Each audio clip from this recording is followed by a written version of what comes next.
Holy shit, we're live with the last episode of the year. Do I have everyone in the right place?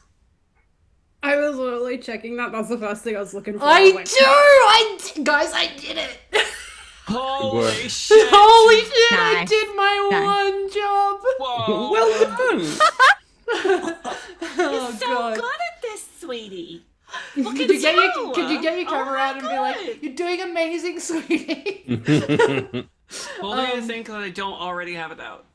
Oh, God. Good. Hey, welcome to Echoes of Divinity. My name's Emily. I'm the producer, GM, and Chief Executive Thirstmaster here. And I dubbed myself as official Salt Crier, making Salt cry literally every time she's here. Sorry. Yeah. You all asked for No, trauma. you're not. You got it. Tonight. Trauma?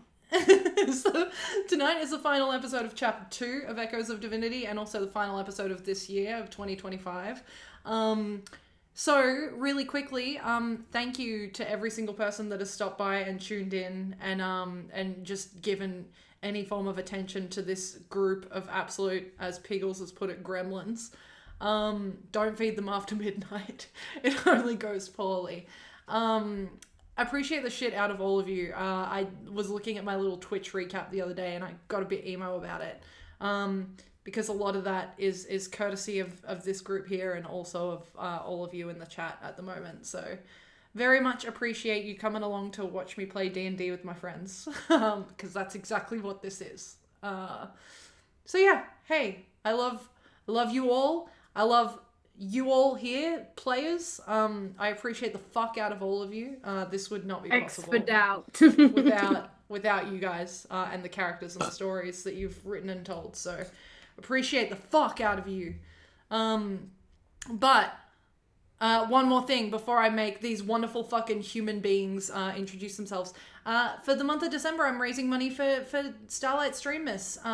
So for the Starlight Foundation, you can donate and make things happen in the game. And when we're not playing this game, you can make me do stupid shit while I play the Uncharted series. We just finished game 1, and I didn't rage quit once. I considered it, but I didn't do it. So yes, we did forget the pre-game shot. We'll do it when the intro's rolling. It'll be fine. Yeah. But tonight you can do things like level this party up because they all keep asking me to.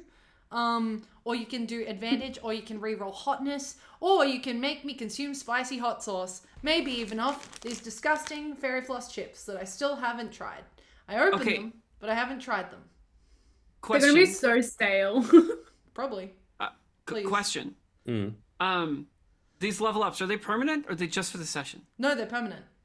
Oh, There's fuck. only one available though. Like it can't be redeemed more than Oh once. shit, dude! I was about to call him my sugar daddy. Listen, But Ren, I'm already here. do you know how quickly we would go to a level 20 campaign if like that was possible? Also, to answer your question, Tammy, no, you cannot have all 6 people's level ups. Also, Britt, you're never allowed to say you don't know how flirting works ever again. That was hot. Go on. I had to go. I was like, if I get one in now. Good. Are we dating now? Is that how that works, Brett? I realized like- I'm also really broke, so I offered and I was like, I just finished studying for 4 years. I've got nothing. I was like, maybe I need a sugar daddy. Excellent. I don't- shouldn't have said Coincidentally, I'm also here, so. Daddy? Speaking of daddy, Salt, introduce yourself. Who are you? Where are you from?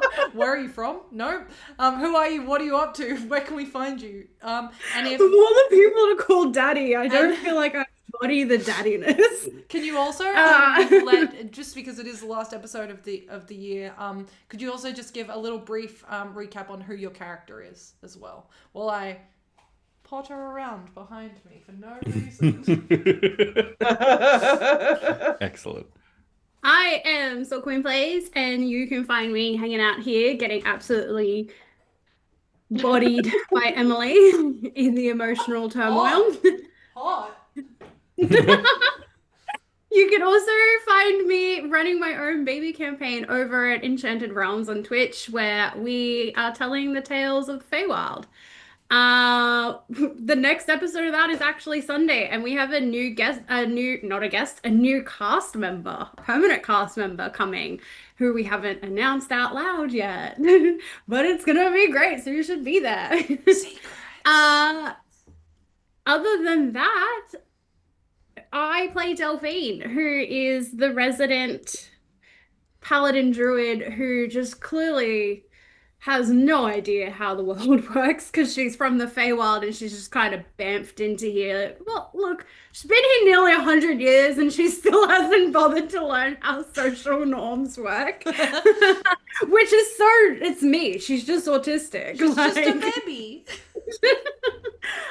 She's also here to flirt with women and be real hot and cool when she fights and cry. Very simple motivations. Yeah, I just want to be hot. Bench press bears. I just want to be hot and lift a bear. That's all I want to do. Gains and bears and ladies. Yeah. I should have made them all 3 Gs. Gains, grizzlies, girls. Yeah, good. Good. Promethean, who are you? Where can we find you? What do you All up of to? that. And what was your character? I'm Promethean. There's a 0 in it. You can find me everywhere, including my channel, the Prometheans and Dragons. Nope, Meeples and Dragons.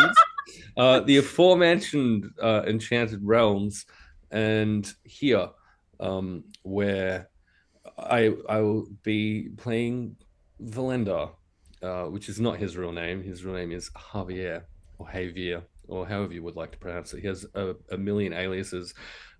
He has 0 fucking chill, and his life has been made truly such a hell by our DM over the course of this campaign. I didn't do anything. And look, there are 2 exact ways that Velendar likes to blow off steam. It's fighting or fucking, and I don't think either of those are currently available to them because he's standing in front of his mother. You could fight. I feel like she could snap her fingers and break his neck in the process. So I don't know if it's a great idea. Well, I guess. And then you fucked. And then, yeah. Good call. Rin _ motherfucking Vixen. Yo. Same questions. So, dude, hi. My name is Rin. I stream every day. That's my full-time job. I do this shit occasionally. This shit being TTRPG stuff. Here and in Enchanted Realms, and also Winter's Tales and other various places on the internet. I'm playing Alicia. You'll see art beneath one of my tits. That's not Alicia. That's a different character. Soon we'll know what she looks like. One day when Emily gets her shit together, yes, you will know what she looks like. But yep. She's old as fuck elf. She's a grandma, but not a grandma. She's old as piss. What was the other questions? I think that's think it. you Where did can it. we find Yeah. you? I did That it? was it. Oh, on anywhere under my name. Yeah. Cool. Yeah. Britt, who are you? Hi, I'm Britt. Hi. Hi. Hello. My name's Britt. You can find me here on Twitch at Brittany_Fen, usually playing games that are either far too hard or far too scary for me. I am also doing Streamers, and shout out to my community yesterday and to me being a dipshit and not setting goals high enough. I offered to play a game that I have refused to play because I played it once and I hid behind my hands the whole time. And I told my community I would stream it again if we hit $500, and they made that happen within like 10 minutes of me saying I would do that. Good job.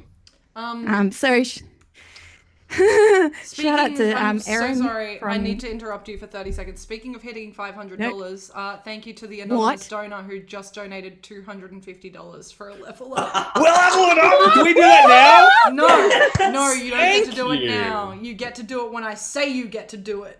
But if we do it now, then we can Amazing. ask at the end of the session if we level up again. Hey, Yeah. Got it. Times. if I let you motorboat my tits the next time you see me, can I level up now? Yes. Awesome, Yes. thank you. Yes. Okay, level up now. Fuck you all. Hell Wait, yeah. does that mean that wait.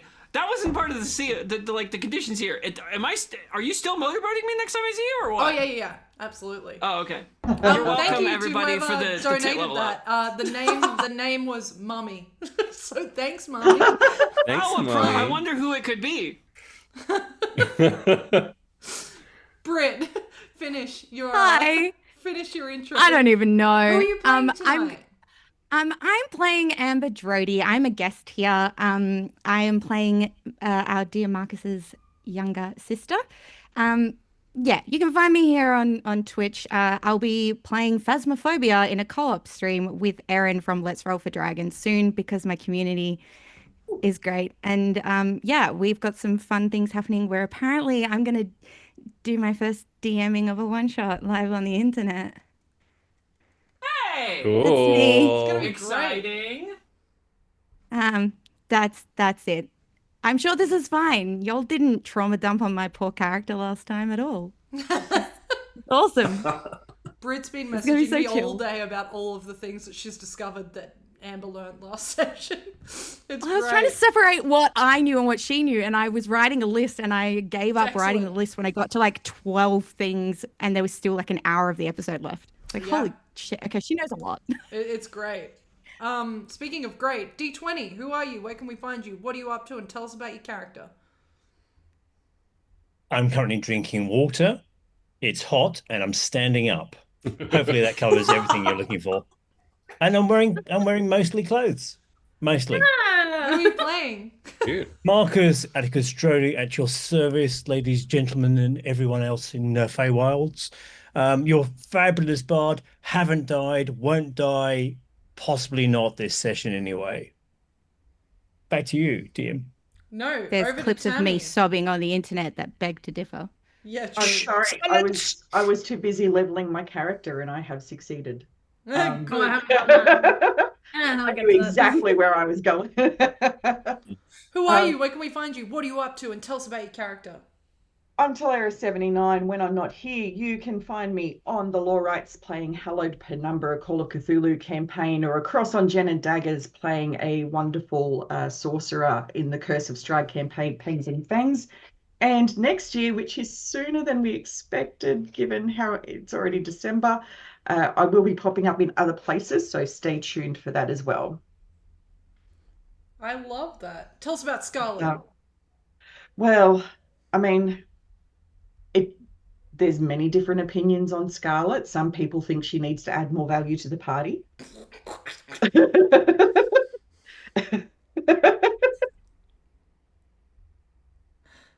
Oh no.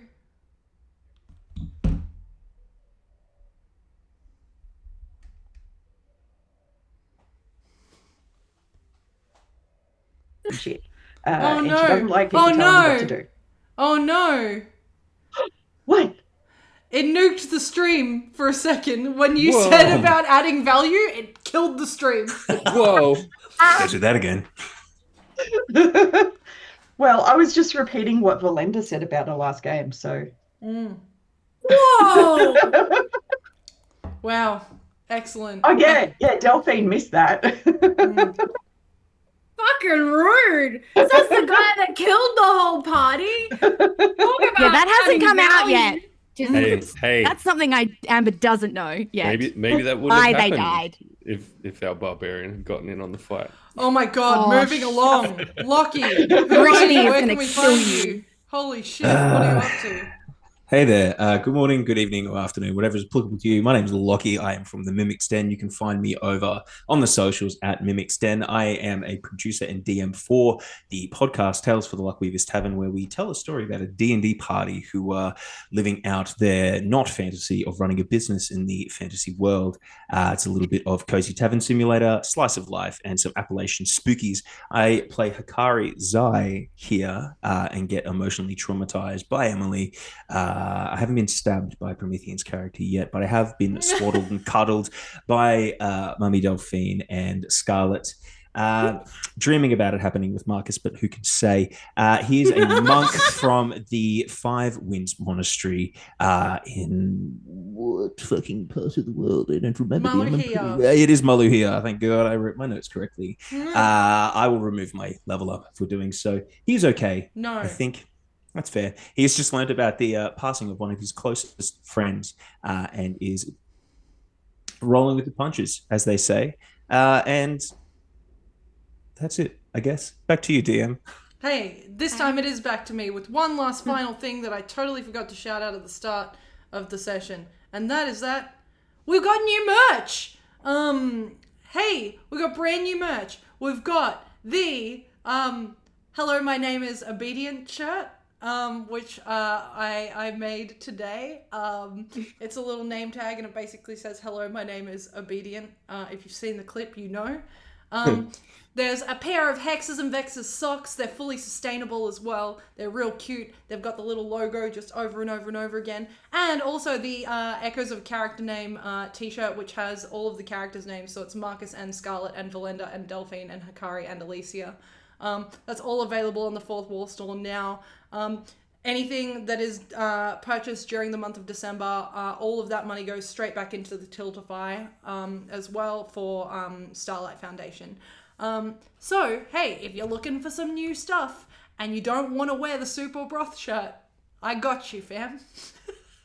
Other than that, let's roll on over to the intro. Hey, you guys like Matt Mercer? Same. We'll see you on the other side. Durmara, a world once torn asunder, silent, lifeless, lost to the ruin of selfish gods and ancient magics, until the four divine siblings descended, Delane, Matisha, Nylani, and Thalassa. The deities made flesh, breathed life into the ashes. Now the world stands reborn. 5 realms rise, 4 under divine rule, and 1 neutral heart where power balances are on delicate blade's edge. But fear lingers, and magic, mistrusted, unpredictable, still stirs beneath the surface.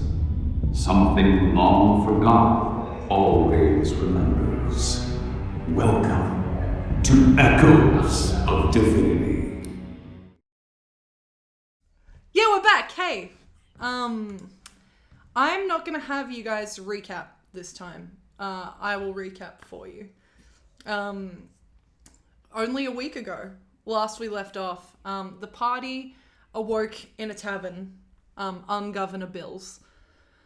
Velendar, having been visited in a dream by his mother Solanzara, scouted the area to make sure she was no longer anywhere to be seen, but not before Hakari had a little moment in the Feywild. Hakari, still stuck there after the PAX panel, was visited by one of the 4 sibling gods, Thalassa, who mentioned she had an interest in him alongside Delphine. There is value in balance, and therefore the work he was doing to maintain it was curious to her. Thalassa also questioned Hakari about his past, the fated page, and his friend Nasa, before sending him back to Damada alive. Also telling him that his best friend was dead. After the party reconvened, they decided to make their way towards the Drody Estate, where they met one of Marcus's younger siblings, Amber Drody, by special guest Britt Fenwick, who was also now the wife of Harrison Bell, Scarlet's brother. The weirdest, most awkward family reunion. Wow. And tensions were rising. You've all been through a lot in these last few weeks. And it was about to get more dicey when Tybella returned to the party. You all discussed in the Drody Estate everything that had happened, the passing of Briley, where to go next, what had happened at the Cord's Edge, whose fault it was, who should have done more during the fight, who did too much, who's responsible for your deaths. The conversation went back and forth for some time, but you got somewhere. deciding that you all needed to eventually get some rest, and Amber and Marcus deciding that it's actually time to catch up in the wake of her learning of his death. You all went your separate ways for the night. Alicia and Velendar scouting the estate. Scarlet and Hakari sharing a moment together. And Amber and Marcus sharing stories while Delphine was out catching butterflies. As the night drew to a close, Amber falling asleep, everyone else retiring to their rooms eventually. Alicia and Velendar had a conversation before eventually Velendar peeled off to have a conversation with Tybella, which she expressed that she was ready to not really face Yusefka. It's 1 versus 1 now, the Shadowbinders versus the Veilkeepers, and there is no fire to go after Yusefka. Too bad, because Valenda's mother appeared, shoving her hand through the torso of Tybella, rendering her not only unconscious, but dead at his feet, as snow began to fall at the beginning of the season of Frostfall.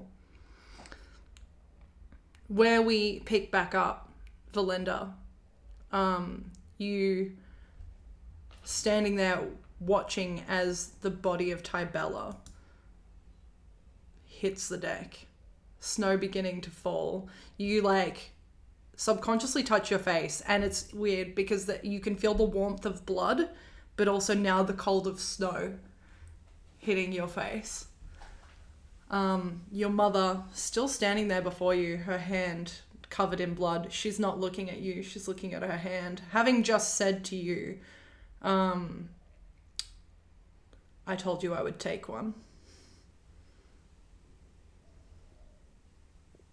And having eventually yelled out, no! Velendar is going to, I think,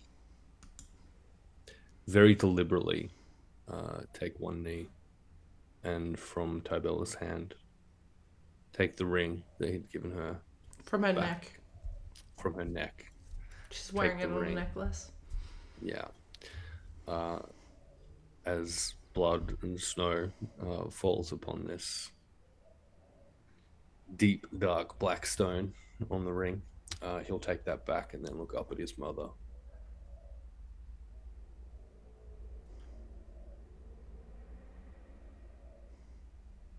I hate you with everything there is in me that is left to feel.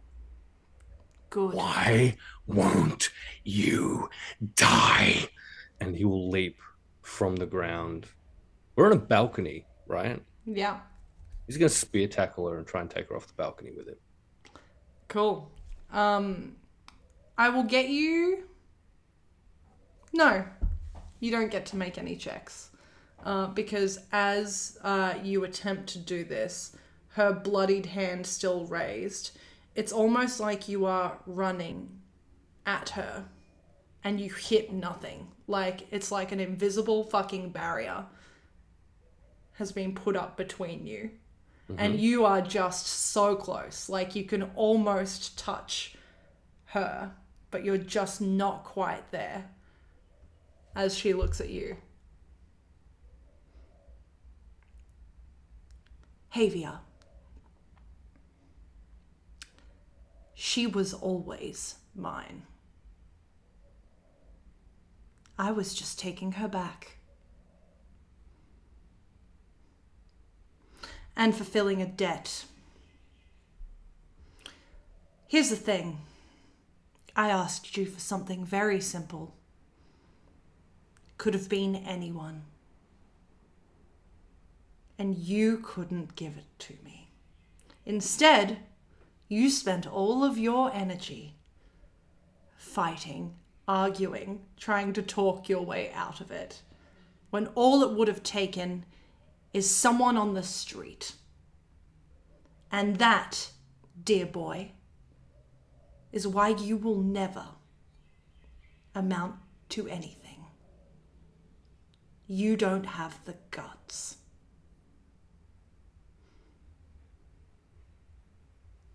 She drops this force, and you like stumble as you can move freely again. He will immediately attempt again to spear tackle her off this fucking balcony. This time you can make a check for it. I'm going to get you... We're going to treat this like a grapple. You can make a strength, an opposing strength check. Great, this is going to go so. Or alternatively...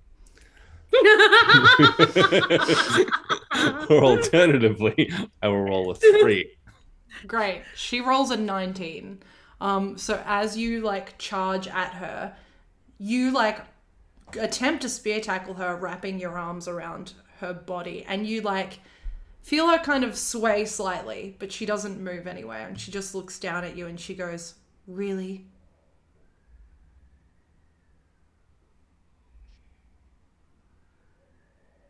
There will come a time when you have nothing. And when that day comes, you piss-sodden, fuck-eyed piece of shit old hag. I will be there. And it will be my blade that ends you. There will come a time where you realize you need to make a choice. To live or to die. I would say you should make the right one.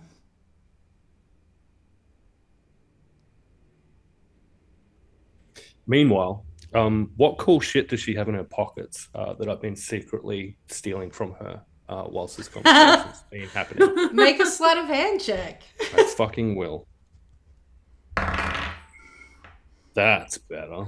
Although, it's still 21. With a 24. Fuck. It's like you like attempt to slip your hand into her pocket. Mm-hmm. And you watch her clock you. And she just grabs your wrist and removes it from her pocket. Now. If you want something, you'll just have to side with the right people. Havia.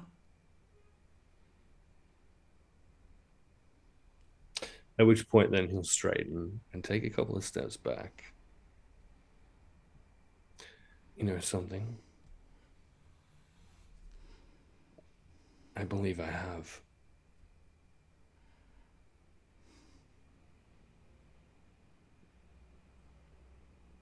She says nothing. Just holds the silence, looking at you.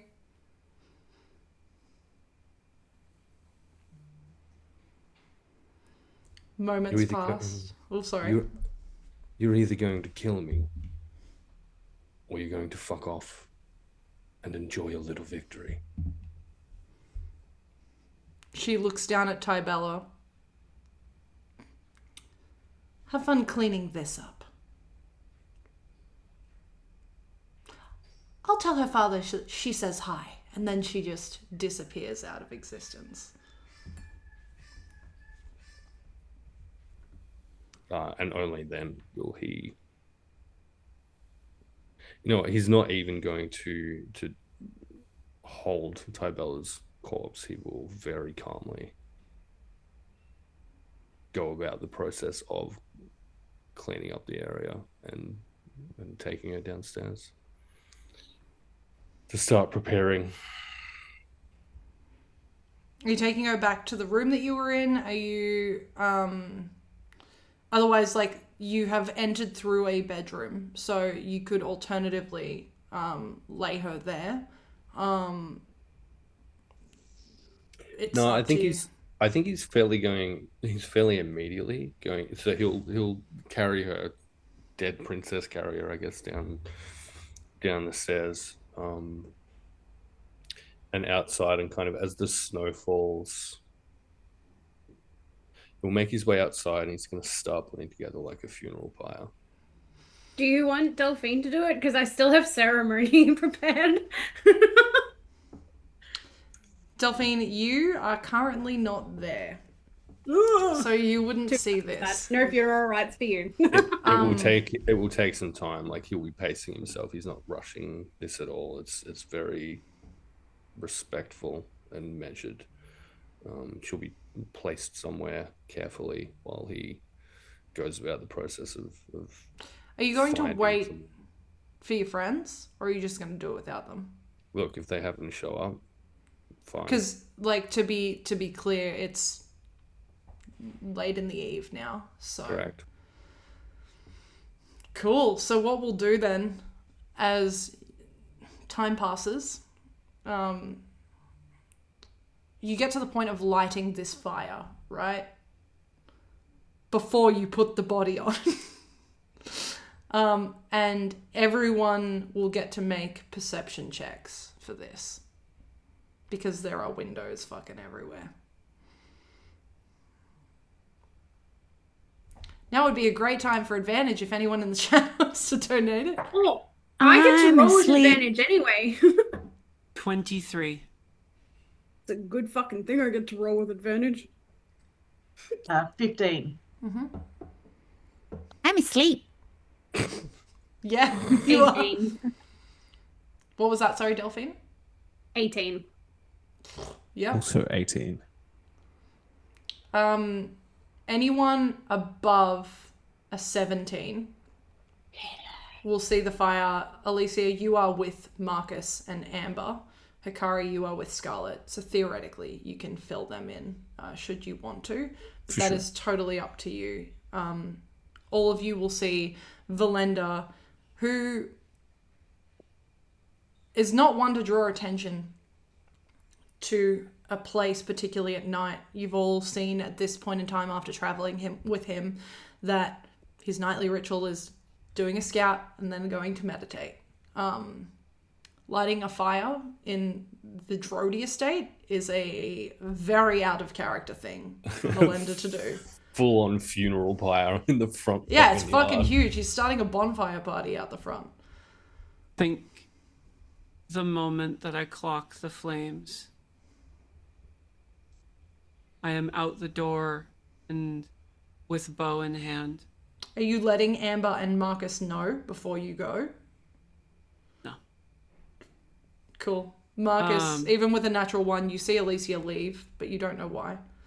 With expediency and grabbing my bow on the way out. And I guess what greets me when I arrive? You and Delphine, and Hakari, what are you doing? How are you? I think Hakari will just sort of nudge Scarlet in a like, is this happening? It's just a normal thing for nobility, or is this seems wrong, right? No, it is not normal. Probably should go and check it out then, yeah. And I will begin. Hakari will begin to roll out of there towards the pyre. Delphine seeing the fire also. What is Delphine's reaction? I forgot where I was. You're just outside frolicking, basically. Oh, cool. I'm just gonna wander over because I don't know why there's a fire, but I'm like, sick fire. What's going on? Yeah, cool. What's up, guy? I think with how that's presented, Alicia, you would arrive first, followed by Hakari and Scarlet. Delphine just kind of strolls on up. She's got like 10 butterflies on her shoulders at this point. She's managed to catch them, and then they're like, oh, this girl's sick, and they're just hanging out. And you all, the sight before you is this large, what most of you, all of you would recognize as a funeral pyre, is being made. You see the body of Tybella laying nearby Velendar as he works on this. You'll have lit it, I guess, after it's prepared. So as you approach, it'll be about, I guess, like Velendar's chest height. And there'll be just like little smatterings of kind of flowers ringing the edge of the wooden sections of this pile. And having lit it, he'll take a few steps back and just be standing very still, arms crossed, staring into the flames.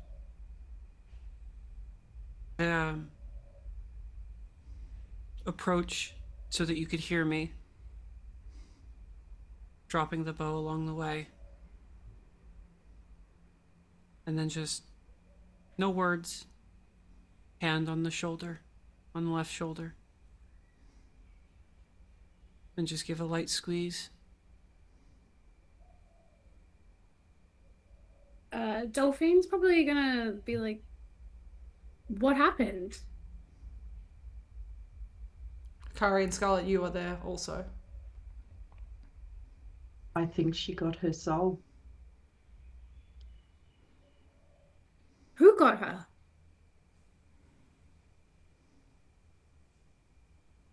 He was saying it was Yeah. his mother. Hakari will say quietly to Delphine. Sorry, did Marcus come with us or no? Marcus is still with Amber as Amber Damn. sleeps. Marcus still probably telling stories. Delphine's gonna kind of pat her pockets and turn to the only other rich person in the group and be like, Scarlet, I could do a funeral rite for her, but I don't have powdered silver. Do you have powdered silver? That seems like something you'd have. Scarlet will basically take off the necklace that she's wearing and she's like, it's silver, but it's not powdered. DM, will you let me do it? I'll allow it. Yes. Delphine's gonna approach Velendar. How cunty would that be? How cunty would that be? No, you can't do it. I was just gonna approach Velendar, be like, I didn't know Tybella very well, but I do know that she meant a lot to you. As a vassal of Thalassa, I can perform funeral rites and ensure that nobody can desecrate her body for at least the next 7 days, so she can rest in peace and finally be at ease. Velendar will reach into his jacket and, with the coin, press into Scarlet's palm a pin fashioned in the shape of a silver wren. That's very kind of you, Delphine. But can I ask one thing? Don't commit her in the name of your god or of any. No gods? I can do that. The last thing she would have wanted. I can do that. She has her fingers crossed behind her back because this is definitely a religious ritual, but she's not going to say out loud that it's for any gods. I will be rolling insight on that. Actually, no, I won't. It will be too kind of out of it. It's fine. I genuinely don't think I can perform this if it's a paladin ritual. You don't have to say the names of gods or anything out loud. No, I won't You can invoke just- the names. Yeah. Yeah. She's gonna. I'm assuming the body's not on the pyre yet. Yeah, so it would have been placed on before he's lit it. So she'll be actively. She's actively burning at this point in time. That's okay. Smells real Delphine good. will take the necklace that Scarlet so generously gifted to my endeavors, and she's going to start breaking the chains apart so that she can scatter the silver across Tybella's body. And as the silver lands on the body, it's going to bloom into blood red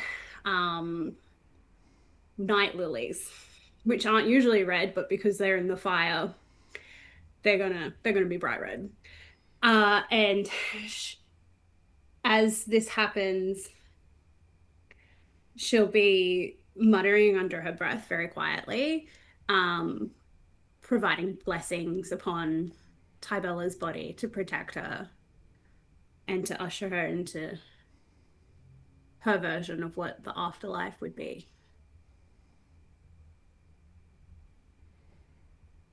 What are the rest of you doing? Oh, sorry. Sorry. Delphine's also gonna throw a silent prayer for Velendar and the mental state that he would be in, not only from losing someone who was dear to him, but also being confronted with his mother, who we all know is not his favorite person. What are the rest of you doing? Alicia? Alicia will stand next to Velendar, her hand never moving from your shoulder, for as long as you stand out there. And once there is a silence that is settled over this funeral pyre, she will begin to sing in Ancient Elven. That's it. I think as that song draws to a close, there'll be a moment where Velendar just lays his head on Alicia. And you'll feel him just lean on you. Not needing it, just appreciating the support. Hakari, Scarlet, what are the two of you doing? Scarlet will cast almost a diffused version of light upon the pyre and basically just stand there and quietly say, "Darkness took her. Let the light usher her forward."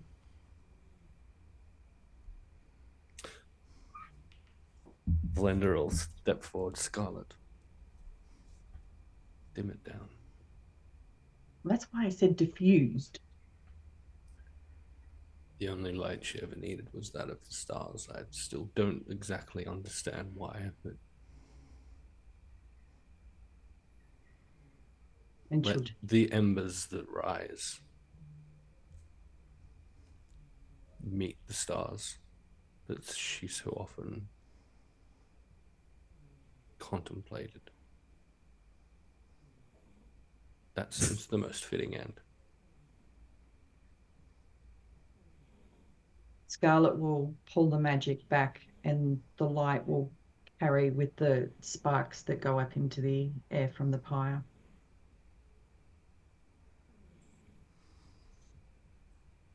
Hakari? As he hears that she was partial to the stars, Hakari is going to take a deep breath in and exhale and draw in his ability to warp the elements and catch those embers and pull them up in the form of Tybella to match the stars as they begin to almost form a constellation outlined above, just enough, but not a harsh light at all, seeing that is a motive that is needed for the moment. Thank you, Hakari. She'd hate it. No. Marcus, can you make another perception check for me, please? I want to be abundantly clear. The expediency that she left with and the grabbing of the bow straight up would be indicative of enough. Having spent time together, something's wrong. Yeah. It's just that he rolled a nat 1 last time. Yeah. Fair. The DM at that point, Marcus will try to send a message to Alicia, and his normal thing is anything to worry about. Should come downstairs. very, very carefully, seeing that Amber's still asleep, and it's the first time she slept in a very long time. Marcus will do the Scooby-Doo sneaking out the room and Good. making through. Do I have to roll stealth? Yeah. You suck.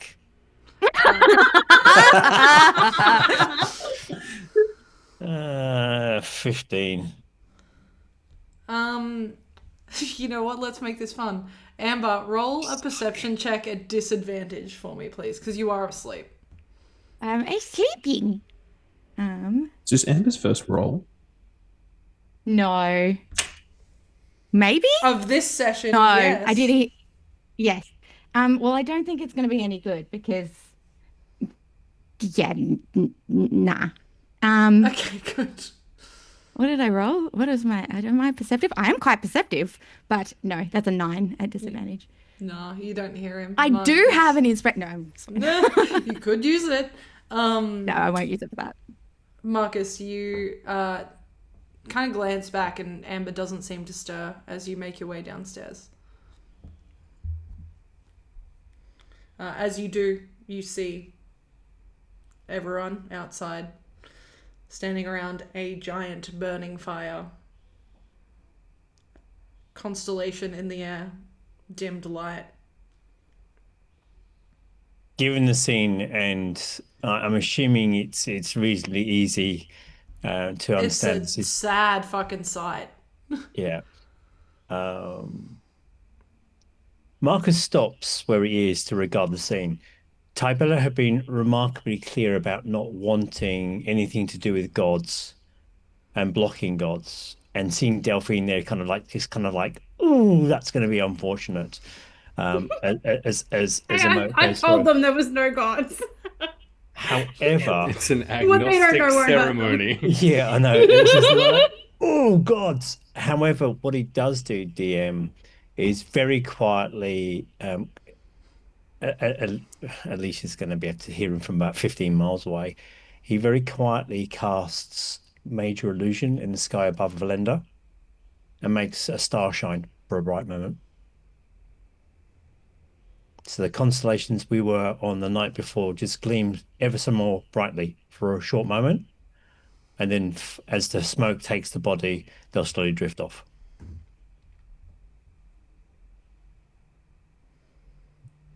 Are you all standing there for the entirety of this burning? Or are you leaving as the body burns? I am not moving until Velendar moves. Who will remain until the ashes are cold. In the interim, Marcus will slowly move out to the others, gently touch Hakari and Scarlet on the shoulder, and as whisper as quietly as he can, we should leave them to it. There is a place that we can do a ceremony later on that Velendar may want to scatter the ashes, but feel free to stay with them, friends, or return to the room. Your choice. And you've been given rooms, and then slips over to Delphine. Looks really, really, really nervous. Are you holding any sign of Thalassa whatsoever? Okay. I mean, aside from the shield. That's symbol that she always wears, which she's not drawing any attention to at this point, because she's fully bluffing. Yeah. No. And Marcus points to the west. Delphine, if there is a room for you always, but there's a grove over there if you'd like to go and commune with nature through this night. Oh. Yeah, she's gonna go commune with nature. Hell Gonna yeah. go sleep in the grove? Yeah. Yeah, I'm gonna go sleep in a grove. And very, very carefully, Marcus will approach Velendar and Alicia, and then hand over Tybella's diary to Velendar. Just put it in his hand, and then nod, and then walk very slowly backwards to the room. Hold to his chest and lock it out.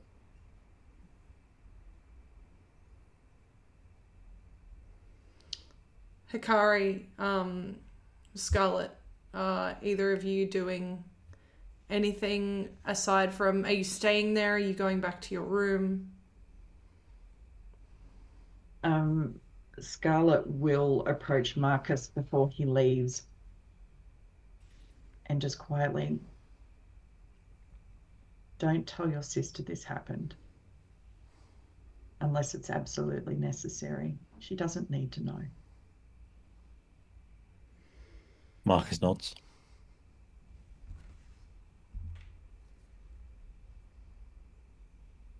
I'll deal with the fire and make sure.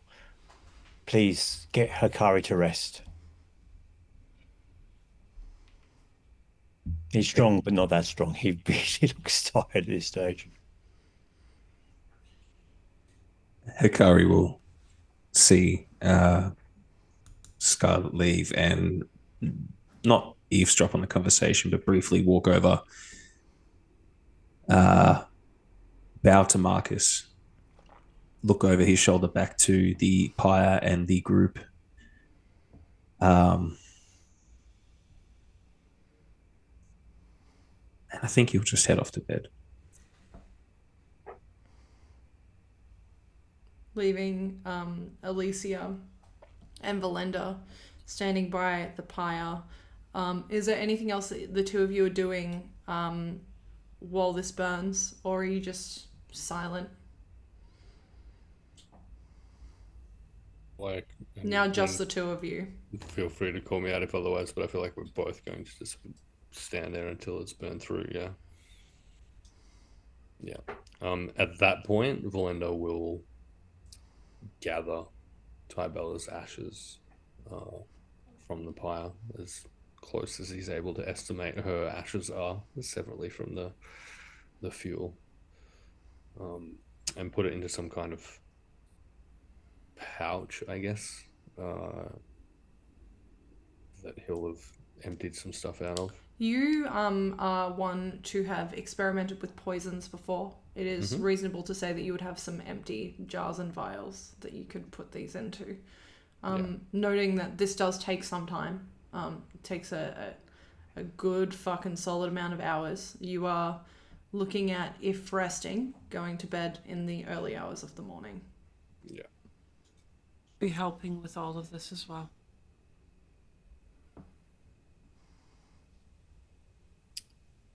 And then, trudging on back to his room. To Alicia, I don't think he'll say a whole lot. There would be, at most, after they've kind of dealt with the remains of the pyre.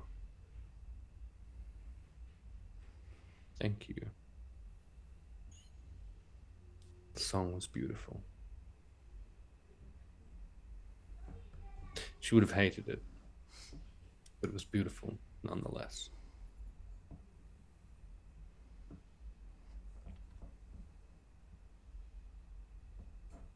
I hate to ask.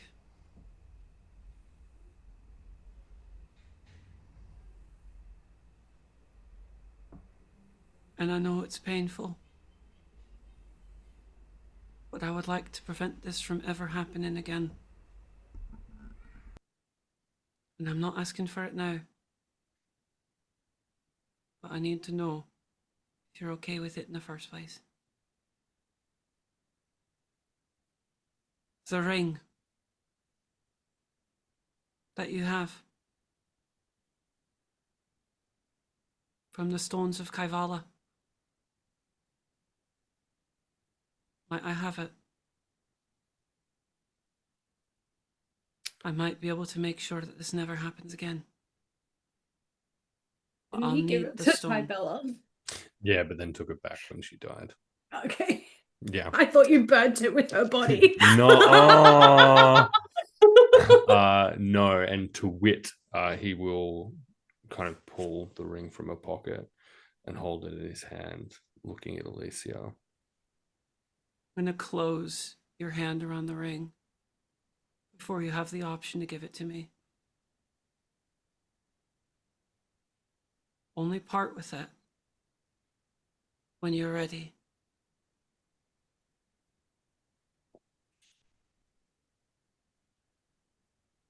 don't think I am just yet. And he will place the ring on one of his own fingers. The better or worse, and whatever that means. Seems the mantle of the Veil Keepers has fallen to me. But ask again. If you think you can make use of it. I'll happily part with it for a time. Just not now. Fine. Do you wish to be alone?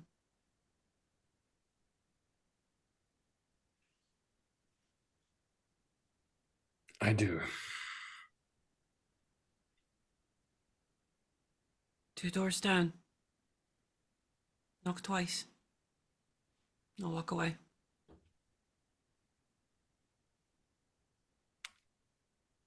And with that, I don't think Velendar will actually, because are we sharing rooms? Have your own. Okay, cool. If we have our own, then yeah, Velendar will head to his room and attempt some small measure of rest then. You only need to meditate. And you don't need to be fully asleep to do so as an elf. He will be staring at that fucking ring the entire time. Alicia, similar. You don't need much rest. Marcus, as the human of the group, or one of the humans of the group, you head back, but knowing that you want to take care of this fire before Amber sees it. You wake up early, make your way out. Delphine doesn't need a lot of sleep either, so you could grab her from the grove. She'll help I you. got plans for you, baby girl. Whoops. Whoa. Uh-oh, that didn't sound fun at all. You managed to do so with the help of some of the staff that are able to assist you also. They don't ask questions. Hakari, Scarlet, returning to your rooms the night before, or after, you've left this fire, is there anything you're doing before you rest for the evening? Scarlet will actually take time to reflect and basically sit and center herself. Background story, lore drop in a sec. The way Amanthi taught her to when she was still in the troop. And given the nature of the path that Amanthi was on, thinking about the universe, the gods, all the things that have happened. And Scarlet doesn't notice because her eyes are closed, but her hands in front of her, it's like something kind of tries to phase in and then glitches out, and tries to phase in and glitches out. But she's completely unaware of it. And then she'll go to bed.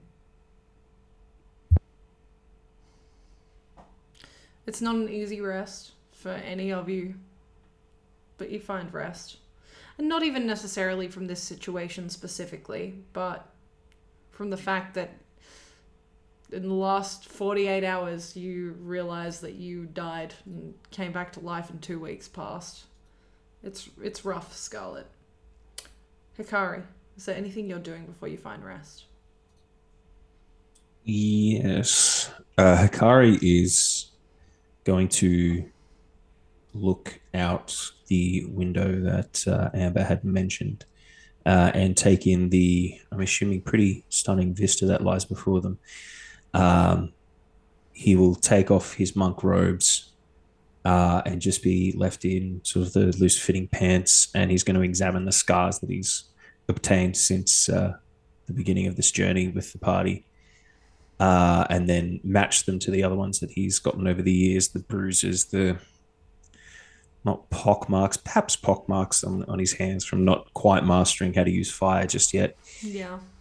and then he's going to try his hardest to bring together like fire on his pointer finger, then pull some of the dust to form like a sharpened piece of earth, then a little bit of water beading from the sweat of being around a fire for so long, and then try to pull in air. But I think the exhaustion hits him like a train, and he'll just start to cry, and looking out the window. I wonder if perhaps I made a mistake leaving. But I feel like you would have known the answer to this, wouldn't you?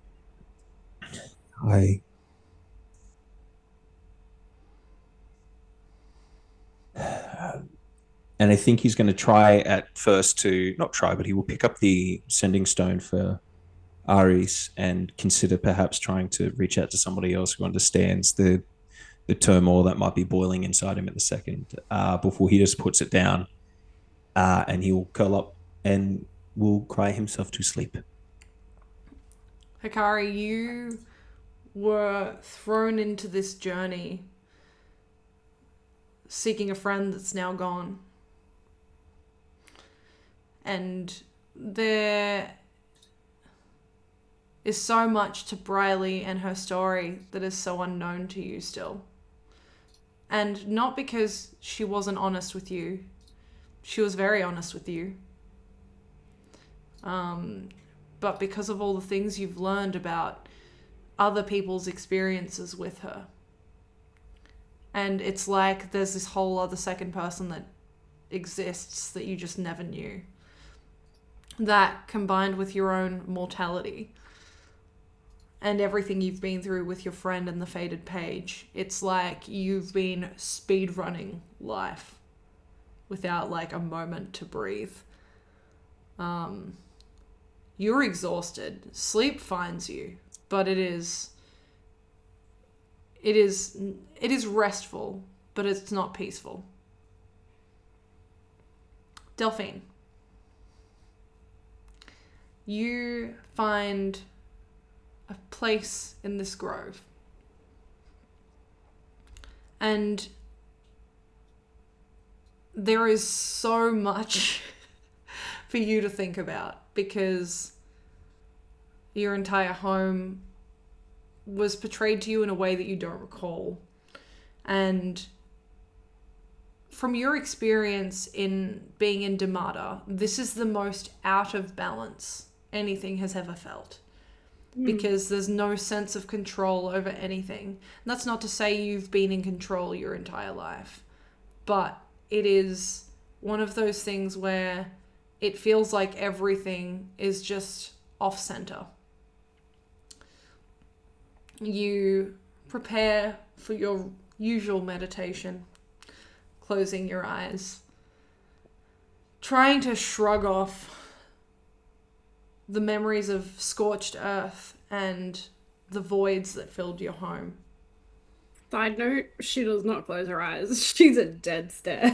Cool. She's fucking like a cat that sleeps with their eyes open. It's real unnerving and terrifying. Me checking my own cat. But as you kind of glaze over when this happens though, right? Yeah. But something catches you in your peripheral vision. The flittering of wings. As you see Honey return to you. Honey's back!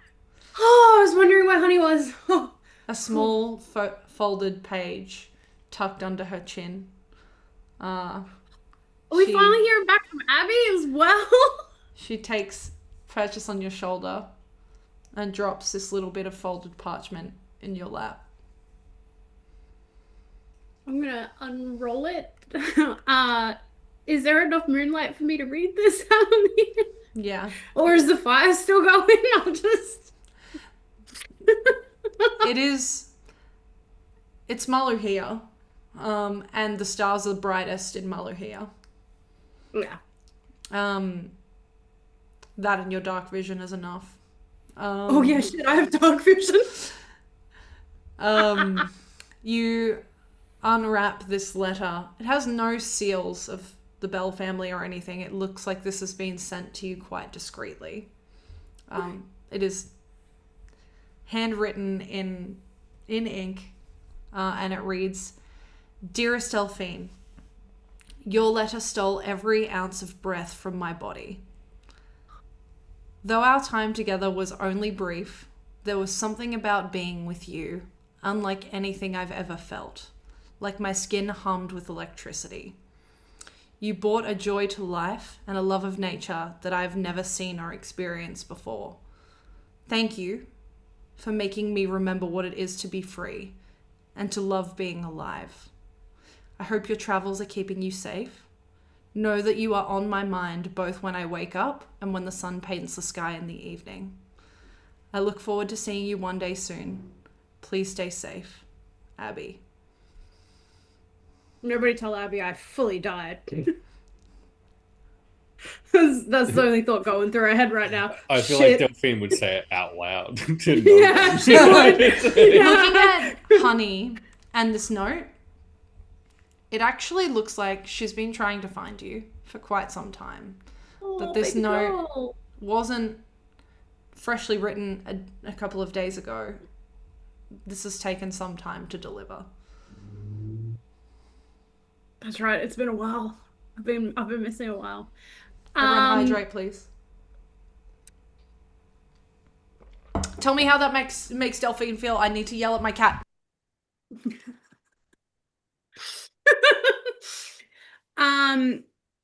Delphine's gonna quickly look around, see if she can find any, what are they called? Beehives? Surely the Drodies have their own apiary, maybe. Sure, knock yourself out. We've got plenty of gardens. This is why you make rich friends. She's gonna quickly look around for some honey, for little honey. And she's just gonna like cradle her and like feed her the little honey off her fingertip. Try and like make her feel better. She looks like she's bloody exhausted. She's been flying around for weeks. This poor thing's like, where's my mum? Buggy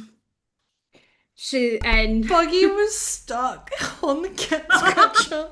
Oh no. She couldn't get off. Sorry, continue. Yeah. She's just gonna take a moment with Honey. There's not much she can do about Abby's letter at this stage. She'll have to take time to write a response. Emily, give me time to write a response. I got you. But her main priority right now is making sure that Honey is okay. Does she look like she's hurt or anything? Like, do I need to do any like? She just looks tired. Just tired. Yeah. She after having a nice little sneaky snack, curls up kind of against your neck as you fall into meditation. Yeah. She is like me when I fall asleep. She's dead immediately. 1 minute she's like cute little talking to you, making chittering noises. The next she's fucking snoring. She's out. She makes the cutest little snores. And we're so used to this. I always have her tucked up in me. Yeah. Crazy. I like that you called yourself that. All of you manage to get enough rest to constitute a long rest. Those of you with exhaustion may mark that off. Thank God. I had 2 levels. Yeah. Well, yeah, you would have none now. Yeah. As the next morning comes, Marcus is the first one that is up because he was up early, getting rid of the fire. I think, Amber, you might actually be up next because you went to sleep really quickly. Yeah, she's a bit of an insomniac. She doesn't really sleep long. You wake up next, and Marcus is not in this room with you. In fact, this is not the room you fell asleep in. This is your bedroom. But there is breakfast there at the door for Amber. It's badly made. It's very confused. It's not made Don't you by guys have your stir parents for that? or And- any and- member and of staff. Big jug of milk for no apparent reason. Mackie made this, didn't he? She just steps over it. And we'll go and try and find Marcus. She's not got much of an appetite, yo. You guys came in and jumped a lot of shit on this poor girl. You're like, we all died and the gods are back and they're going to destroy the world. And I've got a list. There were like 12 things that you guys dumped on her. She ain't hungry. True. She's going to try and find Marcus. The rest of you, I'll get you to roll initiative and post it in the player chat, if that's okay. Marcus, what would you be doing having cleared the fire? It's all taken care of now. Where do you think you would be? Would you still be in the kitchen? Would you be elsewhere? Marcus had moved to one of the main studies. We had Hakari very astutely said that's a lot of paper and books. So Marcus has moved a whole bunch of those into somewhere that's a little bit more light, a little bit more airy, to take away the grimness of what we're going to do next. It's more like a kind of a cozy lounge with lots of light, lots of sunlight, and lots of air. There is a warmth because it appears that we've just seen the first flurries of snow. Flurries of slurries. Slurries and flurries of snow that has bounced through. And he is just trying to, well, if Winter's Crest is coming, and we have such an event coming up, it's like, let's just, the last few days and the first few days of snow, always a brilliant smell to come through. So he's set up the room, it's a lot lighter, and he's tried to like host, and it's not going as well as he would have liked. Good. Amber, you easily enough find your brother. Right. Good morning. Morning. Did you sleep? I'm I did checking to make sure breakfast. he's okay. I Breakfast. saw that. Well done. Thank you. Good try. Thank you. Why so much milk? It's a new regime I'm going through. Calcium. It's good for the skin. You know, I don't even want to know. It's Okay. fine. I read it somewhere. Okay. Mackie, how are you? More importantly, how are you? No. Okay. You told me yesterday that you died. Actually, you didn't tell me. Your friends told me. How are you? We're here. We're present. Some of the group aren't very good socially. What? Didn't know. I know this. it's a thing. There's some of them are quite good, but it's Little girl. Again, that's Velendar. He's. I would say he's complicated. He's not really complicated, but I'm pretty clever, Mackie. I know, but he's got a lot of inner angst, and the other thing is he's got this large ego that is easily burst, which is super problematic. Anytime he's challenged by anyone of authority, he just seems to just fall over. It's very Every man I've ever met. sure. Again, insecurities. you? I mean, it's a lot of it. He does have some, and for a moment, Marcus becomes remarkably serious. His name's not Velendar, as you probably think. He's part of the Quirinath family. Javier. Yes, Sorry? he's part of the Quirinath family. Oh, Yes, that's his mother- why his mother is. yes, he's an incredibly powerful individual that worships the goddess Loth, and Velendar and Tybella have had a horrendous lifetime of escaping that tyranny and oppression of utter cruelty. So he has many, many faces and many, many names. So, Amber, you're the most compassionate person that I've ever known.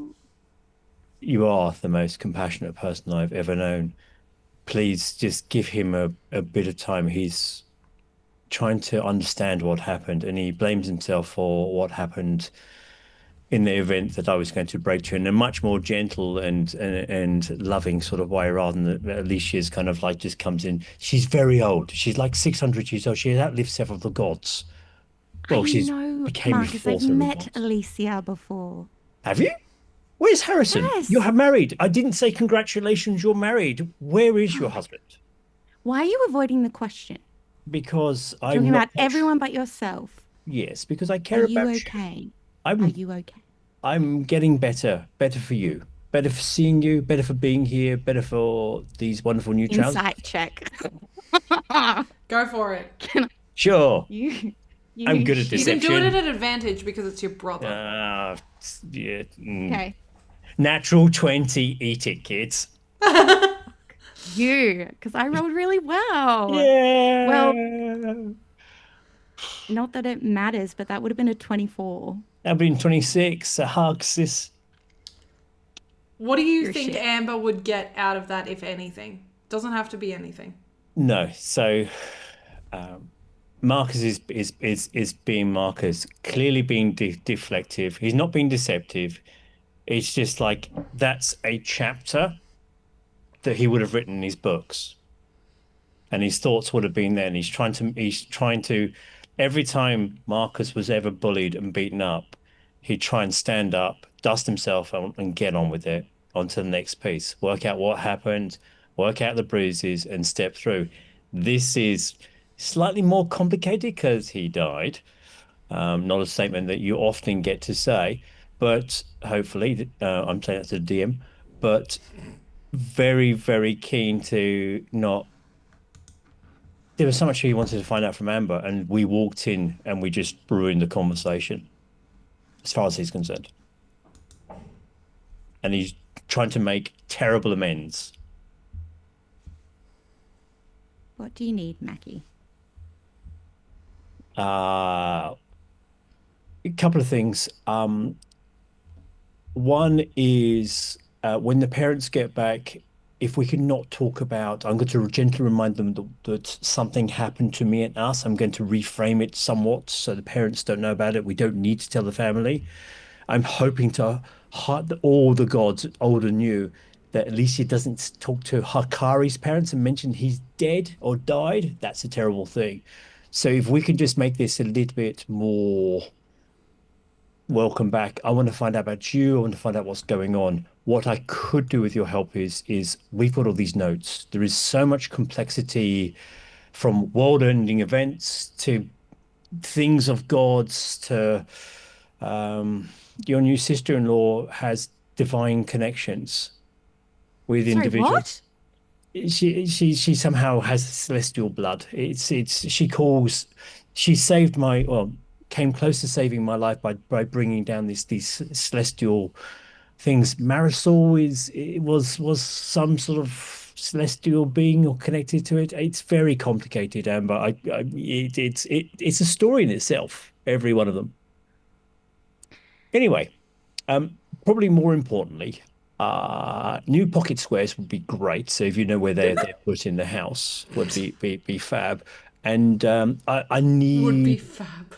It'd be the other thing is that we probably need to just go and take Hakari for a little bit of a walk, because I didn't stand up for Briley and you did, but Hakari knew Briley in a very different way, and I think the three of us need to just go and be somewhere for a short while just to talk and understand a few things. Oh, and I don't know if you've seen it, but I left some knickknacks around. They seem to have gone. It was probably about 15 months ago, but if you've seen those would be marvelous too. No. Okay. It's around Harrison. And we'll just talk, dear. It's around this time, Amber, unless you have anything you would like to add. Shit. Yes, but also, before I forget, Mackie, this is very important. One of your old professors showed up here? Yes. Yes. You remember when you got yourself kicked out of that school? Academic Just for disagreements. noting, around this time, Alicia, you will walk in on this conversation. Please continue. Yeah, you Now, what was his name? Professor Dane? Dean? Yes, Damien? yes, met him in Kaivala very recently at a party. His wife was very drunk. I have so many questions. It's really hard to stay on track with you, Mackie. Well, I was doing what I do best, scouting for information, not at all listening into conversations I shouldn't do. But he came looking for you and he told mother and father that you were right, and they should have let you do what you were doing to keep looking into the gods. And he kept saying, what was he saying? There's that Mama and Papa didn't get it, that there were only two of them. There were only two. Two, and if Marcus is not going to spot Alicia walking through the door unless she comes in with a band, he's not going to notice her in any way, shape, or form. I will. I'll just keep going. Yeah, and it's the two old gods. The one I was. I don't feel like he meant the old gods, though. There was something else going on, Mackie. I don't know what it is. Not Alicia, hearing this conversation, could you roll a history check for me, please?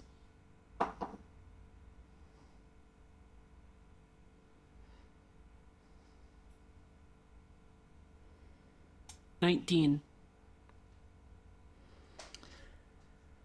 There is so much that you have heard from this party over the time. The very, not short, but in the grand scheme of things, it's not been that long. But there's so much that you've been exposed to or re-exposed to. And there's a conversation, hearing about Professor Dane soon, Marcus was right. He was looking into the gods and they should have let him. There is only two. Everything kind of starts to connect for you because you have read the book. And it's almost like you feel so stupid for a second for not remembering this specific passage from this book. But you recall now, reading that, the new gods weren't what they seemed, the four of them. There was never supposed to be four. There was only ever supposed to be two. And there are rumors that the four are just splintered fragments of the original two. If someone could figure out a way to reconnect these fragments, then that may bring the original gods back to Damada, destroying the four siblings in the process.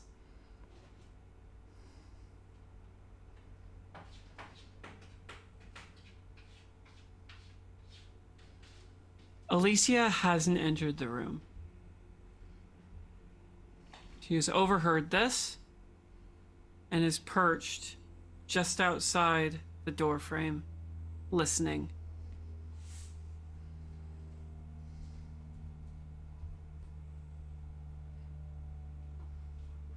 There's Marcus is talking to Amber and is going through all the terrible theories he'd come up with from the religious people out there to the various gods and so forth and so on, and we'll continue to go through and then talk about Professor Daintree and how Danesoon, yep. Danesoon, details. I'll fix it in the edits, but then talk about the two elder gods, which is Amaris and Vespara, her lover, and say this was the bit.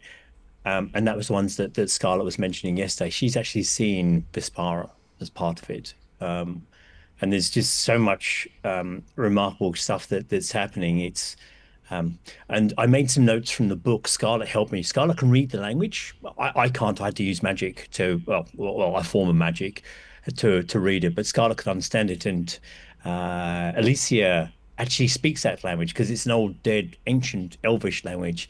Again, I know she looks is about 30, and you've met her before. Very confusing to meet someone that's 600 plus years old. I mean, she doesn't look it, you know. I appreciate the kind words. She's behind me again. And then turn the corner. I like to think that I kind of like almost spotted you right before, and I just let Marcus keep going. Yeah, that feels right. Good morning. Hey, good morning. I can help you read something. Well, it was the Getting an book. early start, are we? Well, I was trying to I mean, that's kind of my thing. Scarlet had helped me transcribe some notes on the journey beforehand. And yeah, there's a big pile of books that you got as well. So I was going to do a bit of reading. I mean, Amber is by far the smartest person that I know, and is able to just pick out details. She's amazing at puzzles, and this feels like a big puzzle. At this point, Hakari, you awaken and make your way down to see the three of them standing there. Scarlet mentioned that there were other pages that you had. Oh, sorry, at actually, least no. transcribed. Scarlet first, then Yeah. Hakari. Sorry, Scarlet. That would be you. Yep. And Marcus just points at the table where he's kind of laid things out, which he believes is a neat, orderly fashion. Is this them here? Yes, of course. Just start pouring over them.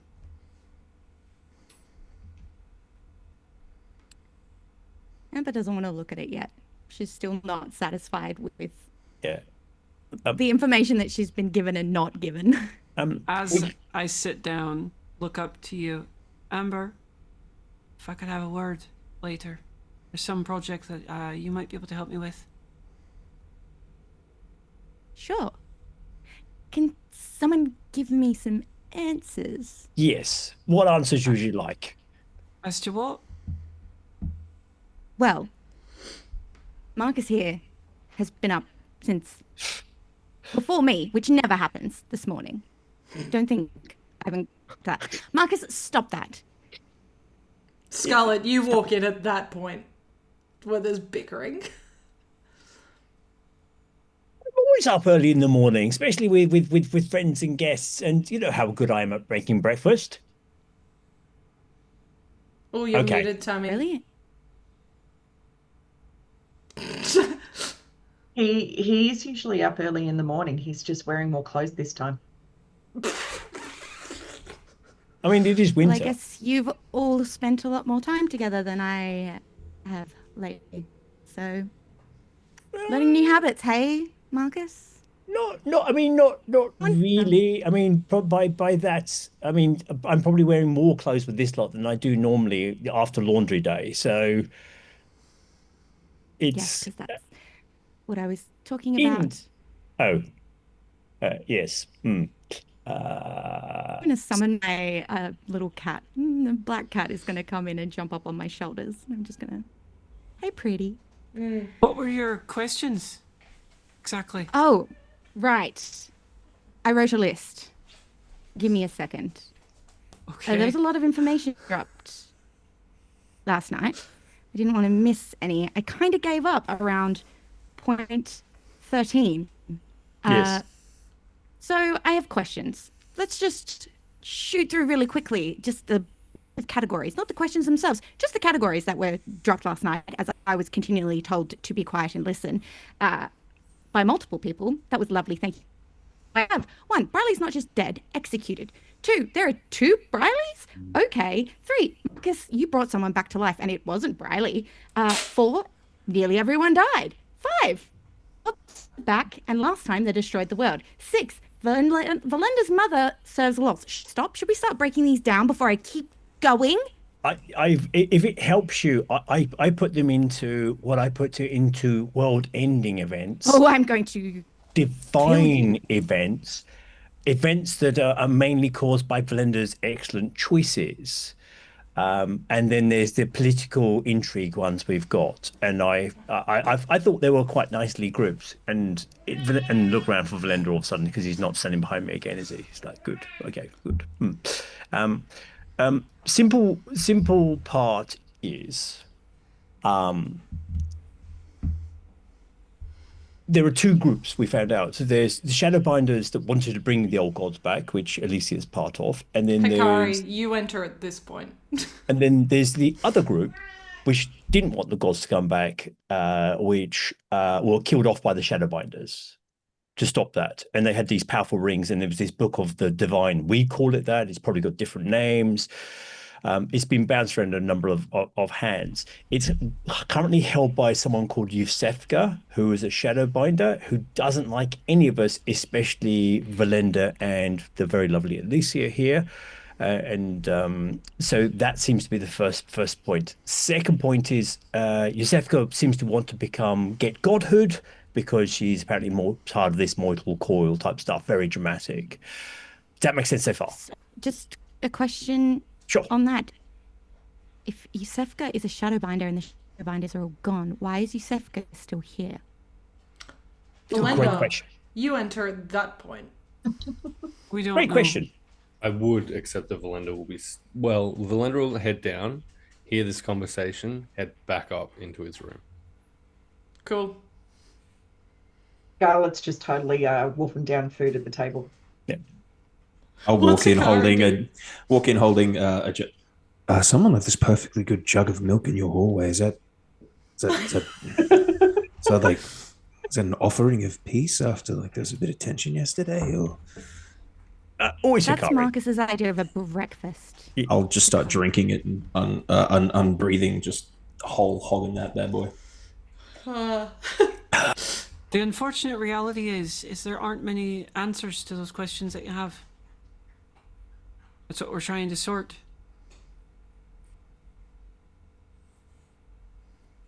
Sorry we can't be any more help in that way. But your confusion is just another tree in the forest of this group. Which is when Delphine enters, lovely. hearing tree in the forest. You have an indoor forest? No, Delphine, it's an expression. I'm getting real tired of this group of strangers telling me to shut up about how I feel. And you just came in and told me that you all died. What is happening? I am so sorry. That was so impolite. I'm going to sit down and shut up now. And I'm going to start reading. Oh my God. I haven't told you to shut up. Feel whatever you want. You're entitled to your feelings. And if you want to get cranky and take your shit out on people, it's your house. Go for it.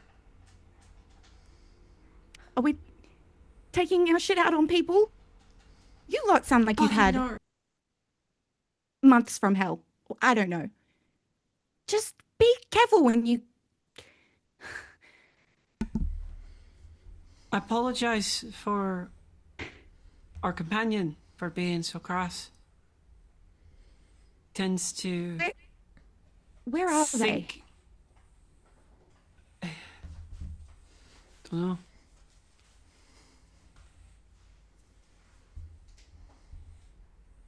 It's two of them, right? Tybella and Velendar. Where are they?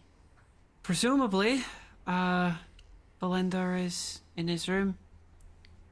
Tybella is He died. departed. At that died? moment that Delphine tries to say something, I'm going to cast silence on her. Totally good point. Yeah. And all you see is a small little flick of rune, and she just pushes it Delphine's through her, mouth like, moves, and you hear nothing. Why? What just happened? Why did you do that? What was she going to say? Don't lie to me. I'm not in my trying to own- give you kitty gloves, but there are things that are a bit more pressing. She is no longer here. She has left. What matters is what we're going to do next. Rather than burden you with more information, We're going to solve what we can now. We'll Marcus, we'll where's get to...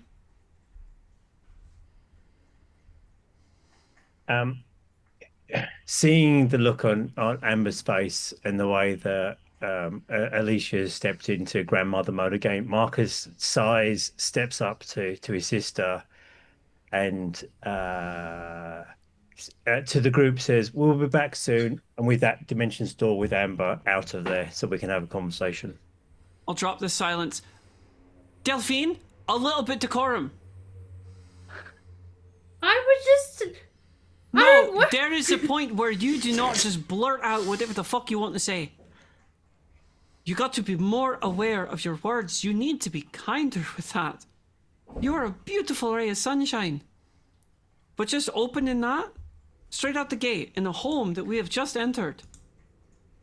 How you've been here for 100 years and not learned basic fucking conversational decency is beyond me.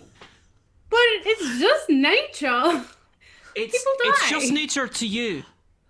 We're in Malahia. That's the general consensus here. It's just nature to you, Delphine. You and I are in a unique circumstance where we get to watch death happen around us and we are unaffected by it in the same way that mortals are. Yeah, okay. You have to be more careful with that. Sorry, no one's ever Pickles yelled at Delphine to tell her that she's never had anyone tell her that she needs to be more careful with her words. So she's like, oh. Piggles got me with the "'twas the tism, my lord." I have that pin. I use that pin. Honor, in my defense, "'twas the tism." It is a fantastic pin. I just not like to take it to work. Are you hungry? Just I could get a bite. Yeah. Are you hungry? Always. Come, let's go grab a bite and we'll actually talk about how to navigate this shit. Why are we not just telling her the truth? Because sometimes it's kinder to let the truth come down when it's appropriate. Okay. Maybe I shouldn't lead conversations. And at that point, Velendar will trudge down the stairs on the words, "Let the truth come down when it's appropriate." He will descend and join the party. Well, with the exception of Marcus and Amber. Hey, Velendar, we're gonna go get something to bite. You want in?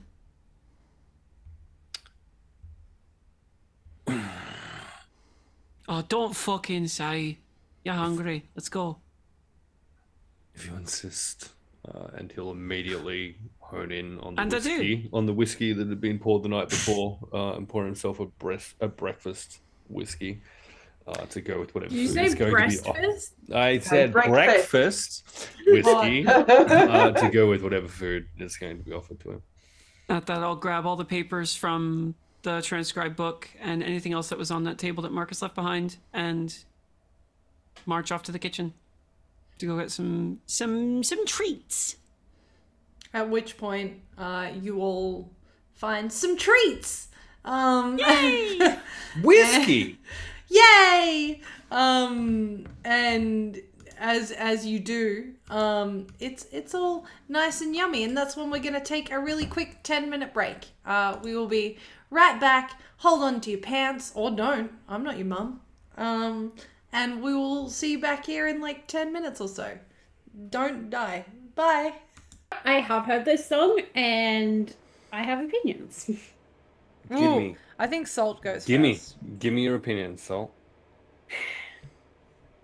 When I think about you, it takes me. Nah, turned off. Thanks. Get out. We need to go to a break. Thank you for your honesty. Thank you for sharing this history. You're older than anyone else I know, so maybe that's a compliment, right? Like, well done on making it through all the years. I'm not good at talking. Yeah, thanks for talking. Let's watch the balcony.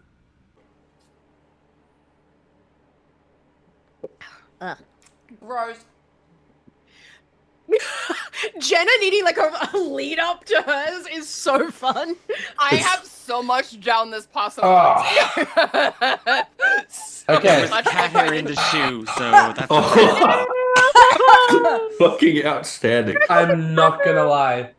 The hot sauce actually made that good. Wait, you did a spicy shoey unnecessarily? Shut up. Great. Okay, I'm gonna do it this time. Ready? 3, 2. Marcus's thought is as follows: a tragic tale of a failed sister that's looking to get her ends, and she's going to be really upset to see the book in Grommy's hands isn't the book Grommy thought it was. How so? You remember when we went to the market and we went all that shopping? If you look at my items, I bought a book that was about the same size and shape of the book DM. Oh, you fuck. And when Grommy asked for it, it was a bit too obvious that Grommy suddenly wanted to be our friends. And Marcus is like, we've been horribly betrayed. Let's see who's doing what. Beautiful, sneaky bastard. I Holy love you. shit. So never Yes. going Yes. to. Yes. I don't remember what was the previous you puzzle because I wasn't here. That's It was- correct. Yeah, You- give yeah. you up. Yes. Never going to give you up. Never going to let you down. And with that, How do you want to die? old age, please. We're playing D&D. It's fine. It's not fun. I'm scared. Good. Everyone, tell Emily how much we believe in her in this moment. She's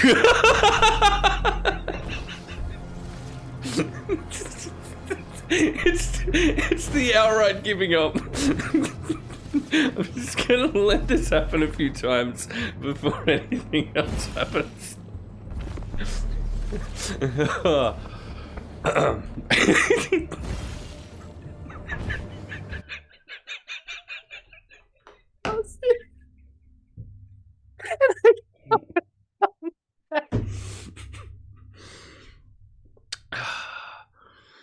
Oh shit.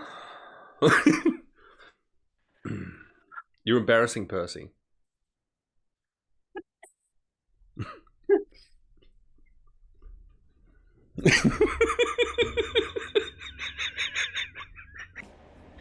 I can handle a lot. My mom made me real strong. What's the strongest thing you can do? I could probably bench press you. Do you want to? Can we do that? No, absolutely not. Do not do that. I am fine. Thank you very much. I could bench press a bear. I'm real strong. Fucking okay, let's go. Obedient. What? What the fuck? Obedient. That's one.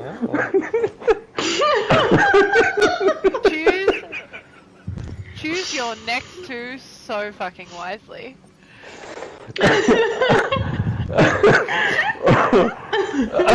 And turn to face the guards that are approaching Marcus. Absolutely. She's going to start approaching with her arms out to the ground. Okay. And as she's doing this, her dress, which we all remember was made of beautiful leaves, are going to start falling as though it's autumn. Okay. Her entire body is going to become covered in vines, and as the vines fall away, her armor and all of her weapons are back. Excellent. She's going to stand in front of Marcus Quick roll with a her D10. shield on one arm and her sword in the other, and she's going to widen her stance with her sword towards the guards, and she's going to be like, come on, boys. Ahoy. Hi. Hi. Cool, Hi. come in to my party entrance. And In the back door. Thank you. That's the anus for me. Is like that's what a god should be. Sorry, say right? that again. This is the what? Could you just repeat that one more time? I look.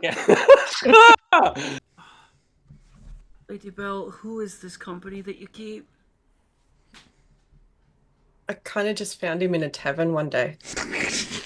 Fair. In the end, I got there. I've got truly so many problems. I got 99 problems and Promethean ain't one. Listen, I also have 99 problems, and Promethean is most of them. Darling, where would I hang from? Me. Oi, give us your shoes, bruv. Our shoes. I'm not giving you my shoes. These are Like nice shoes. shadow I give you boxing the whole inspiration time. off the bat because I fucking love it. Yes. I've never seen a puppet say "give us your shoes" bruh, in my life. Hey, Maminj, do you want to explain your complex backstory to us while we're waiting? No. What about Okay. you? Why? Hey. Why? Do your own fucking boat. Why? I'm not crazy, I just got power word killed. So, with a very blunt knife and a lot of tears, Blue painfully, slowly cut off her best friend's arm to save his life as a child. And even to this day, if she closes her eyes to go to sleep, she can still feel and see, like, just, you know, what it's like to cut off someone's arm. The one thing she would change about that is that despite her efforts and despite everything it took, she cut off the wrong arm and her best friend died anyway. So, if she had to change anything, it would be to go back in time and pick the other arm.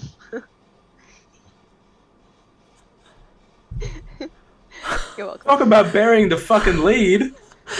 Wow. Okay, yeah. That. Like, if I had a fight with you and you were trying to convince me to. I just Convince saw you the to what? soup sign. I'm about to soup is such. As I'm like clutching at my throat, ripped apart. The injury's too much. Sink down. And as his life like flashes before his eyes, the last thing he thinks of is the Dragon Ball Z like afterlife, and he's like, "I'm coming, King Kai, King Kai." This is why we're not fucking friends anymore. Fucking nerd. He collapses. Excellent. Yeah, you're right, buddy. Yeah, I'm good. It's just now, I've got to start a tally of of Spit times takes. You'll make it that too. I've been made to spit by everyone in this group. Wow.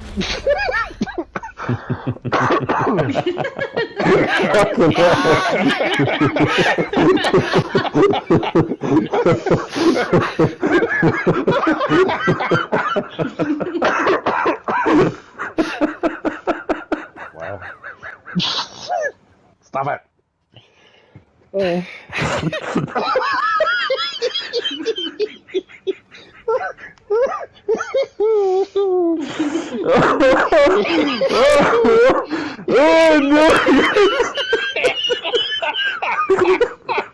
Quick, unload all of your filth here.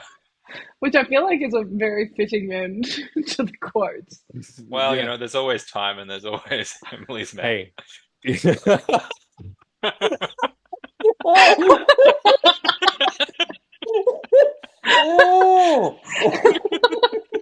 Oh no! I have heard this song and I have opinions. Ooh, I think Salt goes Give first. me your opinion, Salt. When I think about you, it takes me. Nah, turned off. Thanks. Get out. We need to go to a break. Thank you for your honesty. Thank you for sharing this history. You're older than anyone else I know, so maybe that's a compliment, right? Like, well done on making it through all the years. I'm not good at talking. Yeah, thanks for talking. Let's watch the balcony.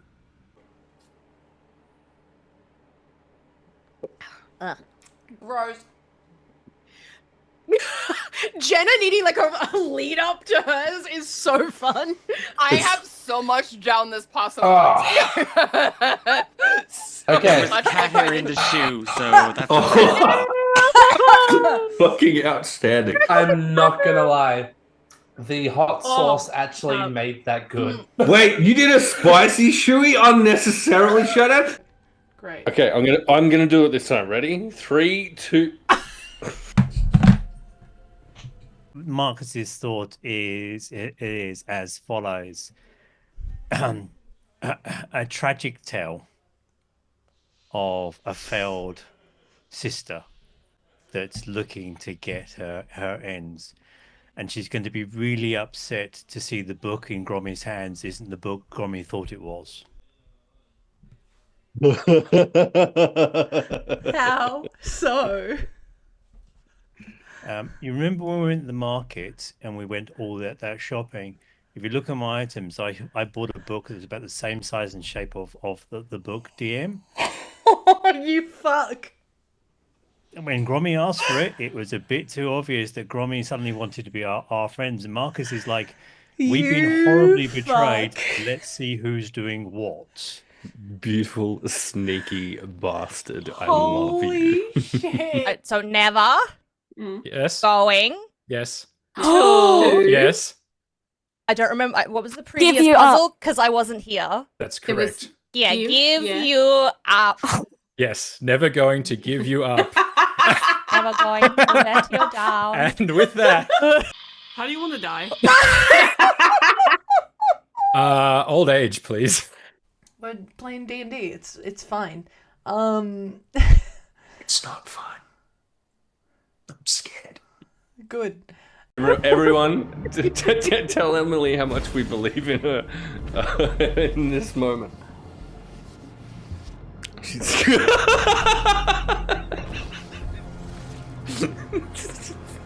it's the outright giving up. I'm just gonna let this happen a few times before anything else happens.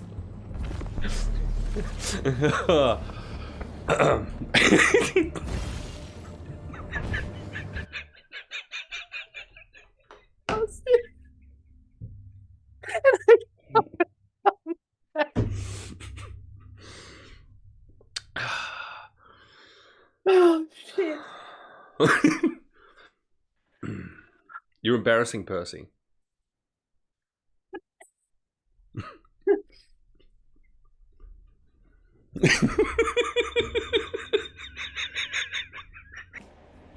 I can handle a lot. My mom made me real strong.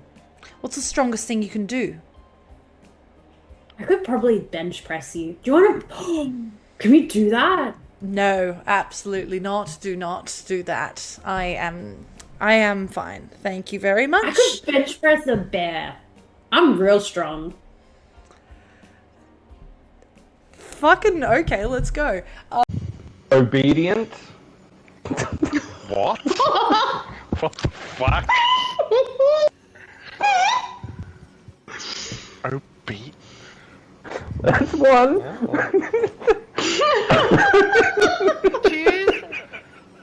Choose your next two so fucking wisely.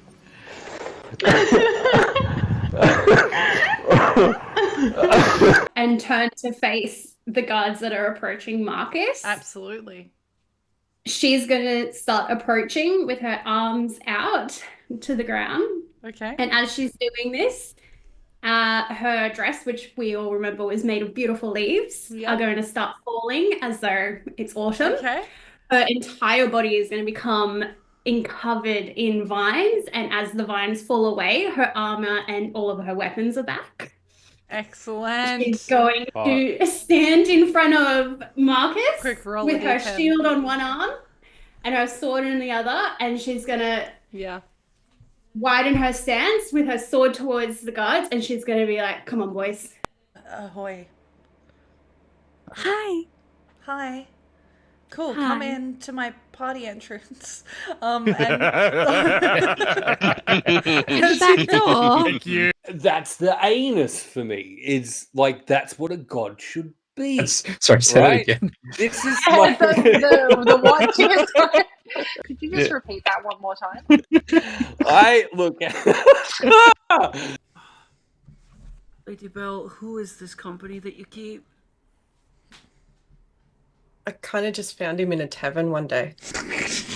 Fair. in the end. I got there. I've got truly so many problems. I got 99 problems and Promethean ate one. Listen, I also have 99 problems, and Promethean is most of them.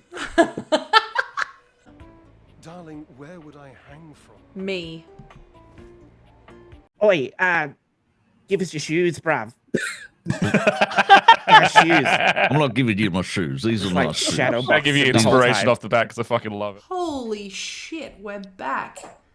Whoa. Hey, Soul. Give me your fucking shoes. That's the clip. Shoes in here. That's the clip that we bamfed back in on. So I felt like I needed to do it service by Give me stealing your shoes. Give me your fucking shoes, mate. I don't even have any shoes. Yeah. You can have my Tootsies. Good. For free. Free feet? Hydrate everybody. Okay. Do you know I learned about something called Wiki Feet today? Yeah, you don't know. What the hell is Everyone that? just learned about it. So Yeah. So WikiFeet I knew about is that. a website where you can look at famous people's feet, and they are rated on a scale of like 1 to 5, essentially. My goal eventually is to end up on WikiFeet because I think it's really funny. I'm gonna take a photo of your feet next time I see you. And I'm gonna upload it to WikiFeet. That's so. I'm so glad that the internet exists sometimes. You know what I mean? I'm so glad I get to see so many uncaged dogs of celebrities just straight You chilling on the mean- internet. That wolf pack coming out going roof roof. Bro, wait until we talk about Feet Finder. What the? Can we play D&D? Doesn't Can we matter, play move on. D&D? Let's please? play D&D. Hey, Wait, Rin, you give don't us. want to learn how to sell feet pics and get money? I'd like I'm money. good, man. I'm What up, good. babe? Could you give us the dot point version of what's happened Sure. this session? I feel like it's not that long. Yeah, everybody went to bed except a certain sad boy whose bestie got shanked by the hand of his mother. There was a funeral pyre outside upon which everybody said their piece, did what they could to try and comfort. Ended up with Alicia and Velendar just kind of cleaning up and just, I don't know, just watching the pyre burn. Everybody went to bed. Some words were exchanged, and everybody woke up in the morning, and upon which Amber came kicking on the door of pretty much everybody's just the space, I guess, in her own home, and was demanding a lot of questions be answered, and rightfully so. As the questions were being answered, Delphine was like, "Hey, I have words to share." Got silenced because of tact. I have words to share. And upon which Marcus and Amber dimension doored away, and the rest of the gang moved to the kitchen to get some breakfast, while Alicia poured over some notes as to where the fuck their next move should be. And as you all sit down and start having breakfast, this is a fucking smorgasbord. There is so much food that has been set up, but some of it just looks a little bit how you going. Not like the staff have made it. It's like someone that's not the staff has made it, but they've put in a great deal of effort. It's like when you give your kid a gold star. Like, they did the truly best that they fucking could. But Delphine's truly not clocking that. She's going for it all. there's pancakes, there's toast, there's bacon and eggs and cheese, and there's baked beans, and there's sausages, and there's hash browns, and there's anything you could ever want on a breakfast board is there. It's just like the bacon isn't as crispy as you'd like it to be. It's not raw, but it's not as crispy as you'd like it to be. This And isn't the a beans TripAdvisor, DM. have Can we been, just have been like sitting out a little bit too long, and like the hash browns probably could have done with a seal in the pan, you know, like just That's kind of the vibe of the breakfast, but it's real cute and it's real nice. Everything could be fixed with a little bit of salt.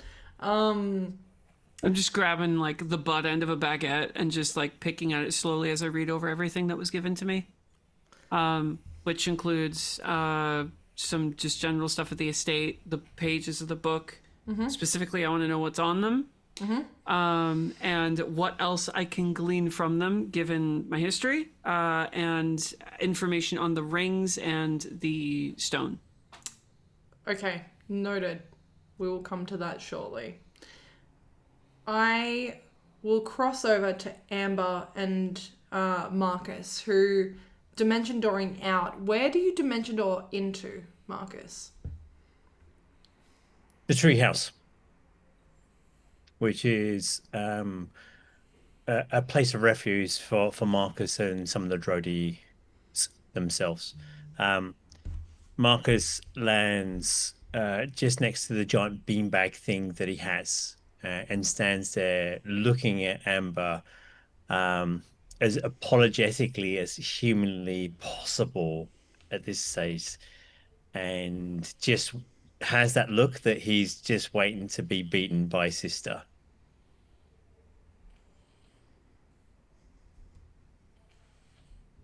Your move, Marcus. You going to tell me the truth or not? I will tell you everything I know without any, well, with minor embellishments. I'm sorry. They're confused. And I will answer each and every of your 13 points and plus the other 6 of mine. And I'll walk you through what happened, how it happened, and what I understand so far. And the notes I've captured. And my notebooks are yours. Marcus, where's Tybella? She died. She was murdered. That's what I said. Here? She was. In the house? I don't know if it was in the house. I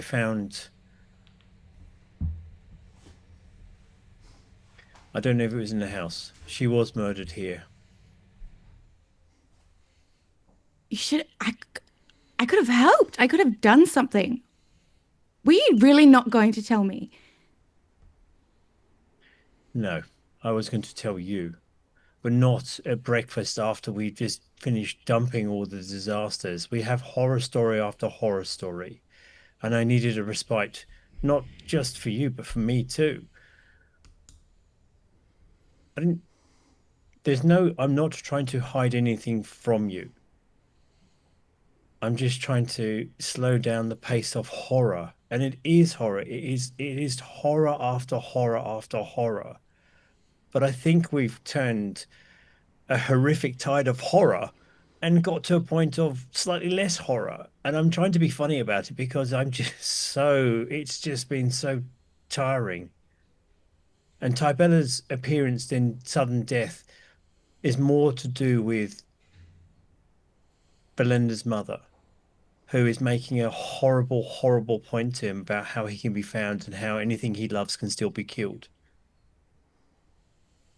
Okay.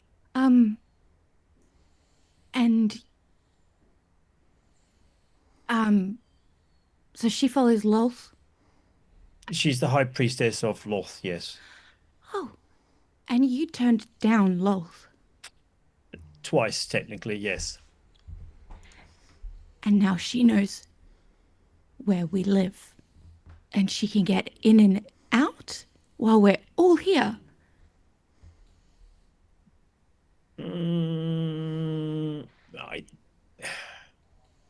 You're better than this than I am. My take is she follows Velendar, not us. She's focused on him, not us. She's not as powerful as she likes to think she is. Brilliant. Well, I'll hold on to that whim while I'm here alone for months. I'm so sorry. That is so cruel. Are you all right? I'm me. And I'm going to remain me for as long as I can. And it's not trying to be funny. It's not trying to be clever. It's just trying to be honest. I need to say goodbye to Brawley. I need to make sure I do everything I can to be true to you and my friends. But this is something bigger than all of us. If D'Amato is really at this level of peril, the group of deranged lunatics I'm traveling with seem to be the only hope. And you can help us do something about that, Amber. I'm just a wife. You've never been just anything. That's all I am now, Mackie. I can't do. What am I supposed to do? What? I can't even sleep or eat a full meal. What am I supposed to do? What are we? We should find Harrison. Surely is he? Where is he? I don't know. I haven't seen him. I think you've seen him since more recently than I have seen him. But I'm so sorry, Mackie. Sorry. It's been a weird time. Sounds like it's been stranger for you than me. Do you want to know something sweet? That would be amazing. It's a secret, and if you tell anyone, I will be so embarrassed. I'm great at secrets. Yeah. Okay. Well, I think I have a little bit of a crush on my husband. Harrison? Yeah. That's incredible. He's actually all right. He's actually quite lovely. A pain in the ass sometimes, but I may have mildly over brotherly said things to him, so I'm sorry. You did? Oh, he has an interesting way of telling me that you two were married, and I missed all that. So I just wanted to make sure that he knew that I love you more than the stars and the moon. And your happiness means everything to me. Are you wearing his clothes? Sort of, yes. Well, it's a long story where we left quickly, but they do fit me very nicely. I mean, you know, I think That is so strange, Marcus. We can order you clothes. It's quite fitting, and I've made some alterations. Uh-huh. Yeah, it's. I mean, I'm. So, but let's ignore the things I took from Harrison and as a you know a familiar sort of thing. If you're happy, that's me happy, and if you don't feel safe here, I have a new. I've worked out a couple of that magic stuff, and I think I can help move around. If you do not feel safe here, there are places we can find you safe. You know that. It's fine. I'm fine, Mackie. I'm happy. It's all right. Where's your husband? You should be looking after him, not the other way around. What? You look after him. You're far better than Harrison. He seems to. He's lovely. He's busy. Sure. He's busy. I'm not privy to all the adventures. And at this point, Marcus will sit down and go through Amber's 13 lists in cold, somewhat grandiose adventures and walk through everything that she's got. And if Amber is up for it, he will ask about the wedding, where they've been to, all the travels, and spend as much time as he can just being with his sister. Which you will learn everything. which Britt, as a viewer of the show, you know what that is. What? Yeah. What? And as kind of the stories come to a point where Marcus has told you everything, I'd like to thank Piggles for the $30 donation. For Amber's monologue. Tell us, in this moment, learning about everything and also the events of the last 24 hours, what is Amber thinking, feeling, experiencing in this moment? Do you want me to be honest? Yeah, 100% for $30, yeah. Yeah, okay. Amber is thinking, thank God Marcus seems a little bit happier. She's lying her teeth through her teeth. She's terrified. The thoughts going through her head are, I'm going to get murdered in this house, and it will be weeks or months before anyone finds me or realizes or even anyone thinks to check in. She's going through a checklist in her head of things to pack in a bag so she can run when they're all asleep. The bells is not safe to her. She can't use magic there to defend herself. They all got jumped here together. She's going to make Marcus some trinkets that he can maybe defend himself with, but she is terrified. She's never going to sleep in this house again. Yeah, she's just going through. What do I need? What do I pack? I can run. I'll try and find Harrison. It's not safe here, but Marcus seems a little bit happier. So she's not coping. You're Which is not the fun stream of consciousness we were hoping for, but...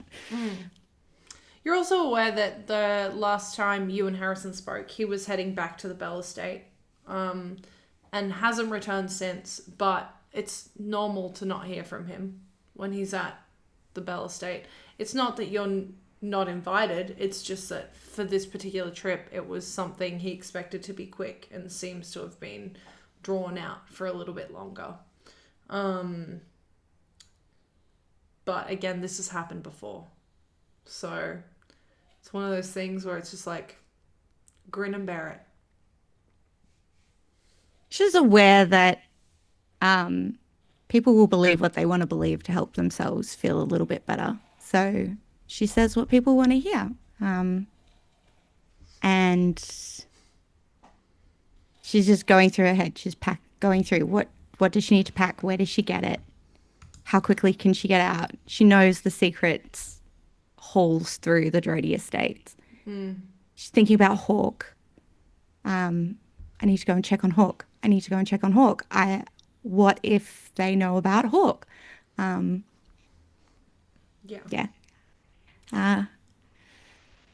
She's getting ready to run because she thinks it's dangerous here, and she's aware she's not going to sleep again. And frustratingly, your parents are so dismissive of this nature because they have been around Marcus, who has a similar nature. Not necessarily the run, but there is a sense of what they would consider recklessness, where it's not taken seriously. And so this energy that you give off is very like, whatever. Yeah, she knows she's done everything that's ever been asked of her, and it's still not enough. So with the way that the information was delivered and the party dismissing her and then not being told the truth this morning and trying to keep it from her like she's a child, but they could come in and tell her that they all died and her brother died and that wasn't a cruel thing to dump on her, but then telling her about Tybella was the line too far. She is not sure of these people at all, and she's worried about Marcus. What are you guys, you're not working as a team. What is going on? these thoughts don't leave you either as time passes, and for most of you, or for all of you, it's been a while since you've been still and in one place for some time. There is a relief to it, but there's also a lingering feeling of we still have so much to do and so much to explore and so much to uncover, that adds, even in this time, a little bit of pressure. For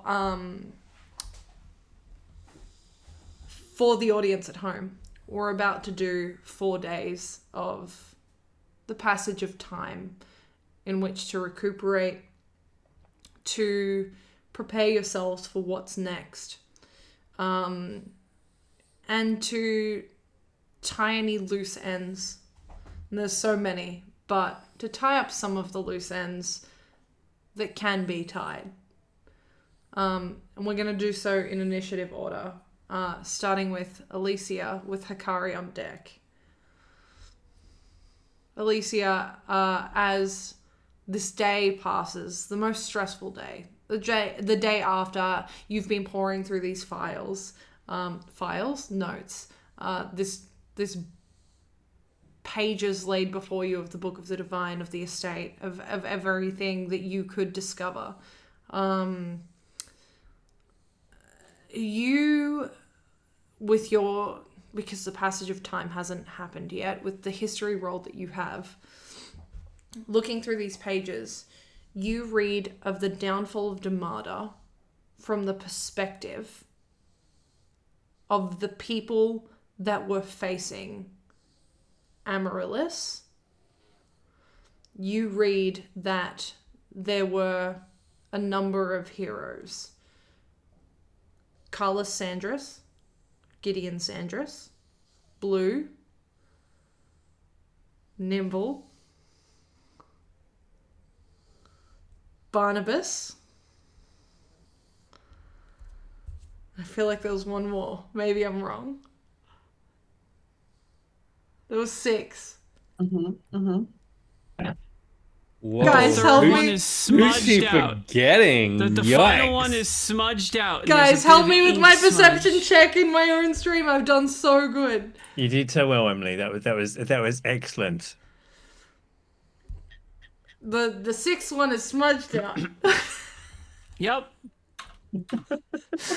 Okay. Hold on, I've covered. So you had Blue and Nimble, which Yep, Blue were- and Nimble is Jeannie and Saz. Yeah. Gideon and Carlos is Carlos. is Lockie and Connor, Mhm. and then Barnabas. is Hamish. So you're missing Brandon's. Oh, I forget his name. Strix, or something like that. Wow. Hey, Ravensridge Emporium, we love you, Emily. No, thanks. it's just it was. You're so forgettable. they played brothers. No, fuck you. Eat my ass. Don't actually. I'm not into it. But you read from the perspective of these heroes in air quotes, knowing that you've met Carlos Sandras and you've spent time with Carlos Sandras. You read that they were a group of heroes that over time, a very long amount of time in your timeline, were hell-bent on Strix, that's right. Were hell-bent on making sure Damada stayed safe. Over time, the creator, the original creator of Damada, Amaryllis,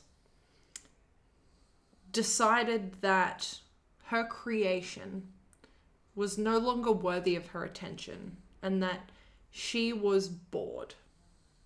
And so, rather than spending her days pouring her magic, care, and energy into the world of Damada, she decided to destroy her first creation.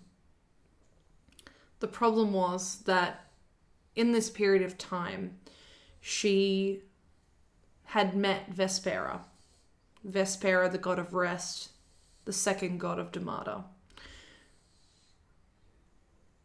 resented this as a concept and turned on her and instead attempted to stop her from ending the world in which she created, creating a divide between the two. From the perspective of Gideon, Carlos, Nimble, Strix, Blue, and Barnabas, you read about the final battle. You read about the tower that they entered, the arcane chapter. You read about how they entered through multiple tunnels, passing people and having to make the tough decision on whether to help innocents escape from these tunnels in an attempt to help them survive versus taking down Amaryllis. That they sacrifice the lives of these innocents in an effort to gain more time to stop her from ending this world, from stopping the calamity for the greater good. You read about them approaching and seeing Amaryllis chained to an altar. Amaryllis exclaiming that she is bored, eternity being the dullest prison. And you read about how, with their best efforts, they attempted to stop the end of Damada. And though they did a valiant job, it was too late. Damada, as you knew it, Alicia, was going to fall. They were faced with a choice. Sacrifice themselves and attempt to save the magic that ran through the veins of the land of Damada, or don't and fuck around and find out for their own survival. You learned that 3 of them chose to sacrifice themselves. 3 of them didn't, and continued to live and outlast the calamity. One of those being Carlos Sandris, who you met following.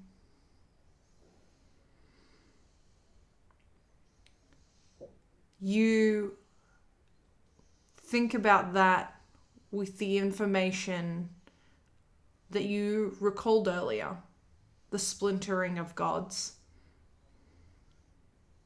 You think about Damada after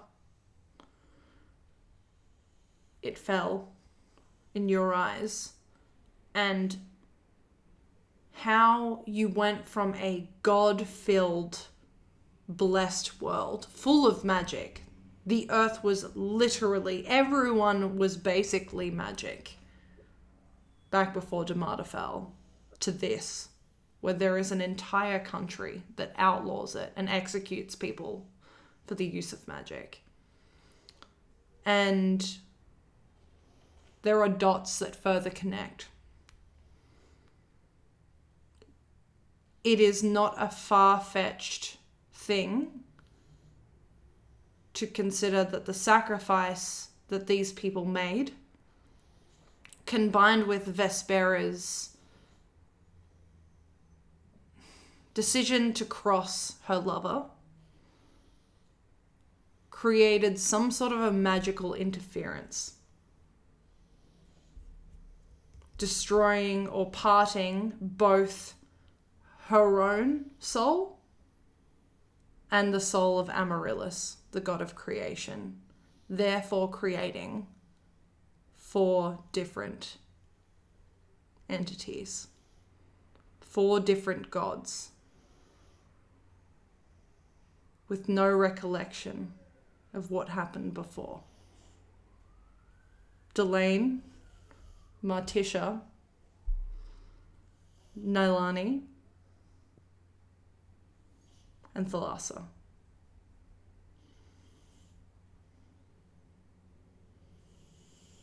Figuring out which 2 parted from Amaryllis in which 2 parted from Vespera. It's not far-fetched to think somehow they could be reunited.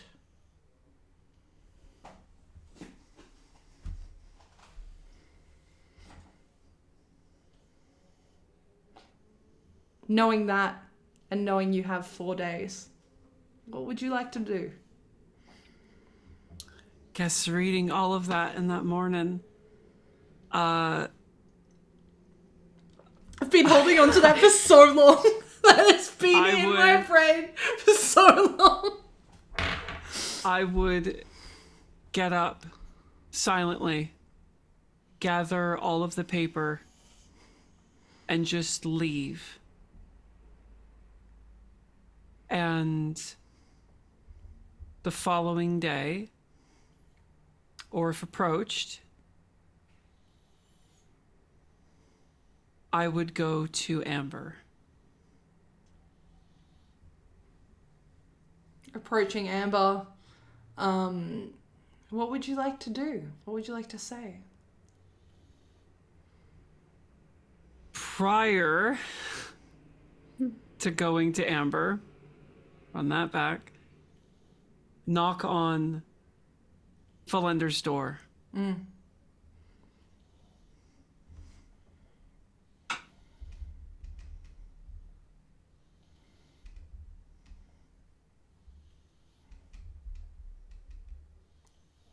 Open up, Velendar. Well, hang on. I feel like this is worthy of a little throwback, because there's once upon a time I knocked on a door. And was there not a perception check that needed to be rolled in response to that? Okay, let me ask this. Is this the same day, Alicia, as you reading these pages, or are you allowing Velendar space of, like, time? It would be probably the next day. So you decide, Velendar, what mindset are you in? Do you think you would be avoiding people or not? Not actively avoiding, passively avoiding. Like, and that was demonstrated earlier with kind of like heading down to the breakfast discussion, hearing it be a little bit too intense for what he's prepared to deal with at the moment, and then immediately heading back into his room. If it's a knock at his door, the only thing he's going to be doing is attuning, you fuck, Emily, to his ring. Would you do so? And or at least you think you do. Shut up, you. And if it does come down to a perception check with a +7, I've rolled high enough to probably clock the door knock. Great. So, yep, the door is knocked on. Correct. Why are you making this difficult? Well, because I thought it would be a really cute little echo of the Velendar Scarlet door knock situation if I also failed to fucking recognize it. But alas, here we are. Enter. Crack the door. I know I said I would give you time, but I'm afraid we don't have any.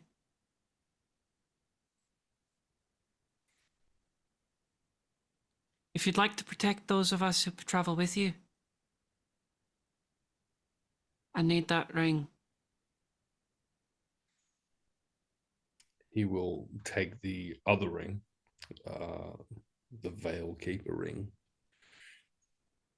from his finger and hold it to Alicia, but just kind of like hold it back for a little bit. Alicia. I'm aware.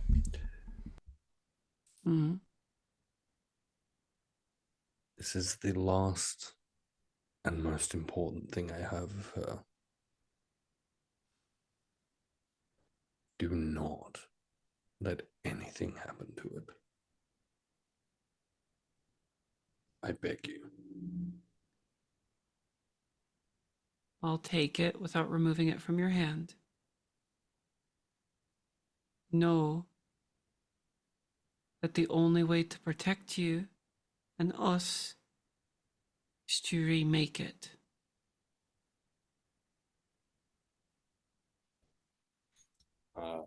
Yeah, he'll hand over and it's not even Tybell's ring, but he's associated it with her at this point. So He'll hand over the Veilkeeper ring. If I I can. will point out one thing Mm-hmm.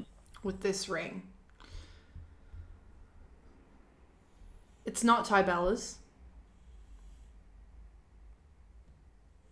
but it is shaped the same as the one Narcelia wore. Mm-hmm. That's all. Fuck you. Thank you. I don't make... Well, I do make the rules here, but... You literally make the rules, yeah. But also, that was pre-established a long time ago. I've done my crying. I'm not interested in doing it again for the rest of the session. He'll hand over the ring. Okay, challenge accepted. Let me He's- rewrite the session. Fuck you. He's going to trust Alicia to take it and to look after it while she does what she does. I will get this back. Yes. In a way. No. What do you mean? I need this back, Alicia. Do you value the lives of your friends? I'm going to ask you to be very clear. What are you going to do with the fucking ring? I'm going to remake it to protect you. Hopefully from your mother. It will not be the same, but you will get it back. What does this remaking entail exactly? Do you have time for a 200-year lecture on arcane arts and enchanting? Or do you want me to do my fucking job and keep this family safe? I have time. Then join us. And I'll walk out with the ring. Excuse me, us. Are you coming or not? Fucking answer the question, Alicia. I need help from Amber.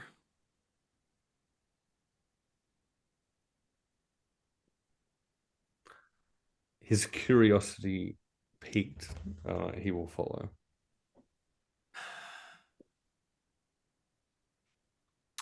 And off to Amber we go. We're off to see the Amber, wonderful Amber of Oz. And you make your way to Amber easily enough to whatever the fuck it is you're about to do with this ring. Just knock. Amber, do you have a minute?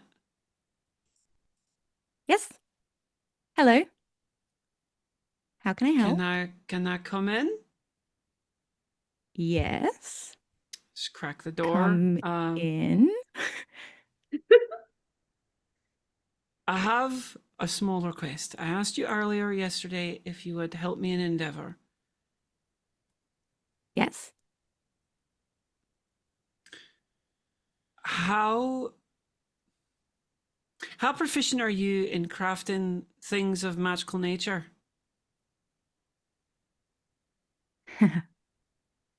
Pretty handy. What do you have in mind? As a thought, I'm gonna hand over the ring to you. Let me take it. Yesterday I told you that Tybella had left. She is gone. She has died. I know. And I assumed as much. I wish to reforge this into something so that we cannot be spied on. So that this one, ushering Velendar to join me in the room, so that this one's mother cannot do what she did again.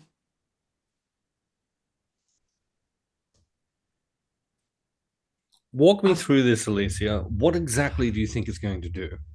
Quickly. I have poured over the notes of the entirety of what was discovered at the mine, as well as a myriad of other things that, quite frankly, cannot be explained expeditiously. I want to use the stone and I will rework the metal as I can to make you an artifact that will literally stop you from ever being seen by anyone magically. If they don't see you, they don't know where you are. He'll reach out and take the ring. I'll let you just hand it. Look at Amber. I'm terribly sorry for having wasted your time. And we'll return to his room. I'm gonna grab you by the wrist before you leave. No. No. You would endanger all of us. Everyone. Again. How many more needs fucking die before you'll goddamn learn the lesson? How many more people do you need to burn in front of another fucking house that isn't yours?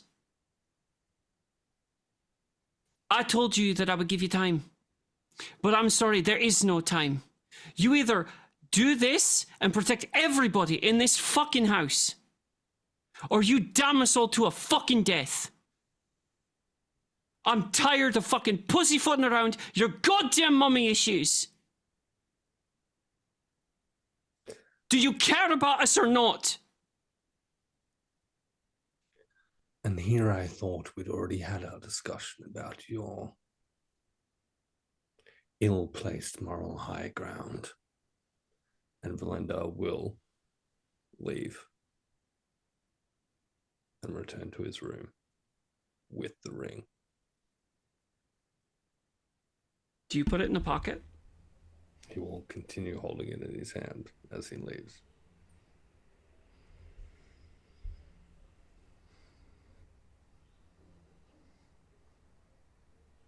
So terribly sorry for wasting your time, Amber. Not at all. It was not a waste of time. It was a good idea. Does it have to be that ring, Alicia? It needed to be... I don't know. The stone itself was the component that we needed. Because it needs to be all-encompassing. From everything. From gods. From humans. From his mother. Okay. End so of. we find another stone. We'll have to find another stone. Or in the meantime, I can try and find something else. Either way. Thank you for your time. No worries. And I will bow and leave the room. Promethean. Could you re-roll your D10 for Alicia, please? And I'd like to thank Shoten for the total.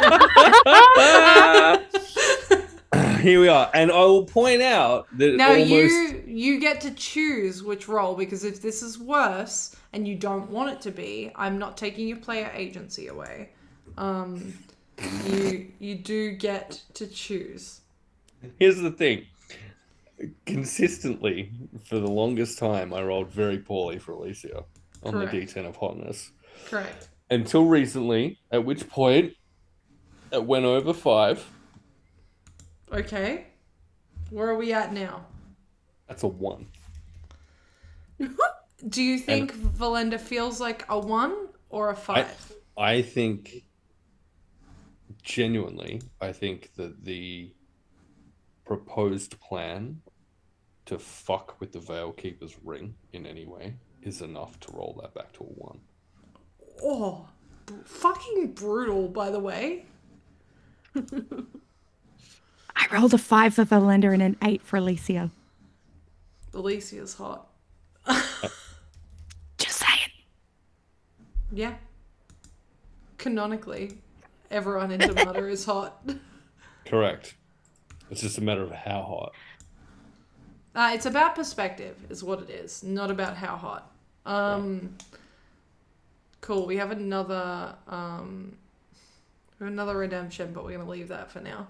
Thank you for the donations. We're at $671. At $750, we do Thirsty Thursdays chat submission edition, which basically just means there's no theme. Chat just submits photos into the Thirsty Thursday channel, and me and Promethean have to rank how hot they are. Alicia, having gone through this with Velendar and his fucking infuriating nature, in this moment with Amber, is there anything else you would like to do over these 4 days? Alicia, at that, will make avid and distinct attempts to avoid Velendar in any discussion at any point. If he enters the room, she leaves the room. If he tries to talk to her, she does not respond. She is infuriated with him, and he will know. Outside of that, the following days are spent with Amber, trying to sort what she can without the stone that she needs to protect the party, which she will point out at every opportunity she can. In these moments, also hot. In these moments, is there anything else? Shut up, Promethean. No one asked. Is there anything else that you think the two of you would discuss over this time?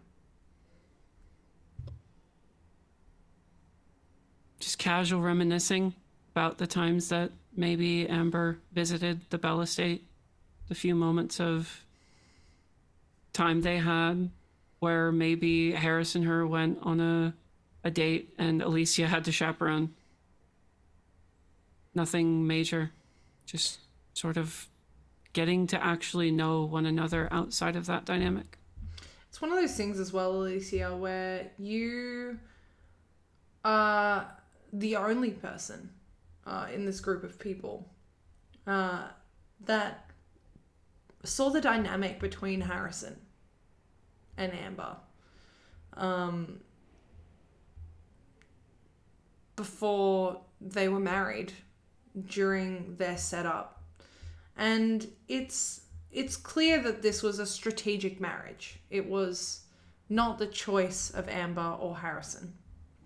But what you did notice is that neither resents the other. And there is respect, and there is kindness, and there are moments that you chaperoned on those dates that were truly good. Harrison, you have watched grow up, and he can be a fucking dick. But a lot of that is aimed at Scarlet.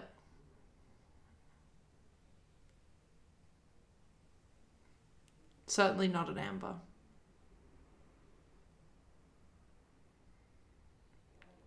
So there are specific moments where you talk about the dates and chaperoning, where there are just stupid little things that happened that only the two of you know about, that do bring elements of joy as the celebration of Frostfall approaches the end of this year, or the beginning of the end of the year, in which most families get together and spend time with each other. It's tradition to celebrate the time spent in the year, particularly that of the Emberfest. But it is one of the colder years that you've had to celebrate, because a lot's happened. And with that, we'll move on to Hakari. Over these 4 days of the passage of time, what is it that Hakari is doing? Hakari is going to start, I think, the following day as early as he can. And he is going to find the Grove area and is going to move through a few forms until he's exhausted, and pull it towards sort of midday. He then will head to that little study where the pages were left, and pore over a few things just from his little traveling satchel, and will find a note that Dee has sent me about Amber. He'll read it to himself and keep it for the time being, before he will... Do I get to see this?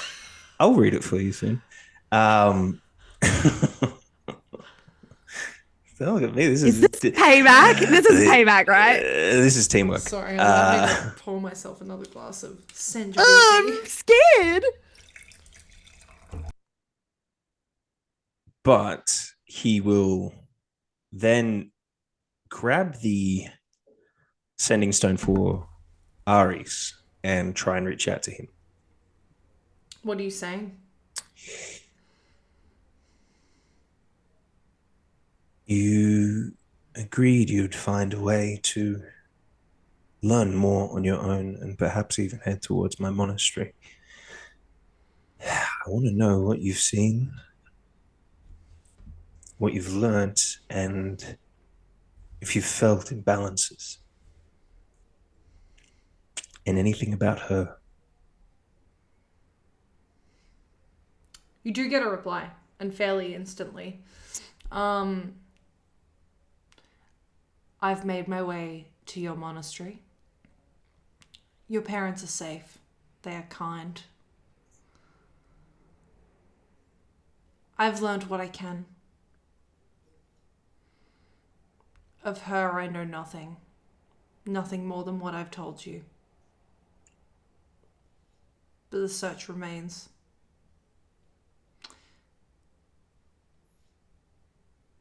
It's interesting. The tower feels more alive than it ever has.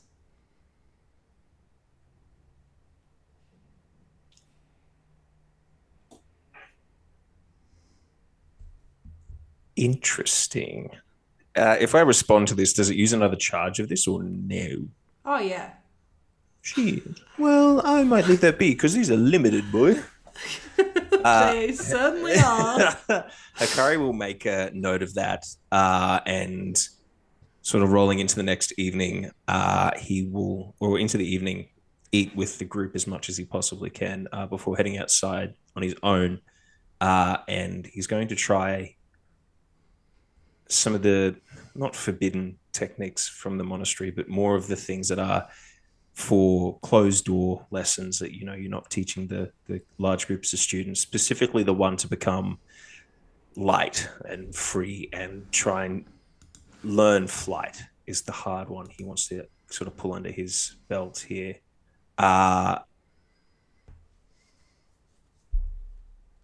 Mechanically, I can't get it for another couple levels, but I'd like to think that he's trying to pull in at least an idea. To like, yeah, kind of work on it. And during this time in the Grove yesterday and even now, there are moments where you hear the echoes of Divinity. Hey, what's that? 2 weeks in a row, baby. I got him. He's at the thing. Got him. Yeah, cool. I'll leave. Sorry. You get No, guys, no. disadvantage on every roll ever now. No, I'm joking. Yeah, the voice of your father, and it's not him speaking to you now. It's memories of him bringing you up and training you, and the things that he would say, and as you kind of take all these different forms, you hear that voice in the Grove. As you begin to do these behind closed doors, the voice changes.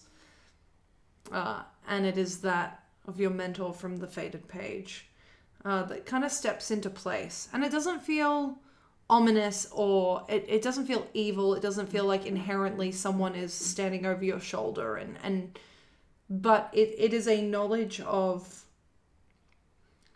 this is not necessarily the teachings of my father. Ooh.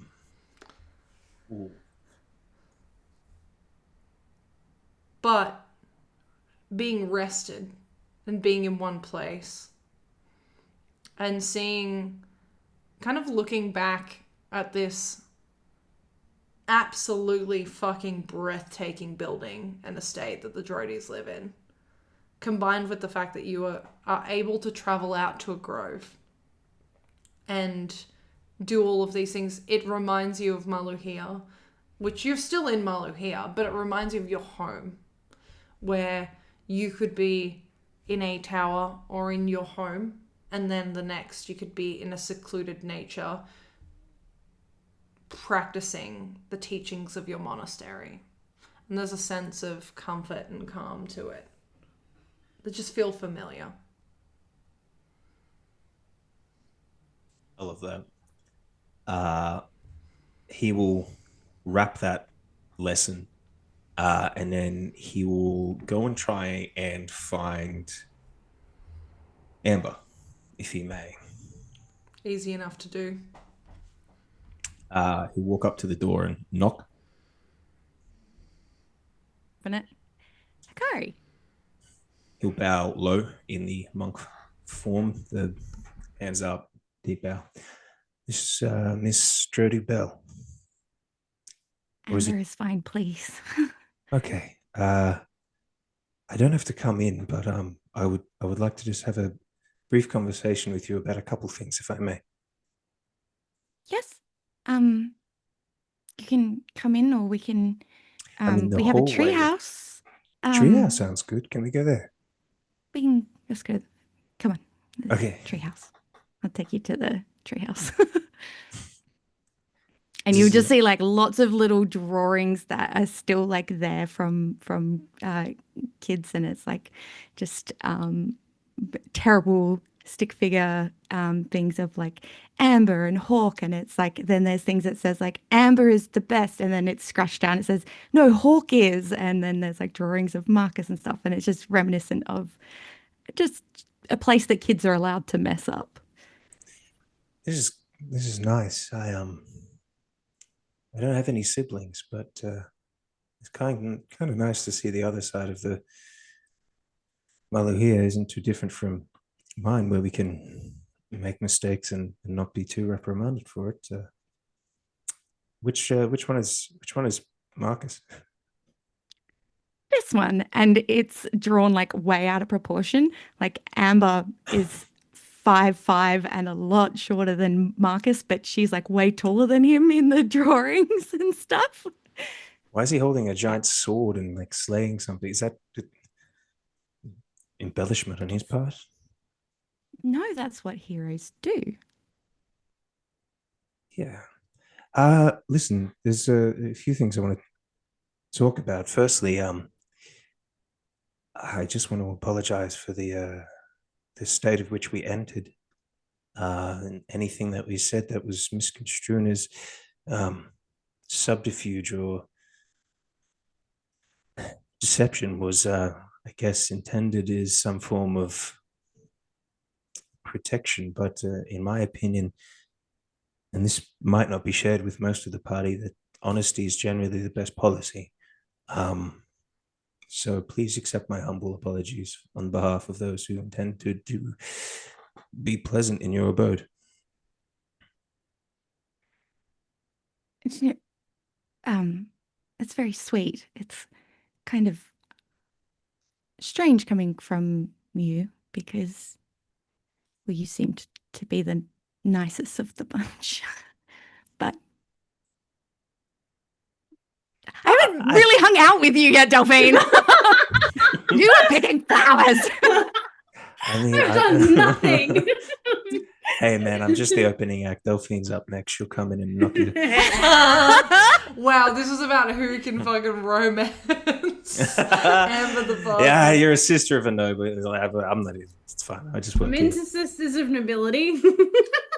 She. She. I I guess I might not be the nicest, but I do what I think's right at the right time and speak when it's needed. So again, thank you for accepting that, or at least hearing it out. I want to ask you a few things about Marcus, if I can. Of course. He seems to hide himself behind jokes and wit. I mean, I wield my fists and weapons with tact, but he seems to use words and well, anything he can to deflect or wound if he needs to. Is he always been like that? Or did something happen?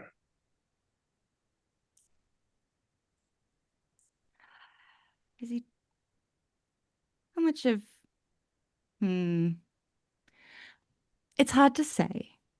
There's a 17-year age gap between us.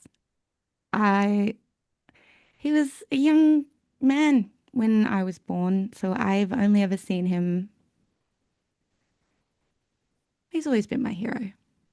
He's the only other Drody, other than Hawk, who doesn't detest everything about me.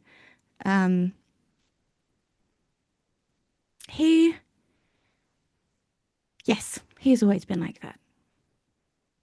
He is the funniest and kindest person I have ever known. And his silence and his deflection is going to get him into trouble. It's probably worth noting that I've come to love him. Like I said, I didn't have siblings, but he's become a brother.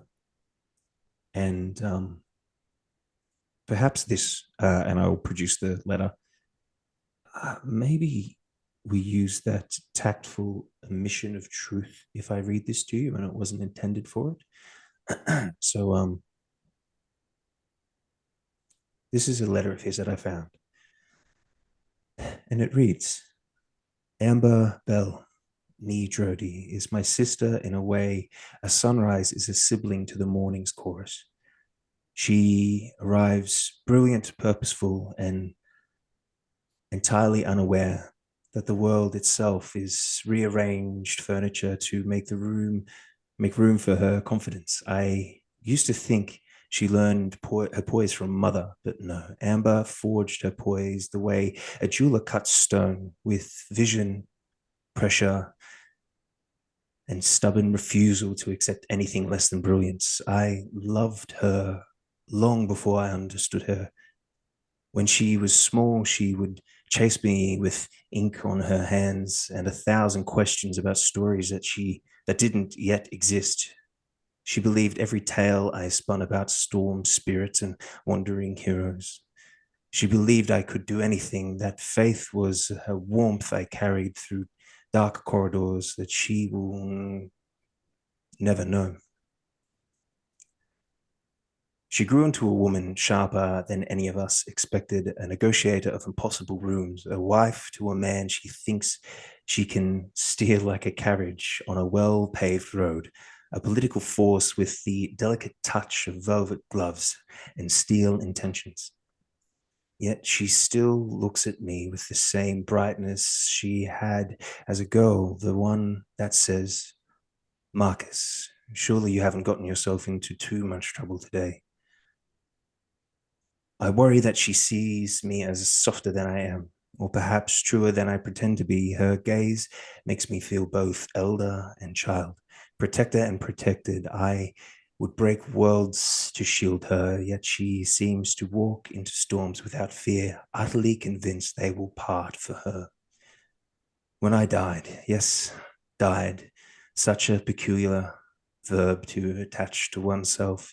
It was her face I dreaded disappointing, not frightening her, not burdening her, disappointing her, as though my departure from this realm might be interpreted as irresponsible. Only Amber could inspire such a strange fear.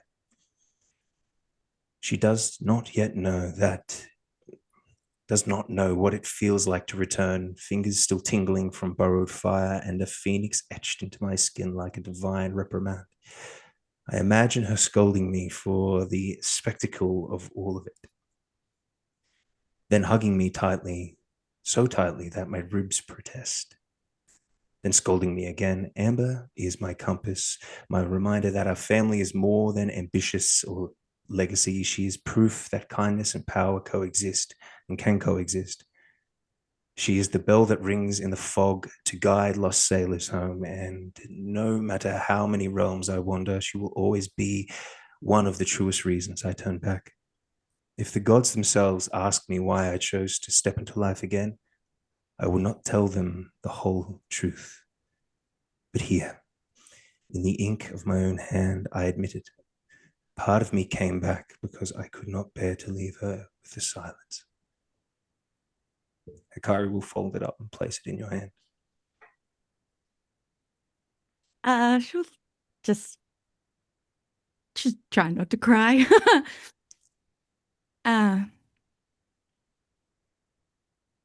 don't know what to do with that.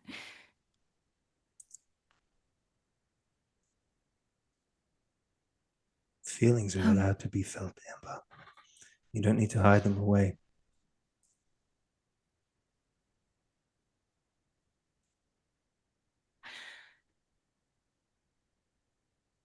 Feelings get you killed.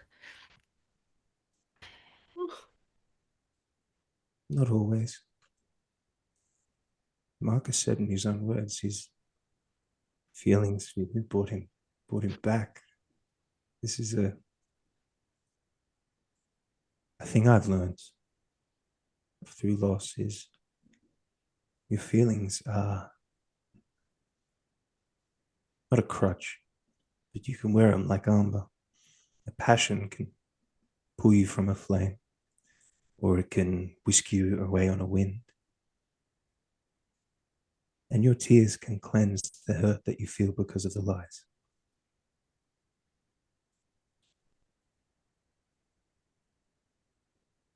You don't have to talk. You can show me some more of these pictures on the walls if you would like.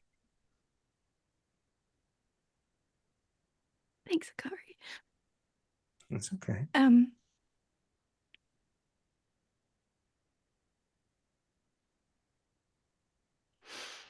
Are you okay? You were one of the ones that died, right? And came back, and then Tybella, and you were friends with Briley.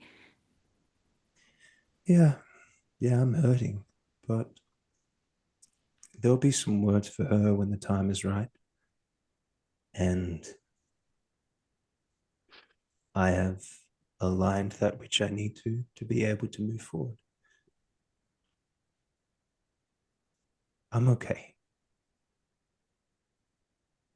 That's my line. I'm okay. I promise. I don't believe in promises. I do. They get you back too. But listen, I think things will be okay. Just as long as we keep moving forward. And we put some trust in your brother and his word for his friends. I know Velendar is... let's not talk about him. I know Scarlet is very powerful. Delphine bears the mark of a goddess who sent me home. Alicia is a good dancer, better than I am. And she's seen the world passing and knows to look out for signs. The group here, despite their many differences, are like a jigsaw puzzle. Many jigsaw puzzles put into. I'm not good at adages, but the whole point is we fit together like a broken jigsaw, and it still makes a picture. That's really lovely. I think you're better at it than you think you are. Hey, thanks. Can I tell you something? Yeah, sure. When you were talking about the gods coming back and ending the world again. For a split second, I just thought, maybe we just let them. Maybe we deserve it, and we just let them. Let the world burn. I think Thanks, there's sir. No, Yeah. you were talking. I didn't mean to cut you off. That's fine. I don't know what I was going to say. That's what. It's okay to have those thoughts. You should talk to Scarlet about that.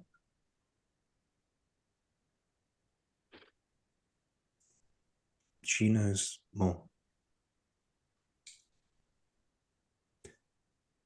But I think I would like some tea, if you have it. I came here with a letter and a plan, and we've lettered that plan out to.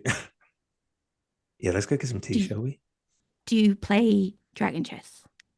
Yeah, badly. My elo is like 20. So do you want to play, and do I not have to pretend to lose? Oh yeah, I'll lose. No question. I'll make you some tea, and let's play this game. Done. As the two of you make your way to play chess, tea in hand, and being refilled as this game of dragon chess goes on. Delphine, you have 4 days. You're muted, by the way. Yeah. What is it that you are doing over these 4 days? Look. Again, Delphine doesn't fully know what she's doing here. She had her moment in the Feywild where she was like, ah, shit. But she's also totally living in Delulu land, where no, the Feywild's fine. Well, I didn't do anything. Her and Marcus are just gonna walk hand in hand into the delusional sunset.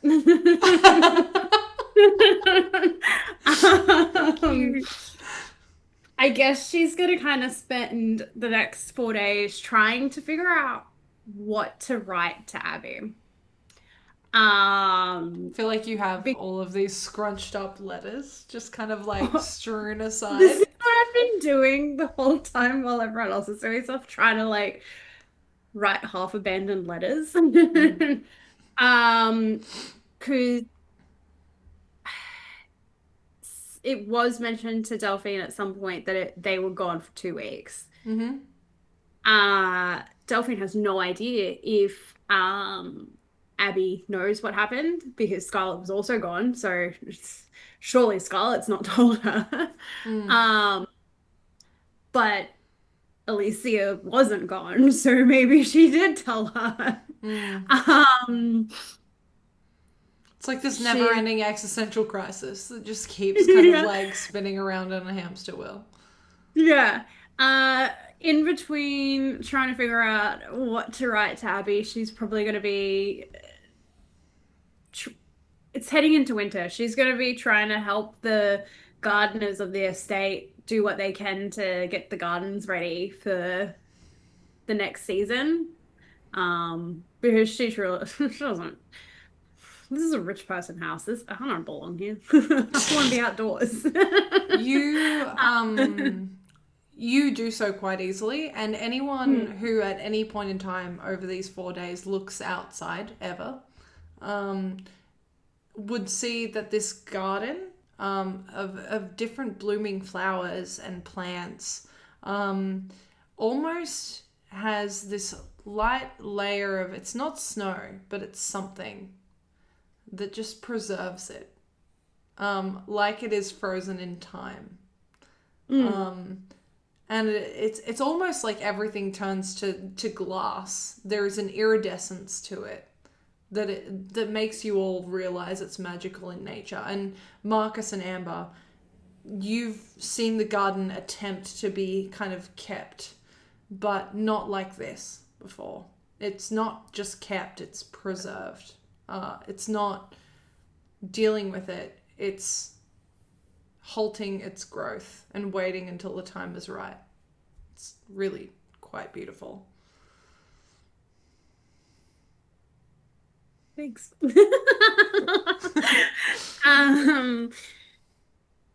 She, I don't know. I guess she'll try and talk to her friends and be like, "Hey, what are we doing?" Like she. To which I Since feel like she's- you're met with various answers, and a lot of them are, they're never dismissive. I don't think. Maybe Velendar is dismissive, but not necessarily dismissive in the way of like get fucked. And I don't want to take that away from you, Pro. What do you think Velendar would be like when Delphine starts casual conversation? Nothing deep, just, hey, what were we doing? She's approaching this from a nobody's given me a task. Give me a kind of task to thing. do. We're recuperating, Delphine, gathering ourselves, and preparing for what is to come. So what What you is hear coming? It's what you hear from Velendar, Alicia in a line. What would Alicia say to Delphine when Delphine's like, "Hey, what are we doing?"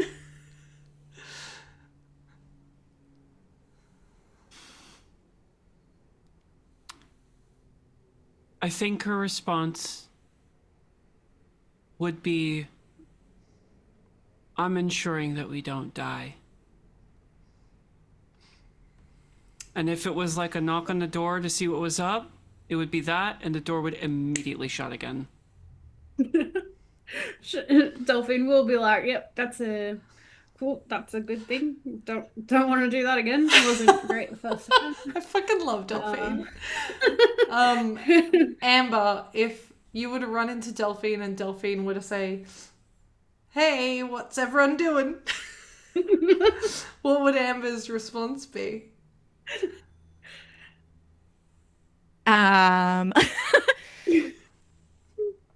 What I'm told. But I'm actually going to go play chess with Hakari. What are you doing? Delphine does not know chess. Nobody taught her this. I need a task. Oh, also, do you have more parchment? I ran out.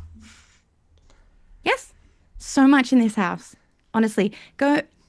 She'll direct you to Star's office. Raid your heart out. And if you feel like just like messing things up in there a little bit, go for gold. Stuffle's a dick. Have fun.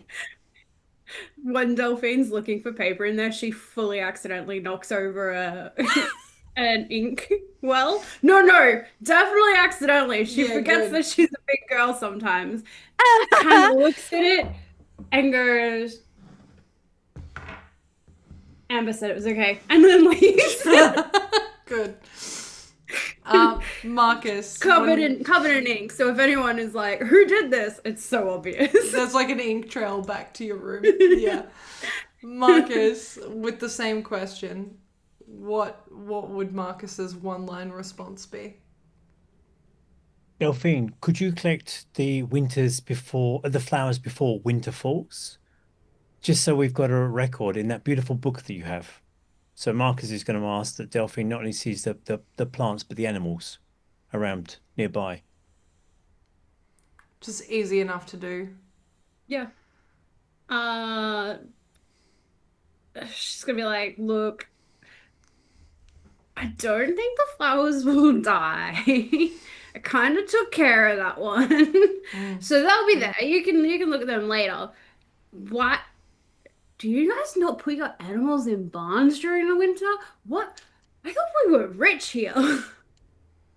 And Marcus will point to a couple of the gamekeepers that look after the place, and also say, "Look, here's the thing, Delphine. The land here is in Malhir is usually a little bit warmer. This has been a particularly cold one. And if you look, and he points to the paddocks where all the horses, for example, which are being purchased from Bradley, are being carefully covered and looked after.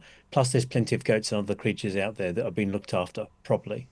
But the cold snap that's driven through, as it appears to Marcus's eyes, there's a rare beauty here, and there's a chance for us to recuperate. And he's trying to get Delphine to capture some of that moment of beauty, because it's been a dark few weeks for everyone, and she has the better eye for it.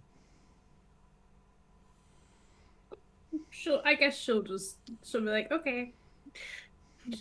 And then she'll kind of leave the conversation with Marcus and be like, I was already spending time with the animals and the plants. What else? Scarlet, when Delphine approaches you, what is your one-line response? So Scarlet effectively is spending most of the days running around, parkouring, training, whatever she can do to just be physically active. Yeah. So it's kind of like, hey, can totally spar, can do whatever you want, but also she's so into. You said spar, and she was like, yeah. Do you want to know something the others don't know yet? Always. Wait, is it a secret? Because I'm not good at those. No, it's not a secret. You would just be the first to know. Yeah, I want to know. So after we came back, I could do this thing, and she makes a shimmering knife appear in her hand and just throws it, and after it hits its target, it disappears. What? I don't know can't why. do that. How do you do that? I don't know. I'm pulling the energy from somewhere. I don't know enough to know how. I just can. Can you do more than one? And so basically the way she would do them would be as if it was one around, but she can just keep doing it over and over and over. Be cooler if you could throw like 3 at a time. But this is still cool. I'm gonna start trying to see if I can do it and go back to using my maul at the same time. Ooh. Dual wielding. My sword's too heavy for that. I just love that the two girlies in the parties can just sit and talk combat, like, you know, strategy, combat, whatever.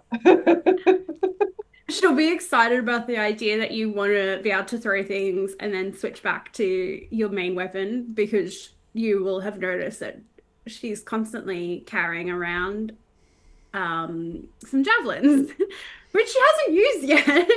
But it seems like she probably knows how to use them, considering she's got them and her longsword. So that would basically be what she gets from Scarlet, is a whole heap of combat talk, weapon damage bashing talk. Hakari, when Delphine approaches you, what do you think your one sentence response is? Yeah. Got one word. Good. Hi there. Hey, buddy. How you doing? I mean, I don't really know what's happened. I guess, I don't know. I saw things, and I don't know if they're real, and I don't know. Marcus is like sad, and then everyone's sad, and I don't know what to do. The Velendar's sad, but he's always sad. But I mean, his friends did die, but he's always sad. I mean, look, hey, I mean, we all kind of, most of us kind of got a bit killed. Not fully, because we came back. That was not great. Yeah. I love a TPK. Your little pendant there, yeah, that's what, the last one? She has it like strapped around her arm. Where is it? I actually have it here. What the fuck? Cute. Yeah. Thanks, Mr. Imp-like Winky. response. Yeah, so she's got like it's not quite this size, but like it would be like strapped around her arm kind of thing so that she can have it tucked into her armor at all times. That's pretty cool. Is she like friendly and stuff, or is there something else around that bad boy? Well, I mean, she's always been friendly to me. She's kind of talked to me like my whole life. Like a running sort of thing in your mind? Oh, no, like dreams. Okay. Well, I don't really dream because I don't sleep, but I guess, like, I don't know. Is there like sometime at some point at one time in the future, could we like try and talk to her together? I mean, I've never. Oh, well, that's a lie. I have tried to summon Thalassa once, and they didn't come. But that was it. I think that was Eoseska's fault. I think maybe Thalassa was scared. Yeah, she was kind of awful. Hey, she was pretty scary. No, I was scared. Yeah, fair. I mean, look, would you be down to try and talk to her again? Yeah, we can do that. Hell yeah, yeah. I'll brew some tea at some point, and I've got these cool little sticks of incense. And let's put that Is in the this calendar. specialty? No.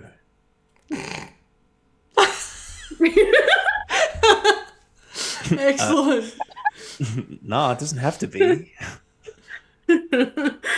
We're all from Malahia, so we all know what the specialties You know are what's like. up.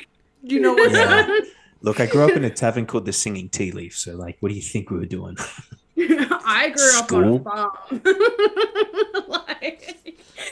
You grew up in the Feywild, but yeah, sure. Oh yeah, well no, that's right. Well, for a while, and then I grew up on a farm. I'm still growing up. It's crazy we're having this conversation in my doorway. Oh yeah. You're like, namaste. Yeah, I'll bow. I'll go do my stuff. Hey, if you said you're looking for a task, like yeah, you're looking for it.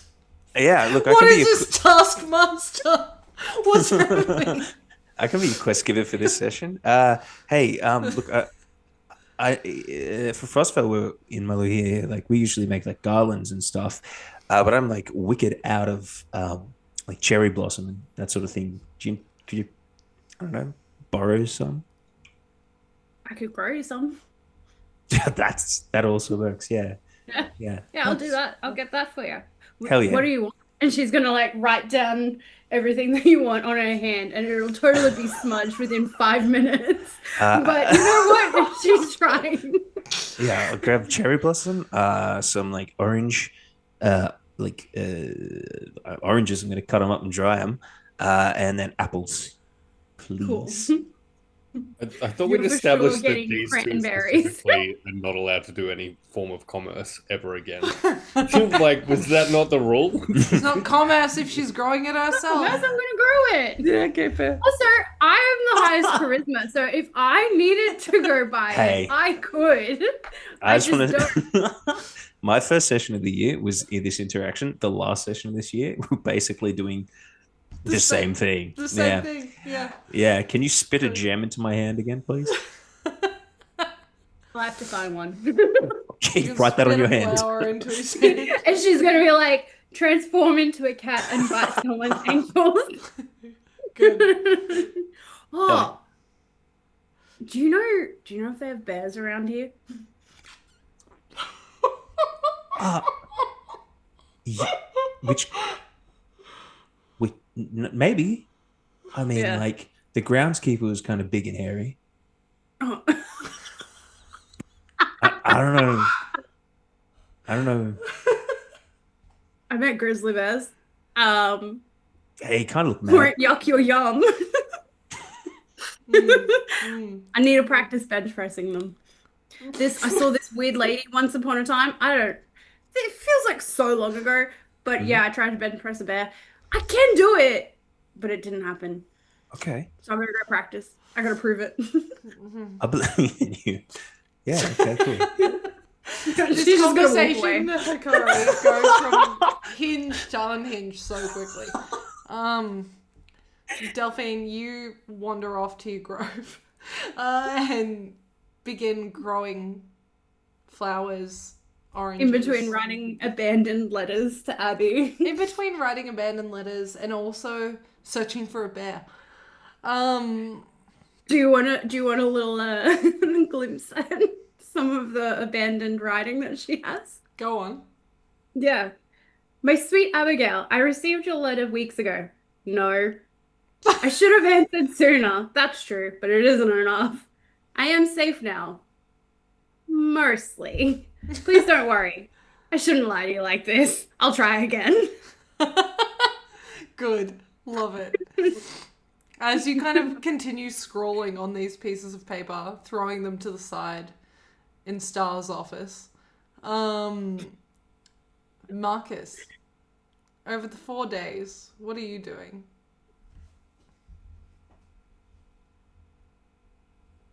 No, you missed someone, baby girl. It was Did I? Yeah, Scarlet. Yeah, you did. Oh, sorry, Scarlet. Yeah, I don't know why I thought Scarlet had... Why? Tammy, I've done this to you twice this session. That's fucked up.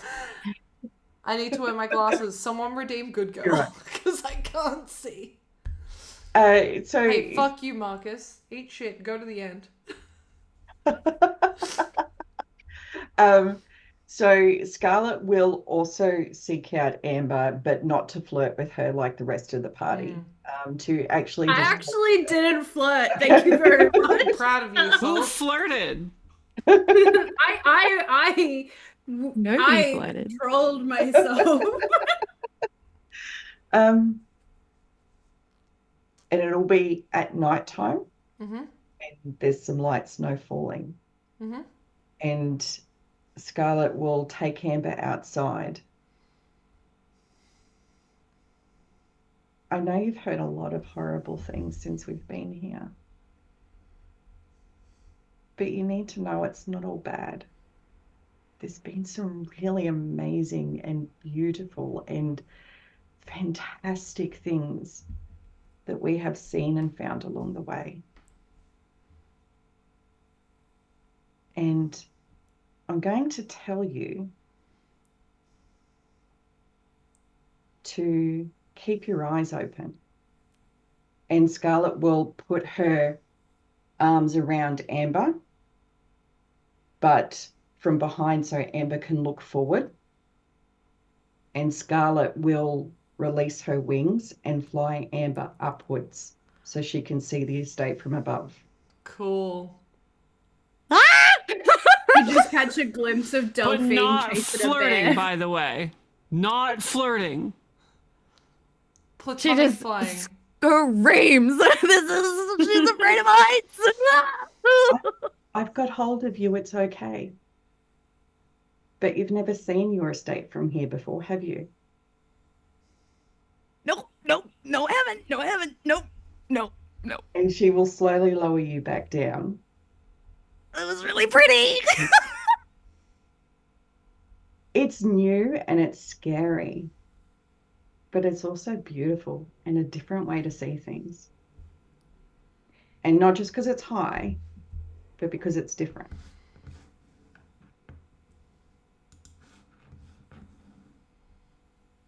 Sometimes you just need to look at what seems bad through a different set of eyes. And sometimes you can still see the good in it or the beauty in it. So when you hear all the horrible things, just remember that somewhere in there, there's also joy.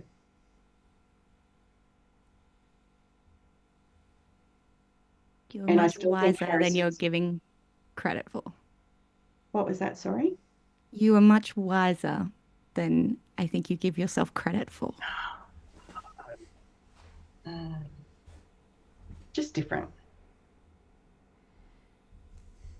Don't tell Harrison I can do that. He doesn't know. So he can't do that?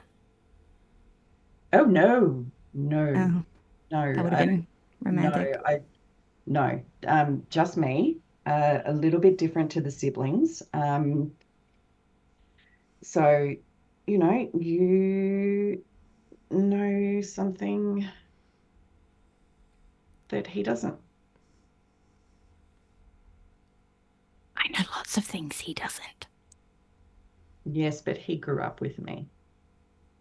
And he doesn't know. If you don't want him to know, he doesn't need to know about this. And after hearing something that was said the other day, willing to make a consolation that as much as my experience of Harrison is that he is truly a dick, you have a different experience with him, and both experiences can be true at the same time.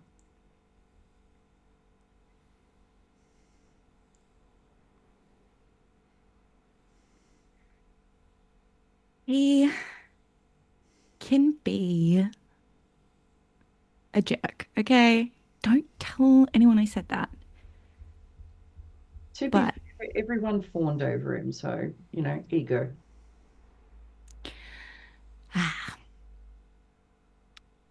But you know what it's like in our families. We didn't get to choose each other, but that doesn't mean we can't be on each other's team, you know? And that is very true.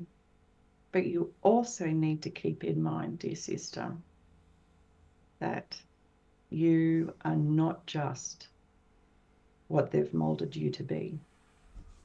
And never, never let anyone make you feel that all you are is to be on someone's arm.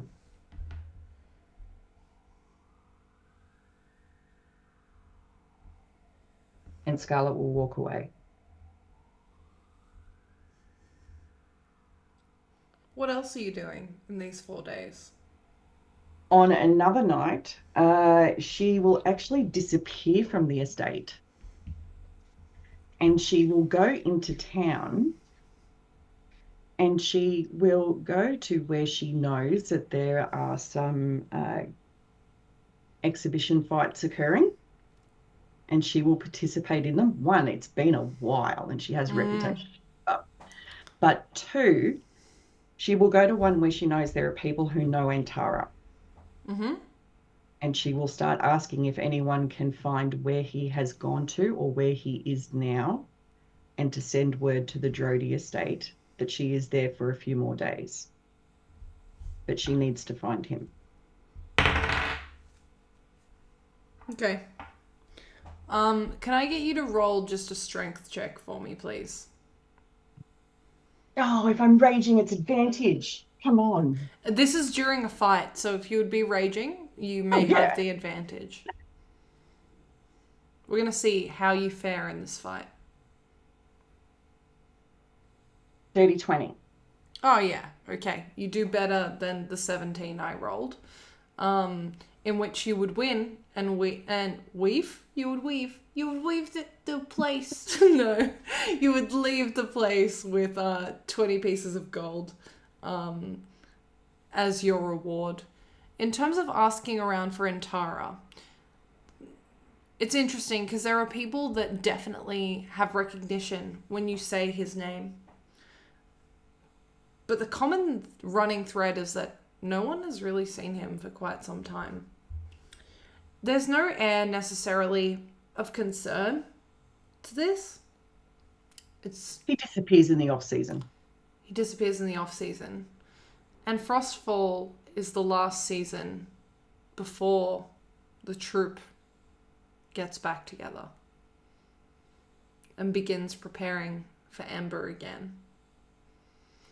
So it's not unusual, but there are a couple of people based on your fighting and your winning that will absolutely tell you if they hear anything.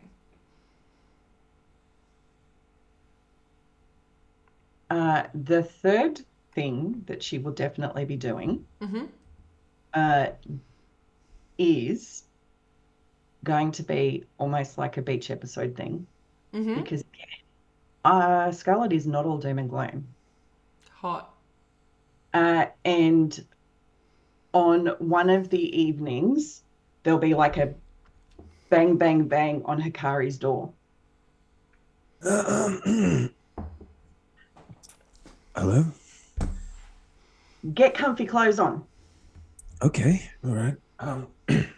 Did they He's need a to be monk. Get comfy clothes on. All my clothes are baggy. Do they need to be, you know what, they're comfy. Okay, where are we going? Yep. What are we doing? Okay, so remember how I said I'm pretty sure that I'm gonna, like, you know, not live through this whole thing? Yeah, I do remember that. So, you know, I was very much I'm gonna die young person. So I learnt to experience life. And I know that you experience life. I'm going to show you a little bit of how I experience life. So we're going on a trip. Okay. Do I need to bring anything? No. Okay. Okay, let's do it. Let's do Are it. you going to the fucking beach? No. So I was gonna say, I'm gonna fucking yeet myself. work with me on this. It could be on a beachfront if you like, or it could be in random wherever. But because Scarlet would know different places where people gather, especially for informal gatherings around Marlohe at this time of year, she would know that there is some outdoor gatherings that occur prior to things getting too cold. Yeah. Basically, she's going to take Hakari to a place where there's a giant fire, there's a bard with a guitar, and there's people just dancing, chilly, vibing. Yeah, hot. It's going to be easy it's enough. Going to be very, you know, it is the type of thing where you can imagine like Miles Smith music playing. It's where Euro trip. Thumping, you know, that sort of stuff. Yeah, and it's going to be like, hey, this is where you're going to learn to dance. That's really sweet. That's really sweet. Thank you. You can dance however you want. People here don't give a shit how you dance. Leave your friends behind. I literally was about to type that into the chat. You beat me to it. But okay, what you're going to do Mhm. is you're going to listen to the music. And I know that you have monk shit for listening to different things.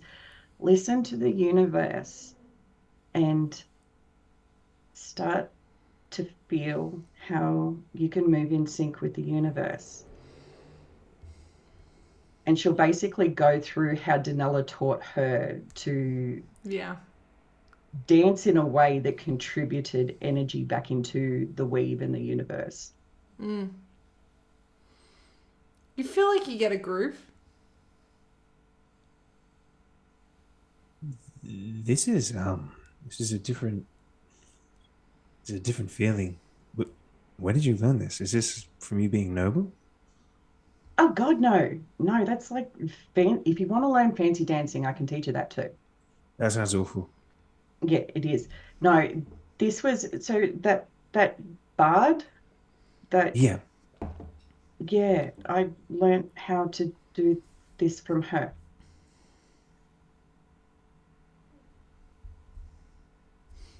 This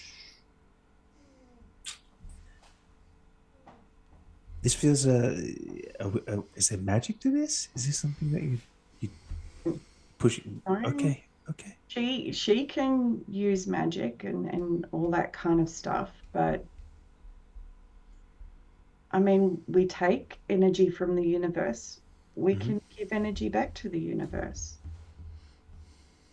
And if I'm pent up full of energy, then that's why sometimes I go dancing and give it back. I like this. I think we should do this more often. Maybe we take this sort of lesson back to the whole group. Can you see Velendar doing shit like this?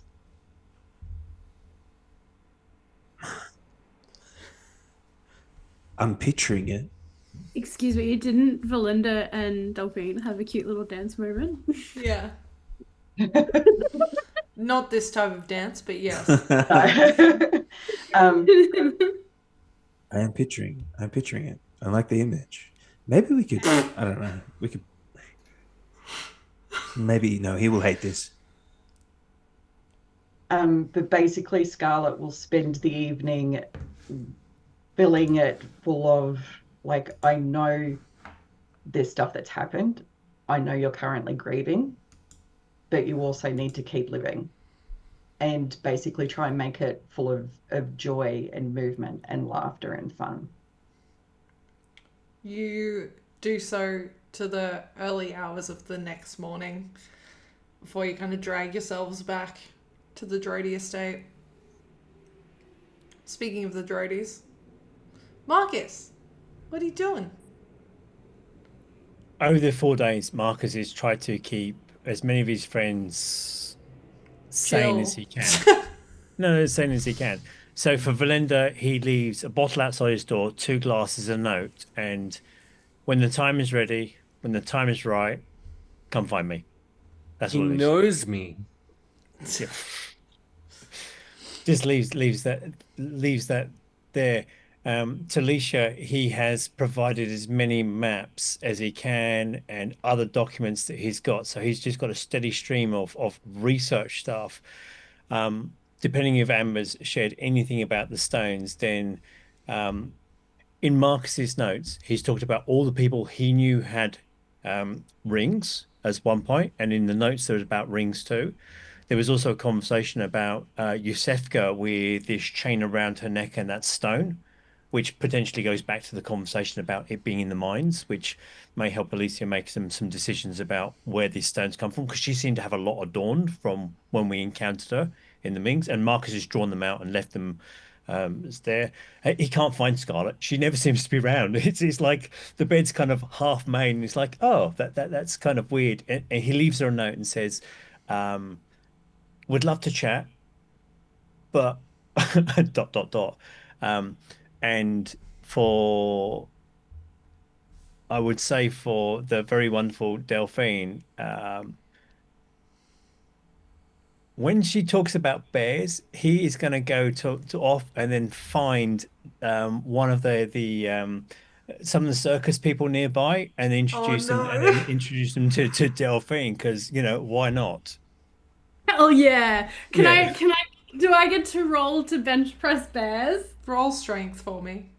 Yeah! Bardic inspiration! With a Get a D8. With a D8.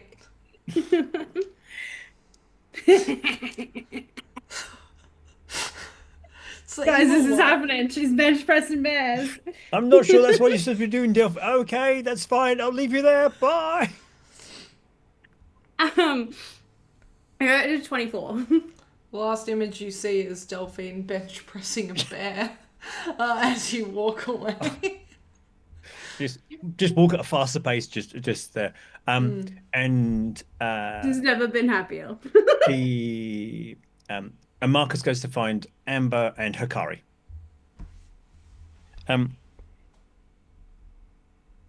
Amber, Hakari, this time here is for me to lay to rest some of the ghosts that have come up and some of the stories that have dropped through. And I would like to take you both to a place that was very special to Briley and myself and say a few words, if you would be so kind. The other thing, Amber, I'm not a fighter. Hikari is, and he knows how to do things, and I will go to this. But you remember the walking stick that Madeleine Sangate gave me? Now, just a few years ago, and I've taken it everywhere with me. Yeah, when you came back from Sediva. I want you to have it. And the reason I want you to have it, a Marcus twists the heads and then pulls the full blade that's in it. And then sticks it back into the walking stick. I can't always defend you, but I can give you something that you're always been better at me at to fence. So I've used this to lean upon and walk through. You may as well take this. It was a wolf's head with silver in it, so it has some properties that I've never really frankly understood particularly much, but if I can give you some safety, then I want you to have what I had.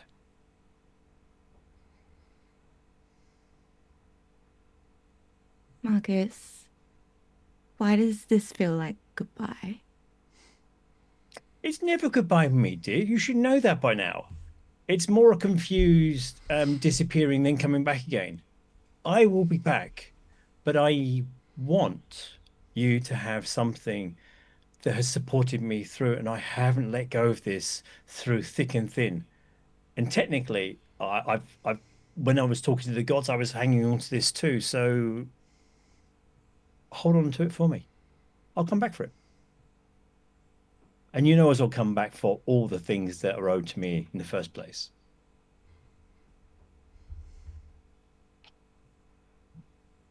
And with that, Marcus leads Hakari and Amber up a hill and to the very back of the estate, then through what Marcus thinks is like a cleverly hidden exit through the estate, and then walks up further. It's a hilltop which has got lightning strikes quite strewn around it. The trees here are old and ancient, and probably something that Delphine may or may not have come and already traipsed through, because it has that sense of age to it. The wind picks up. There's always a sense of storm, but it looks across the land. Marcus turns to Amber first. Sister, you've seen the polished version of me. The jokes, the bright colours, the dancing around, the truth. But this place, this is where I first learned laughter could survive lightning. Riley taught me that. And I brought you here because I need you to know the real shape of the boy I was, and the man I'm still trying to be, and I don't want to hide from you anymore. Hakari, you've walked through death with more grace than any of us deserve. You know what it is to lose someone whose absence changes the shape of the world. I brought you because you understand silence. Not the uncomfortable, not the comfortable side, but where the kind that sits behind the ribs, where breath should be. And I don't want to face that silence alone.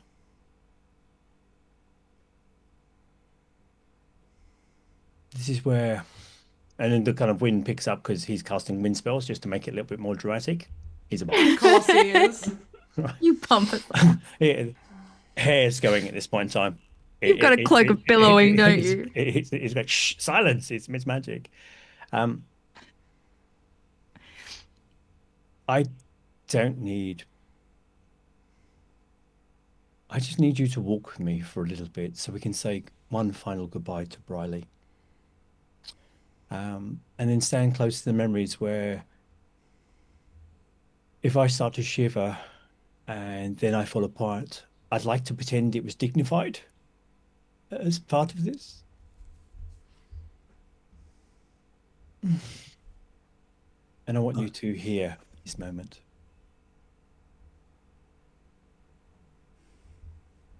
And to what appears to be the universe, he cries out, Briley Eldervale, do you remember the night we ran the storm?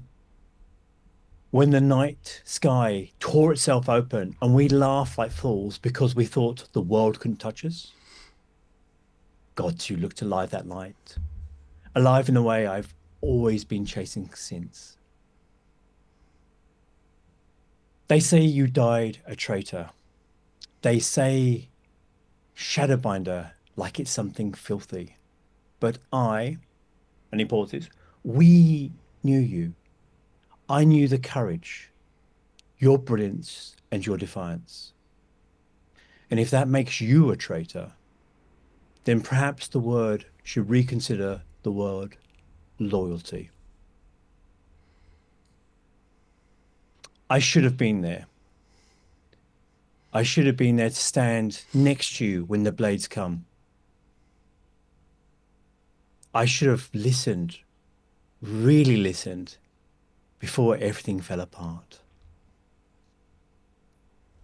This isn't an apology.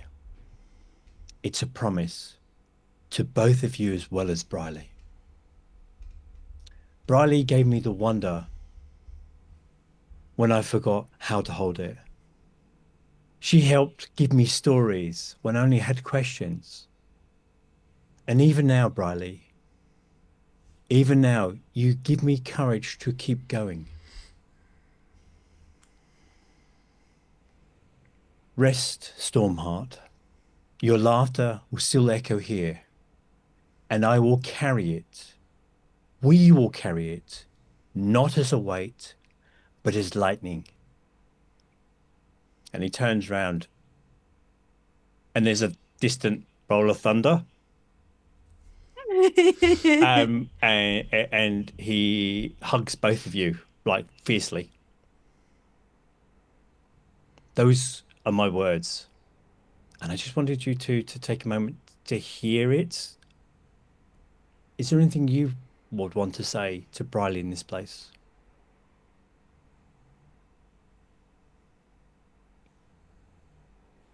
You go first, Hakari. Hakari will hold Marcus close. You're much better with the words than I could possibly be, bud. He will reach into his bag and pull out one of these forever cold apples and set it on the ground. I always kept the promise. And I waited for you. I deciphered the secrets and every element that I could. And I walked on the path that you set before me, and it led me to a new family. It showed me what it meant to have someone to look up to that wasn't a master. And it showed me what inspiration was and courage in the face of truly horrible things.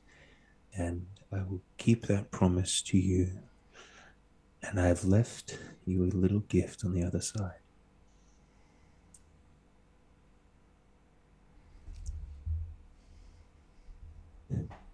I love you, Briley.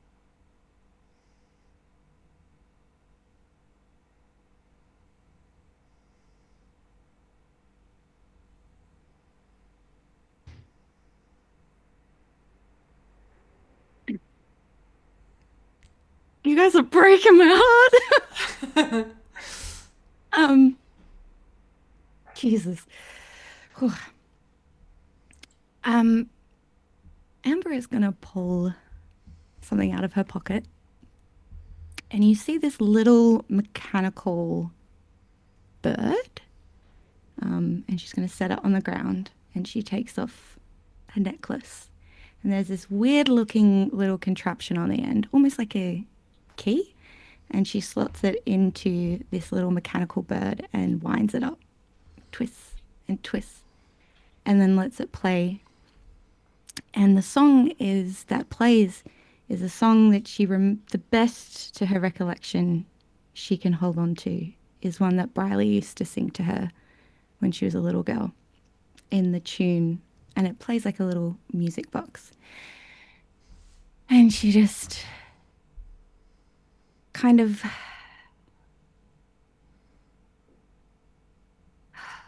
Briley, I miss you every day. I missed you every day when you were still here.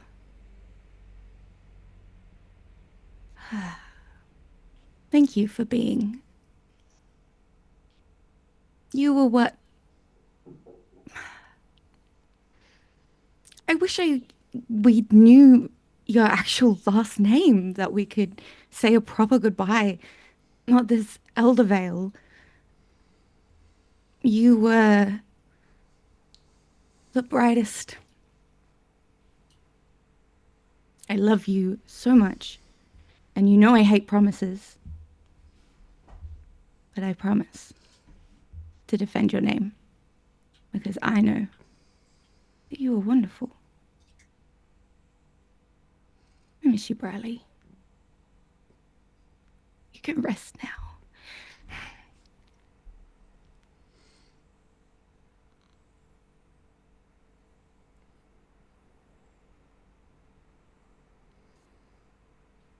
And Marcus leads them.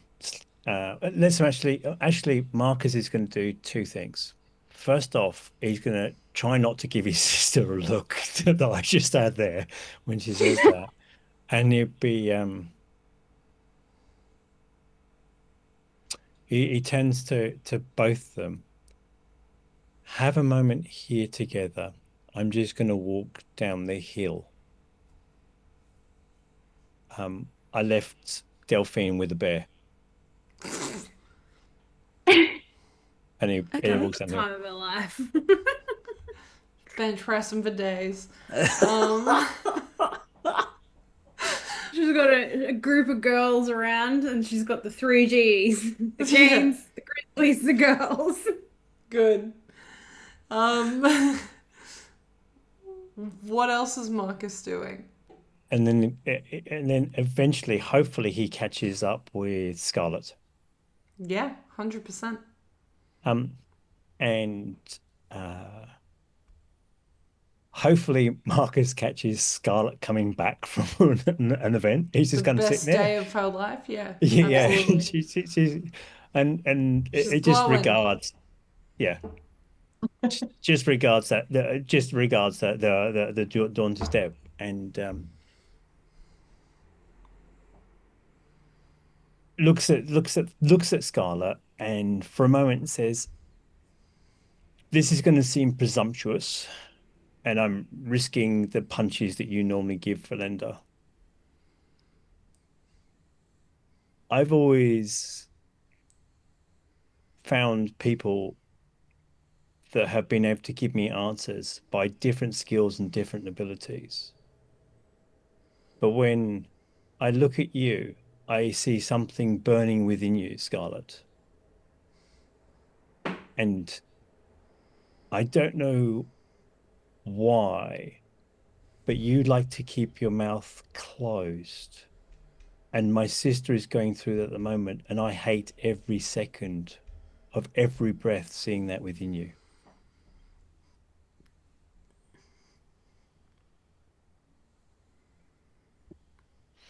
You keep saying you're not bright. You don't understand. Amber is by far the most smart and amazing person that I've ever had the privilege and pleasure to do. And do you remember one of the gifts that you got for us? I asked for this headband, and Marcus gestures this thing in his hair, because I was trying to keep up with Amber. I'd like to gift it to you.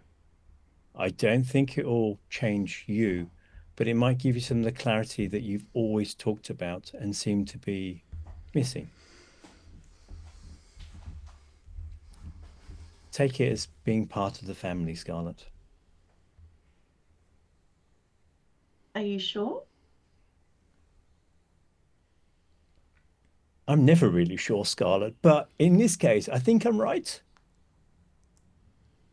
And he proffers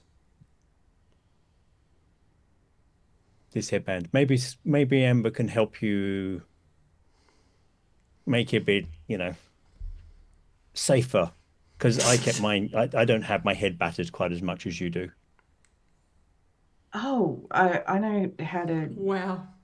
Jimmy clothes and jewelry for that. I mean, exhibition fights, let's be honest, part of the attraction of watching me fight is people thinking a cute little girl can't do that sort of stuff. So I'm used to sort of adjusting things as need be. But if you ever want it back, it's okay to take it back. As you very kindly said, we're now family, and we can drop, how did you frame it? The bullshit. So you will know I will take it back when I need it. But for now, yeah, family. And she will put the headband on, and basically just loop her in with Marcus. Be like, do you think you can help me figure out why I can do this now? And she'll conjure the blade in her hand and show him. Again, Marcus, in true manly fashion, will shriek. And then we probably need to go and talk to some people about that, he will start to try and work it out as he talks to Scarlet as they stroll down, as he asks you like literally just streams of questions. You are able to fly, come and show this, blah blah blah, and this will go on DM for a bit as he just questions the living bejesus out of Scarlet and her new abilities. Good. To which point, we will move on to Velendar. What are you doing over the 4 days? Velendar has a very simple set of desires over those 4 days. Primarily amongst which is the reattuning to the Ring of Mind Shielding. She do so. He'll also spend quite a lot of time with the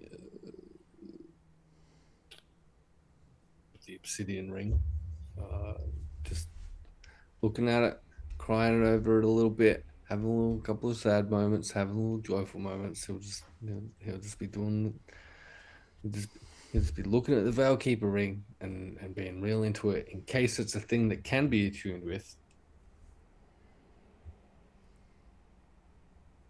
No? Okay, moving on. Following that, he will... It's not a lot that he's super into. He's not going to be avoiding everyone, but he's not going to be aggressively pursuing conversations with anyone. You also notice the way Alicia's attitude has shifted towards you. Anytime you enter a room, she exits. Cool. That's Alicia's problem. She wants to be a whingy little bitch about it. Whatever. That's fine, but what I'm saying is you notice this as Velendar. Like you picking up what she's putting down. Fair. I think fairly regularly, because they have been something of an imposition over the course of those 4 days, Velendar will take each and every opportunity to offer Amber a drink, specifically a whiskey, anytime that he's pouring himself one, as a, hey, I recognize Day drinking habits, yeah. that a lot's going on in your life. I can't do anything about it because, and he won't say this, but the subtext, if you would like to roll an insight check to see if you can get this, Amber, the subtext is, hey, I recognize this is a lot. Can't do anything about that. But here is the only olive branch that I can offer, alcoholism. Pause there for a second because, Lockie, what I would like you to do for our $30 redemption that came through is Lockie narrating Velendar's in a monologue. So if you could take what Promethean just Here put we down go again. and narrate that, Is that it would be fucking great. Christopher Walken again? Is that a thing I'm doing? Wasn't specified. Oh, so God. you can narrate it however you want. Who was it from? Was it Tank? Mm-hmm. That's Christopher Walken again. No, Tank thinks Velendar's real hot. The hottest character that you can think of. So Mrs. Doubtfire? Yeah. Yeah, go on. No. What did you say, Velendar? I fucking was on another continent, considering the fact that you were like, here's my alcoholism. I'm reaching out to Amber with alcoholism. I can only offer you a drink and nothing else was basically the Is this is in a monologue? Yeah, okay, I got Yeah. you. I got you. Hello, dearie. I sure hope this works out well. Oh, offer her a drink. This'll fix all my problems. Boy, howdy, my mom makes me sad.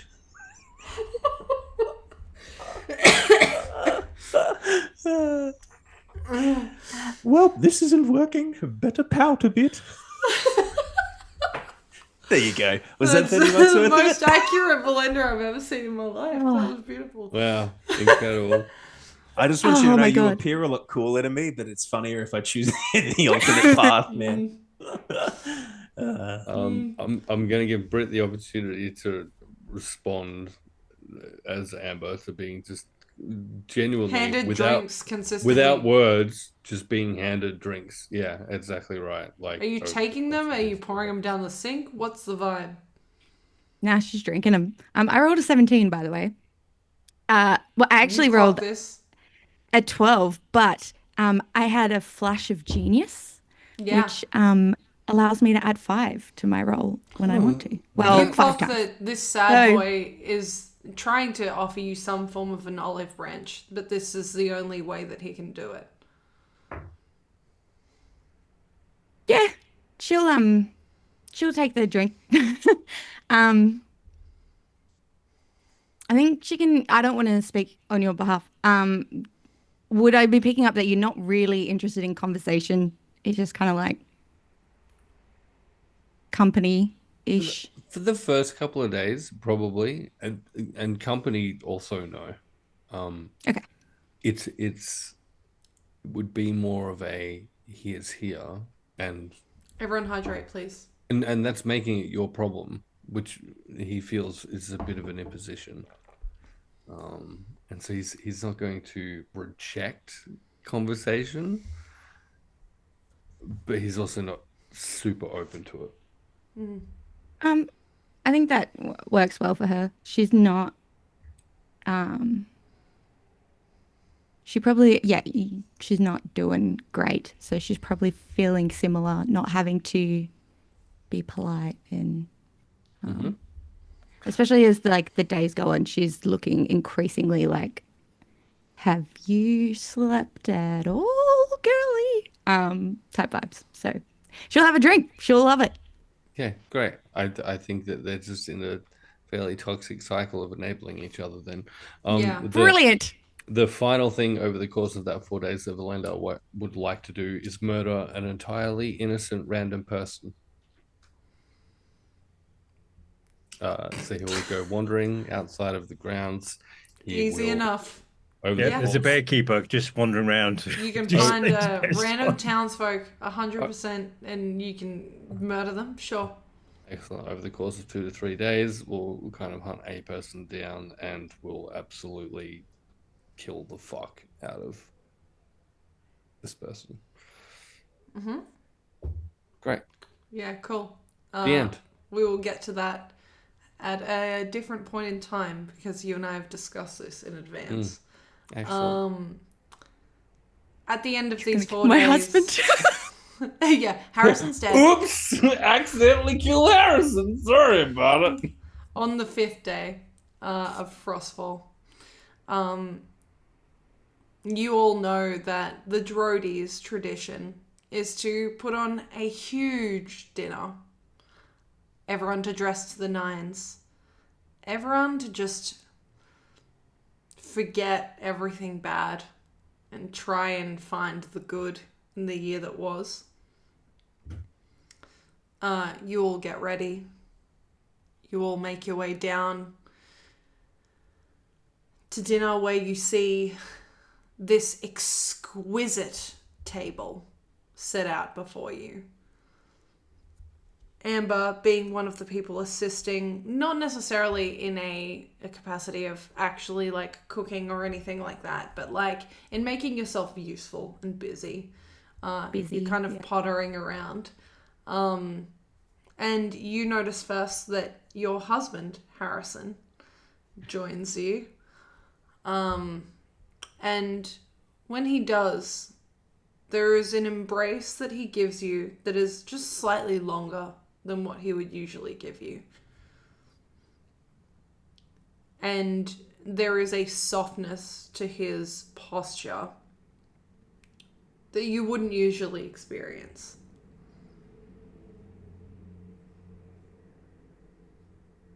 Hello. Sorry it's been so long.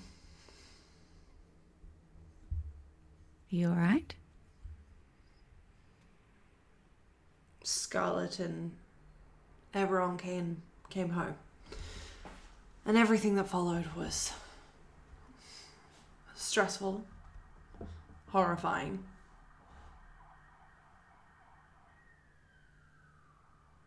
But I'm okay, and so are the bells. That's good. And you? I'm fine. They're all here. Makes sense. Weirdly.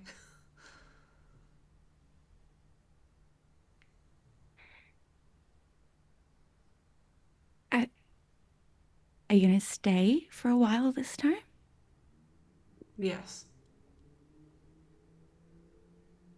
Okay. I don't have anything else to tend to. And frankly, I missed being here.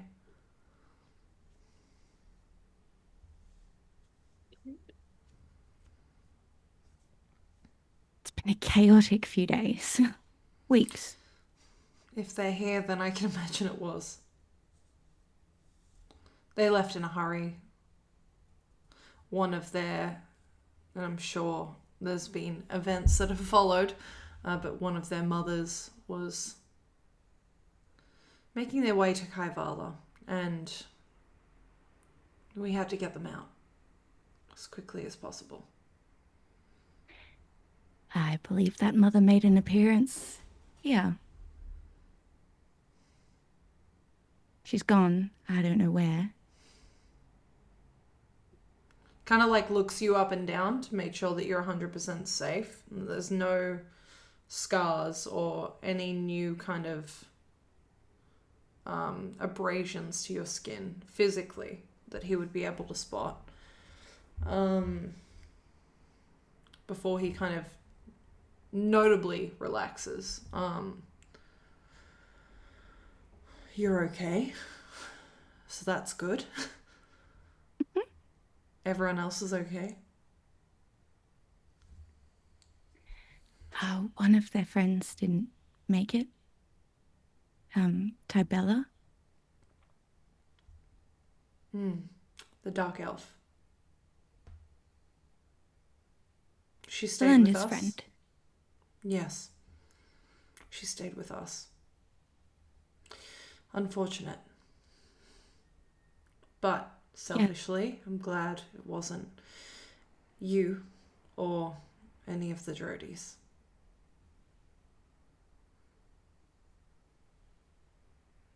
We're all fine. I don't know how she got in. The thing about her, from what broken information my family will give me, and it's not much, is that if there's somewhere she wants to be, she'll just be. She's powerful. So how do we protect them? Us? Us? Simple. She doesn't want us. We just need to not be what she wants. So how do we protect them? I don't know.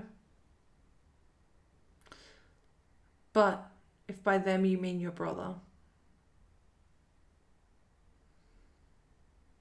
I think he's safe. I mean, all of them. What about Scarlet? What about all Scarlet of them? can take care of herself.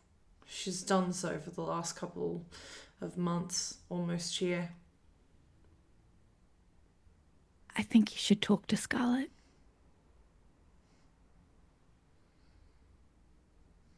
I don't have much to say. Well, find something to say. Sorry.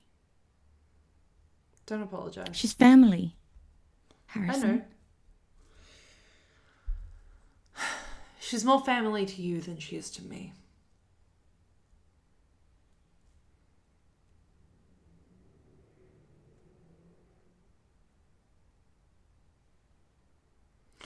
If I was struck down tomorrow, she wouldn't give two shits.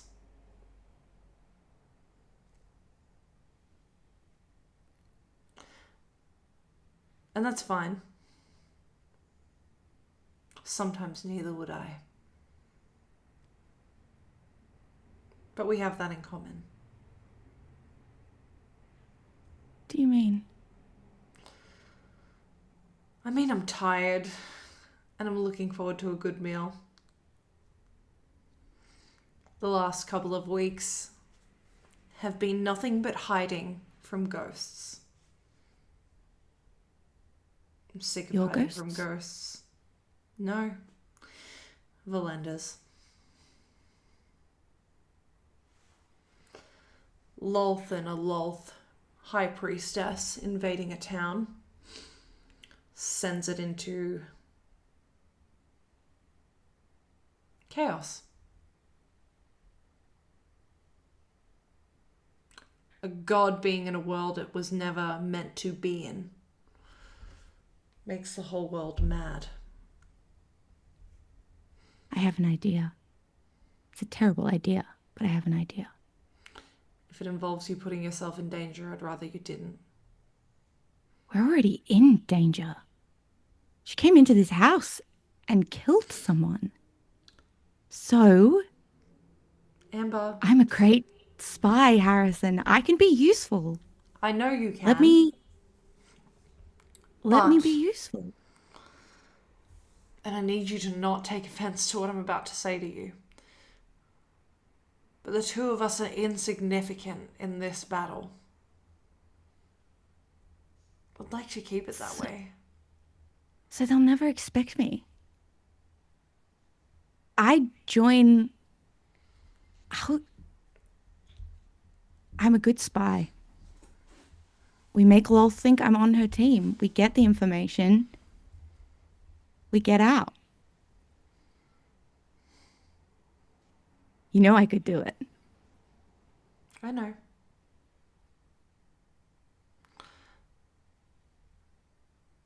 Hear this. Let us enjoy Frostfall. And then we strategize after. This is the first one I get to spend with you and your family.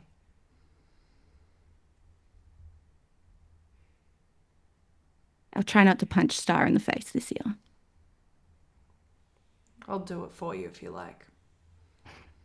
That would be lovely.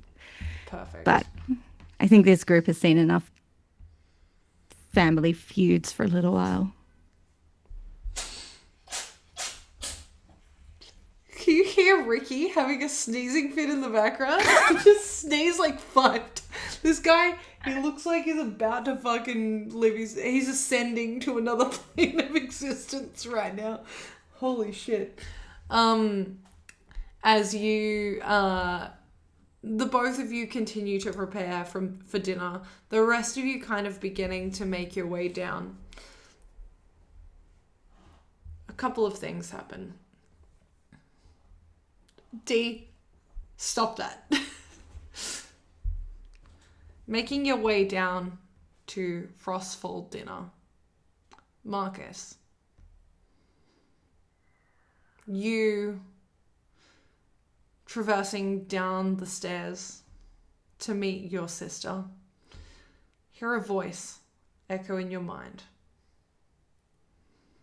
The voice of Rayella Nightlock.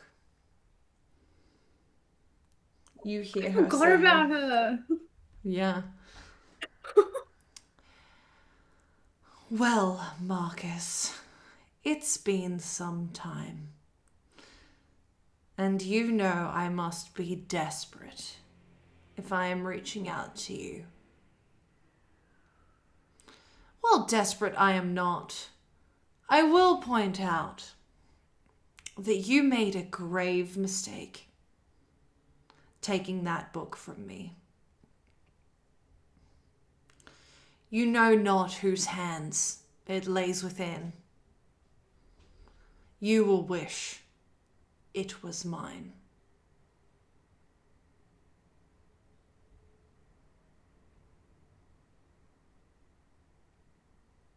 That's it. And then make death saving throws. Is that what happens now? No. Oh. Would you like to respond to this message? Very much so. 25 words. 25 words. Rayella.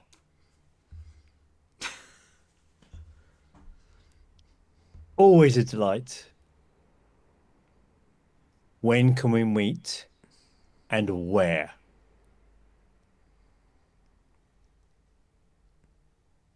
That's it. Christmas wishes, Marcus, Atticus, Drody. Playing it safe. You got 10 more. You've got You heaps. got 10 more. No, that's it. You're so fucking hot. No, that's it. Goodbye. Yeah. Okay, there's 20. Do you got 2 more? Good. I wonder. Yeah, good. You, as you walk down the stairs, you see Harrison and your sister Amber. Scarlet, as you begin making your way down to dinner, you hear a voice in your mind. The voice of your father, Argus.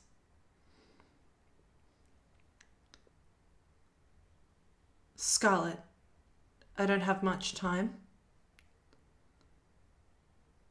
You may not trust me,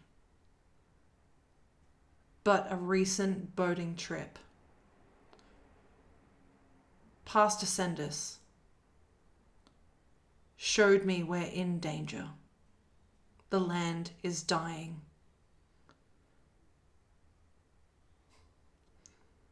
Be careful. Message cuts off there. Would you like to respond to this message, Scarlet?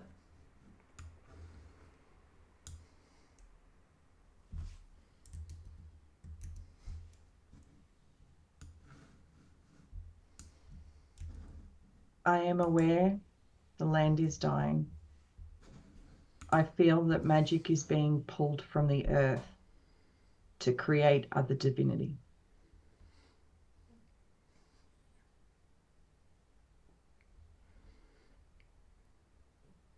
Stunning.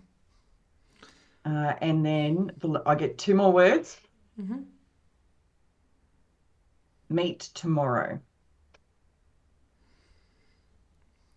Okay. Hakari,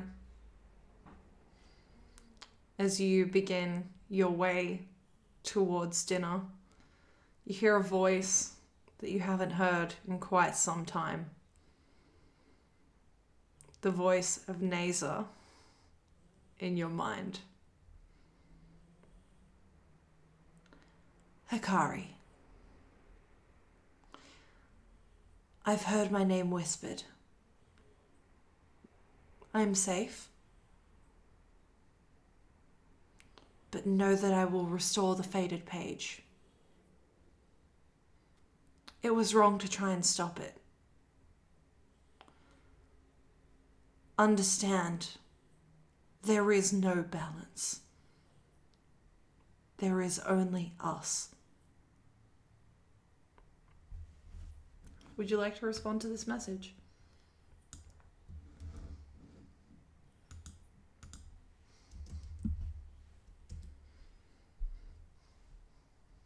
Yeah, he will. He will. I'm glad you're safe.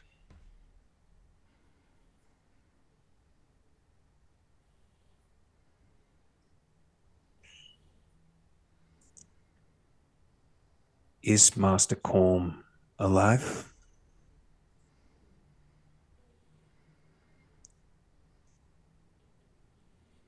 Find me when the time's right.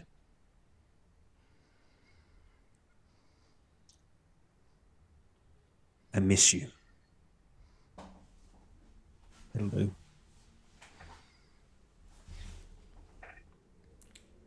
Delphine. Yeah. As you don't head downstairs, you make your way in from the grove. I head upstairs. Yeah.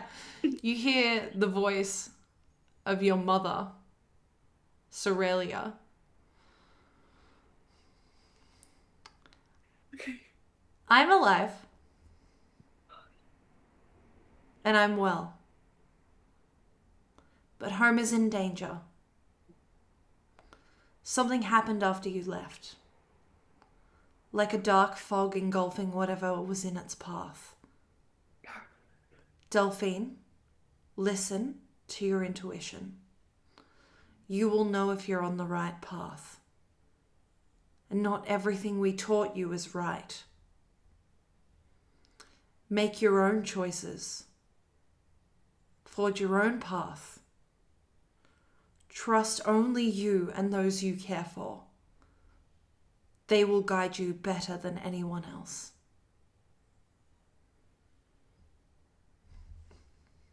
Would you like to reply to this message? Yeah, Delphine's gonna reply to the message without realizing she's replying to the message. She's gonna go, fuck yes, I knew it! Marcus! My mum just spoke to me! Oh shit, is my dad alive?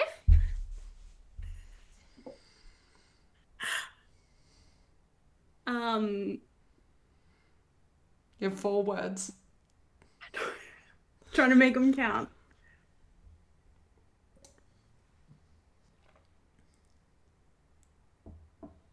She's still talking to Marcus at this point. She's forgotten that she's replied. Like, she doesn't realize that she's replied.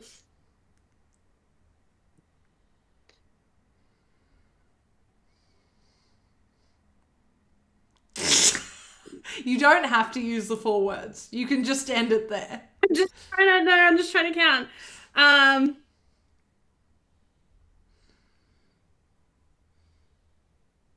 She says, my home's in danger.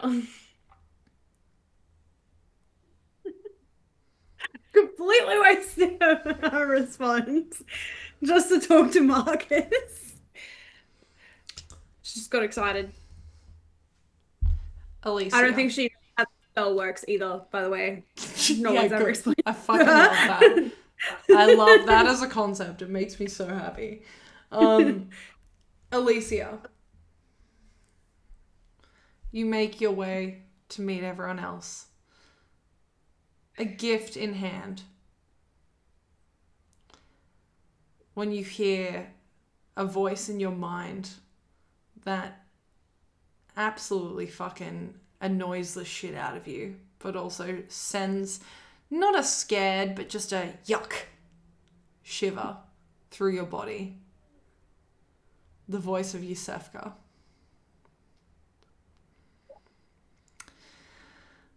Well, Shadowbinder, it appears it's just you and I. I'm not going to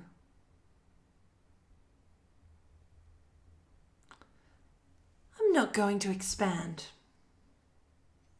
But it's no secret that the Shadowbinders are not what they were. However, I think we have a similar goal. And I think you'll find that you and your friends and I may be able to put our differences aside. In fact, maybe we could even work together. We might need each other.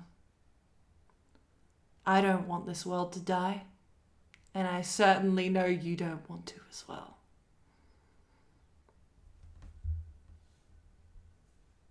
Would you like to respond to that message?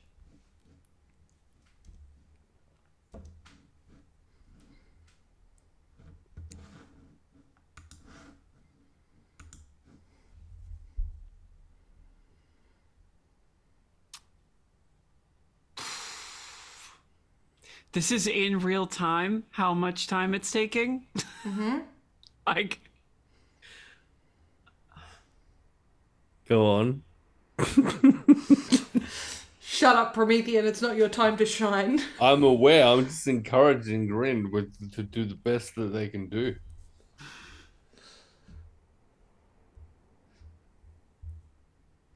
you bring me the book, and I'll consider your fucking offer.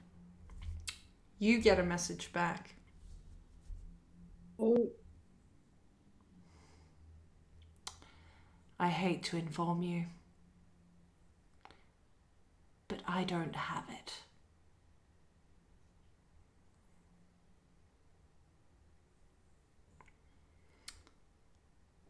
So you need me to get it again, don't you? I'll be seeing you. You don't get a response. Velendar. Uh-huh. And I'll get you to prepare to watch the stream for me. I don't like you. Or this. Okay, great. Okay, sure.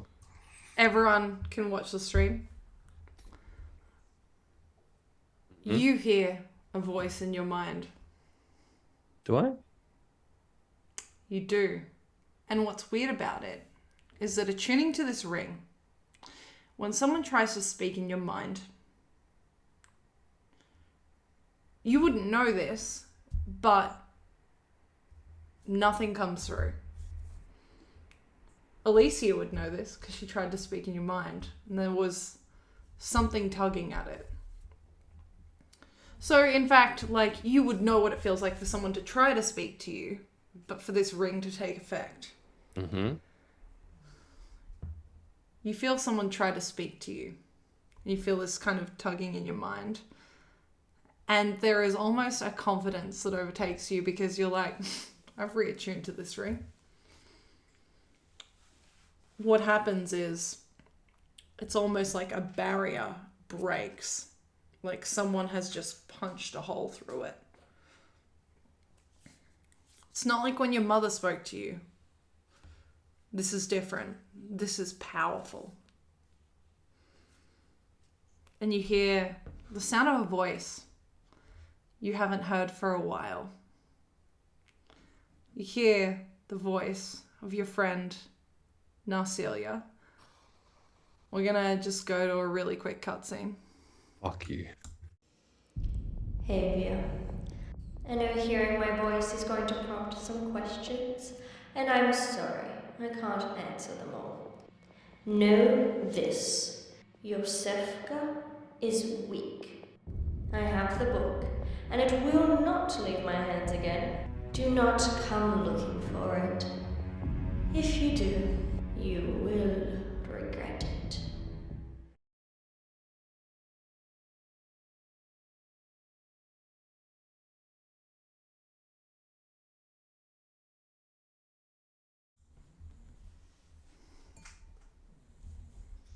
Would you like to respond to this message? Am I able to respond to that message? You are. Am I aware of limitations on the response to this message? I think you've been around spellcasters enough to understand that there are different versions of this spell. I would say that I don't think you quite understand what version of this spell it is.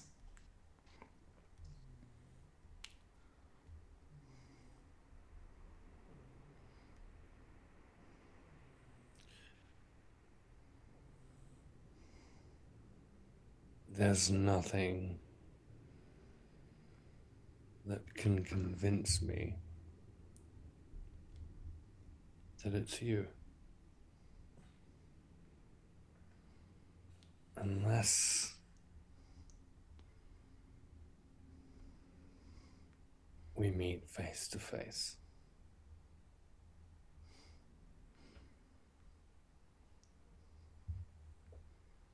I am out of moves.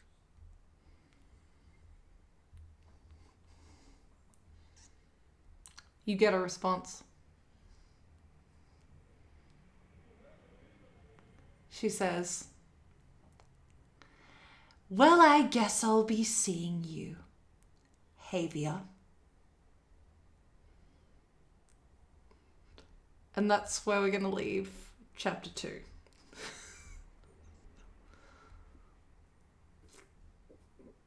Good. There's lots of silent thrashing. This is going well. I have a theory. I was not expecting Narcelia to. I figured something out. Narcelia's dead. Narcelia was pretended at by whatever the fuck happened in the Feywild. I know. On that Narcelia's note- dead and gone. On that note, Fuck I you. would love to thank Erin from Let's Roll for Dragons for sending through that voice memo for me. Erin found out about this 2 days ago and was like, yeah, I got this, and send me like so many different versions of it. So thank you to Erin from Let's Roll for Dragons. I love the fuck out of you. Same. Also hate you. Also love you. Etc. Oh, what a fucking time to be alive. But with the end of chapter 2, I would like to do what we usually do and go around and reintroduce yourselves. I would like to change it up a little bit. I want to hear your favorite moment of this episode, but I also want to hear your favorite moment of the story this year, or the story so far. And we're going to do that. I'm so sorry, Salt. Starting with you. Ah, damn. I am SaltQueenPlays, and I have been playing the pure chaotic energy of Delphine tonight. If you ever needed a definition of autistic, it would have a picture of Delphine. Hey, Sol, what are you doing on Sunday? Yeah, on Sunday you can catch me returning this torture to Emily, and then including Rin and Promethean in that on my own baby campaign over on Enchanted Realms. We'll also be introducing a new permanent cast member who I'm very excited to introduce you all to. But it's You're gonna want to secret, tune in. so you have to show up to find out who it is. My favorite part of tonight, I finally bench pressed my bear. And of the campaign so far for you? Abby. Yeah. Yeah, good. That's it. I just know I'm gonna milk this. I love that. It's gonna be great. You're gonna need to cast someone as Abby, because I want this so bad. I know, I can tell, and it's great. You're like, oh, here's a throwaway side character that someone gave me in their backstory. It's and I fine. went, that's my side character. I'm taking it. Yeah, good. Promethean. Same questions. I really liked. Who are you and where are you from? Oh, hey, I'm Promethean. There's Don't zero- forget your channel this time. Yeah. Thanks. My channel is Promethean. There's a 0 in it. But also. What about the other one? The law rights. There's not a 0 in that. The law rights. But we do play a bunch of cool tabletop RPG stuff. I also roll a bunch of dice with Meeples and Dragons here and with Enchanted Realms. And anywhere that will take me, because I am a little tabletop hoe, essentially. And I'm okay with that. My favorite sequence of moments, I think, was the pathway between Velendar gently resting upon Alicia's chest in sadness, and then immediately being Cage, your little hoe. what? No, and then immediately being told off, essentially, about stuff and deciding, no, fuck that.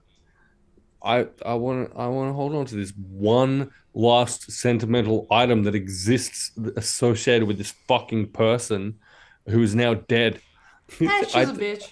I think that's entirely fair. From my perspective, I think it was a genuinely cool thing. Favorite moment for the year. I have truly enjoyed watching. It's not even necessarily in game, but it does happen in game as well. Every now and again, Emily will make a face, and I know that she's planning something truly fucking cooked. I watched that face happen before all the secret recordings for the Matt Mercer stuff and the Laura Bailey stuff. It was like, oh, I've done a thing and it's real cool. I had no idea what was happening, but knew that it was going to be messed up. And every time, like, I kind of get that vibe. It's like, oh yeah, something cool, but also real bad. Something wicked this way comes. Something wicked this way comes. Correct. There have been a bunch of moments of that nature for, I think, everyone's character in this session. I think it's real cool to be able to pull that off as a DM. I can't do it for everyone. I think you've managed to do it pretty fucking well, and I have enjoyed it every time. It hurts. Anything that makes me actively cry in a game is cool. You've done that a bunch.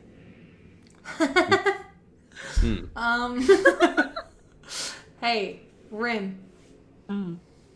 Same questions. _Vixen literally everywhere.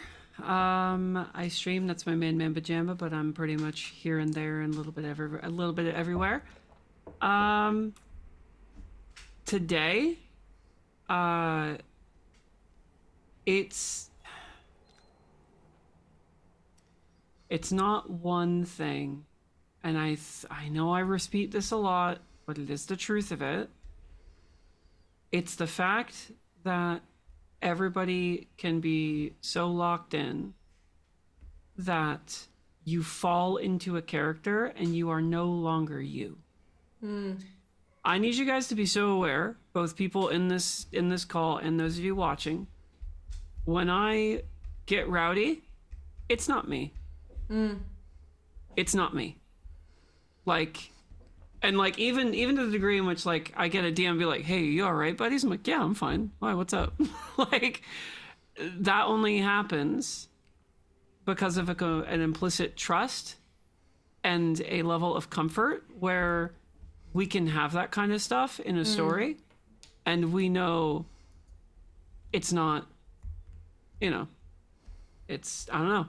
I think that's a very, very cool thing. So from my lens, being able to be a part of that and being able to lose myself in a role lose myself in somebody else's shoes, I think is a gift.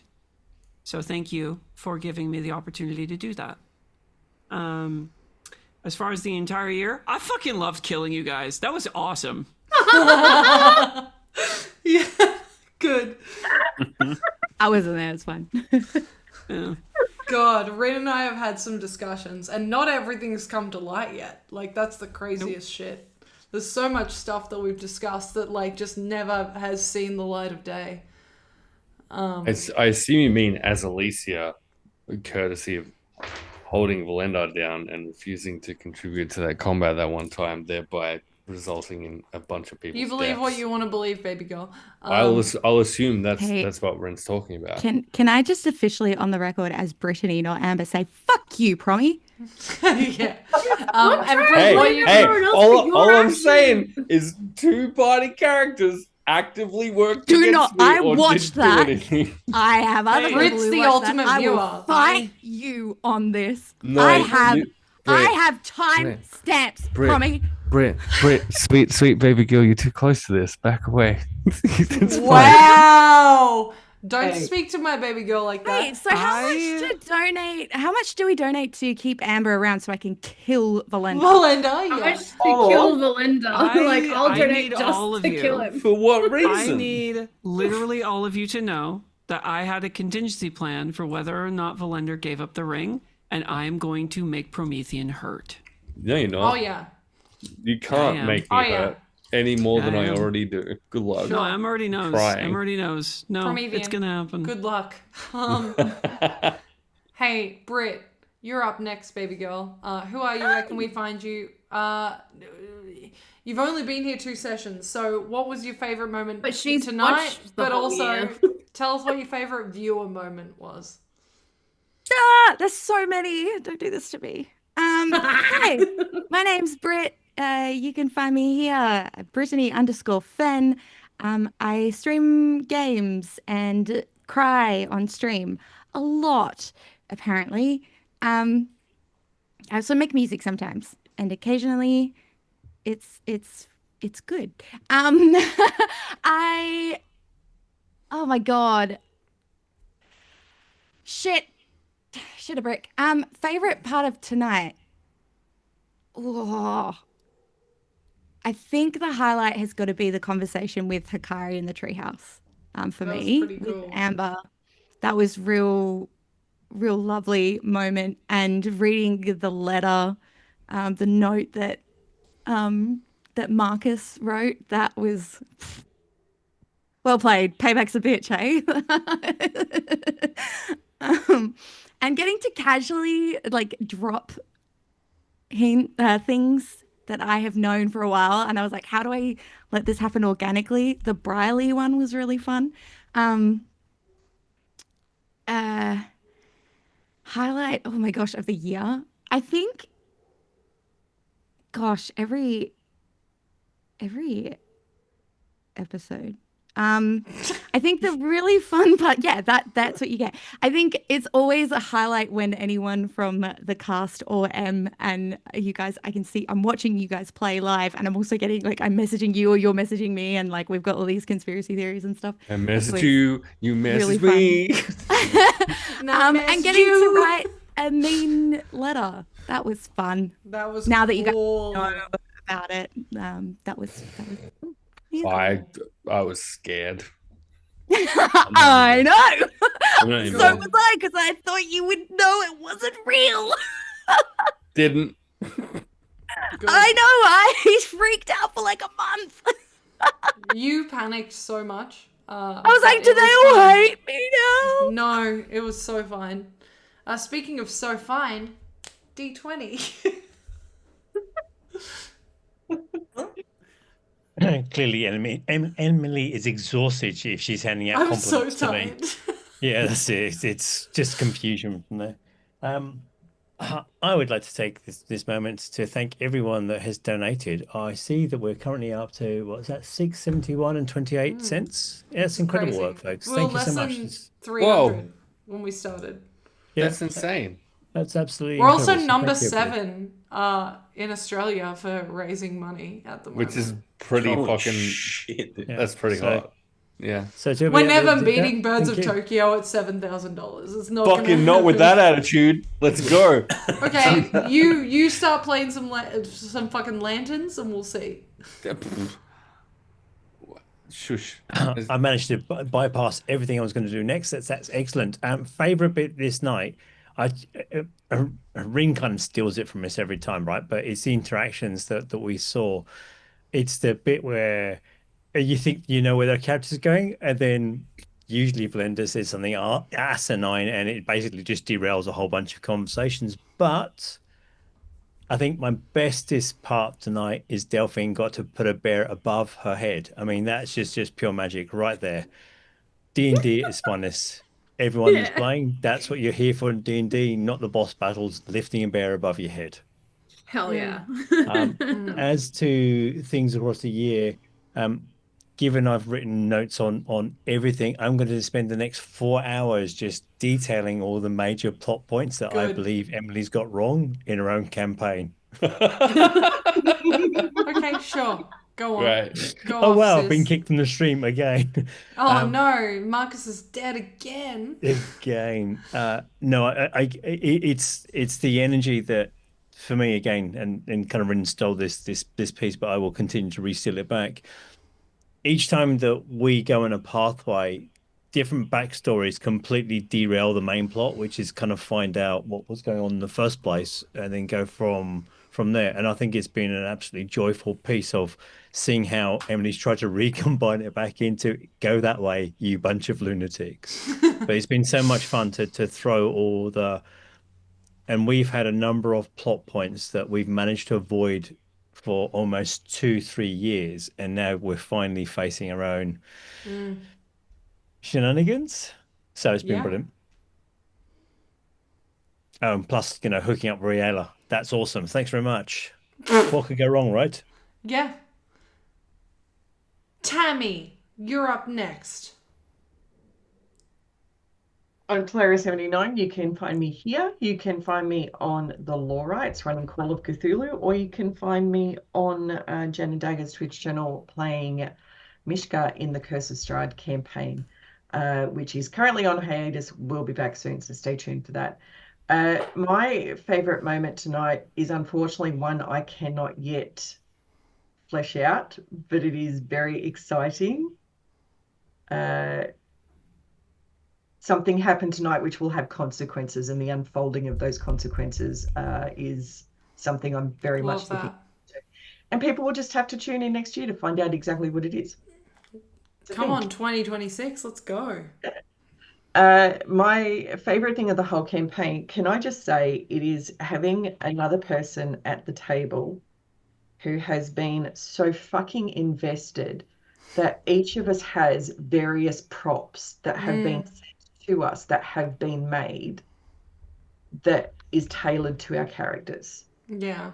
And it's not just what is at the table when we play, but it's also just how people have approached it behind the scenes and things like that. And it's just been like, I've had those things on my shelf for almost a year as Dee found out what direction Scarlet was going in, and just waiting and waiting and waiting.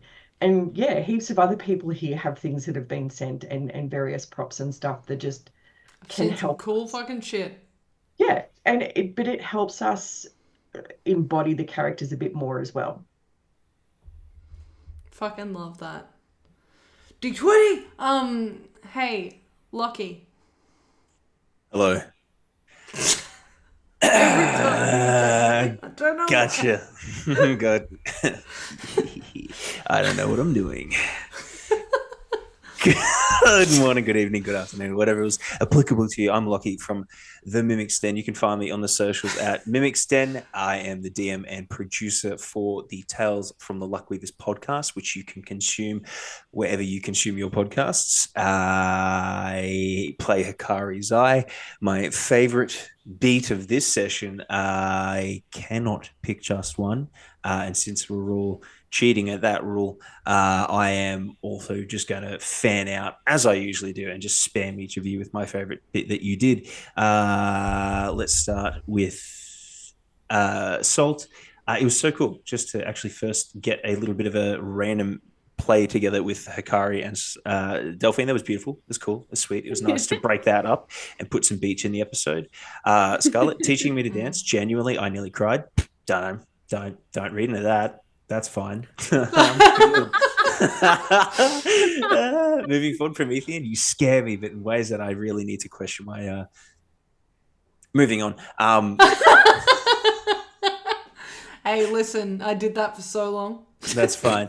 No, watching Velendar just consistently be intimidating is very cool. Rin, you are a roleplay queen, and I am inspired by that. Alicia is both just so like approachable, and then like I feel you get the side eye, and I'm like, oh, cool. Jesus, I'm gonna die. Britt is really, really cool to watch you come into an AP, just absolutely properly hit that first session running, and you brought in such a whimsical little I am powerful, but then just cried, and that made me cry as well. It's phenomenal. And D, my guy, you also made me cry. You have such a way with words. Getting to read that was very fun. I have been a paid voice actor in the past, and technically got paid $30 to pretend to be a fucking horrible Mrs. Doubtfire. You can take that as you will, but getting to read that was just stunning. You are truly a driving force. And not to forget our DM, Emily, you pulled me into this at the beginning of the year, and this is also my favorite bit of the year, is actually getting to join this. Open arms, welcome me. And I, for some reason, have been allowed to stick around, and will stick around into the future. And last but not least, chat, you guys are beautiful. Thank you. You're all lovely little humans. Getting to meet some of you at PAX this year was just excellent. I'm sorry I'm goofy in public. You know, That's on you. That's not my fault. That's a joke. It's your fault that I'm goofy. Anyway, I'm done. That's what Delphine's gonna start saying to everyone from now on. I'm like this because of you. My name It's the is kid problem. my name is Emily. I am the GM, producer, and chief executive Thirstmaster here at Hexes and Vexes, and everyone in the chat is a fucking pussy, and here's why. Still haven't eaten a single one. And that's it. That's all I have to say. This year has been pretty fucking impeccable. I launched Hexes at the end of 2024. I want to say in September. So we're just over a year old. And it very much was like, I just want to tell cool stories with my friends. And it's been an absolute fucking delight and pleasure, and getting to know the chat, getting to know all of you, and beyond has just been an absolute delight. I can't pick a favorite moment ever, because as far as I'm concerned, I don't tell the story. I just fill in the gaps and you guys tell the story. And I think that's pretty fucking cool. I just built a skeleton and you guys live in it. So yeah, hey, look, love the shit out of all of you.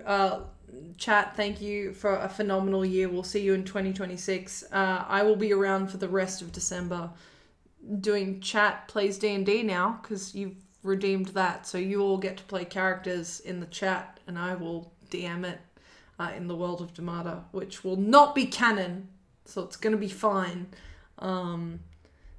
But yeah, it'll be a ton of fun. In less than $100, we're doing Thirsty Thursdays Chat Submission Edition. That's gonna be worse. But for now, we're gonna raid out to the Killer Bits, who I haven't visited in a while, and I feel like deserve some fucking love. But have a wonderful rest of your evening or morning, technically now. And we will see you in 2026 for chapter 3 of Echoes of Divinity. Everyone look real cute. Everyone look real hot. Blow kisses to the chat. Bye, everybody. Mwah, mwah. Goodbye. Bye. Okay, we're out. I've just got to do the actual ending of the stream thing. Okay, I'll be back in 5.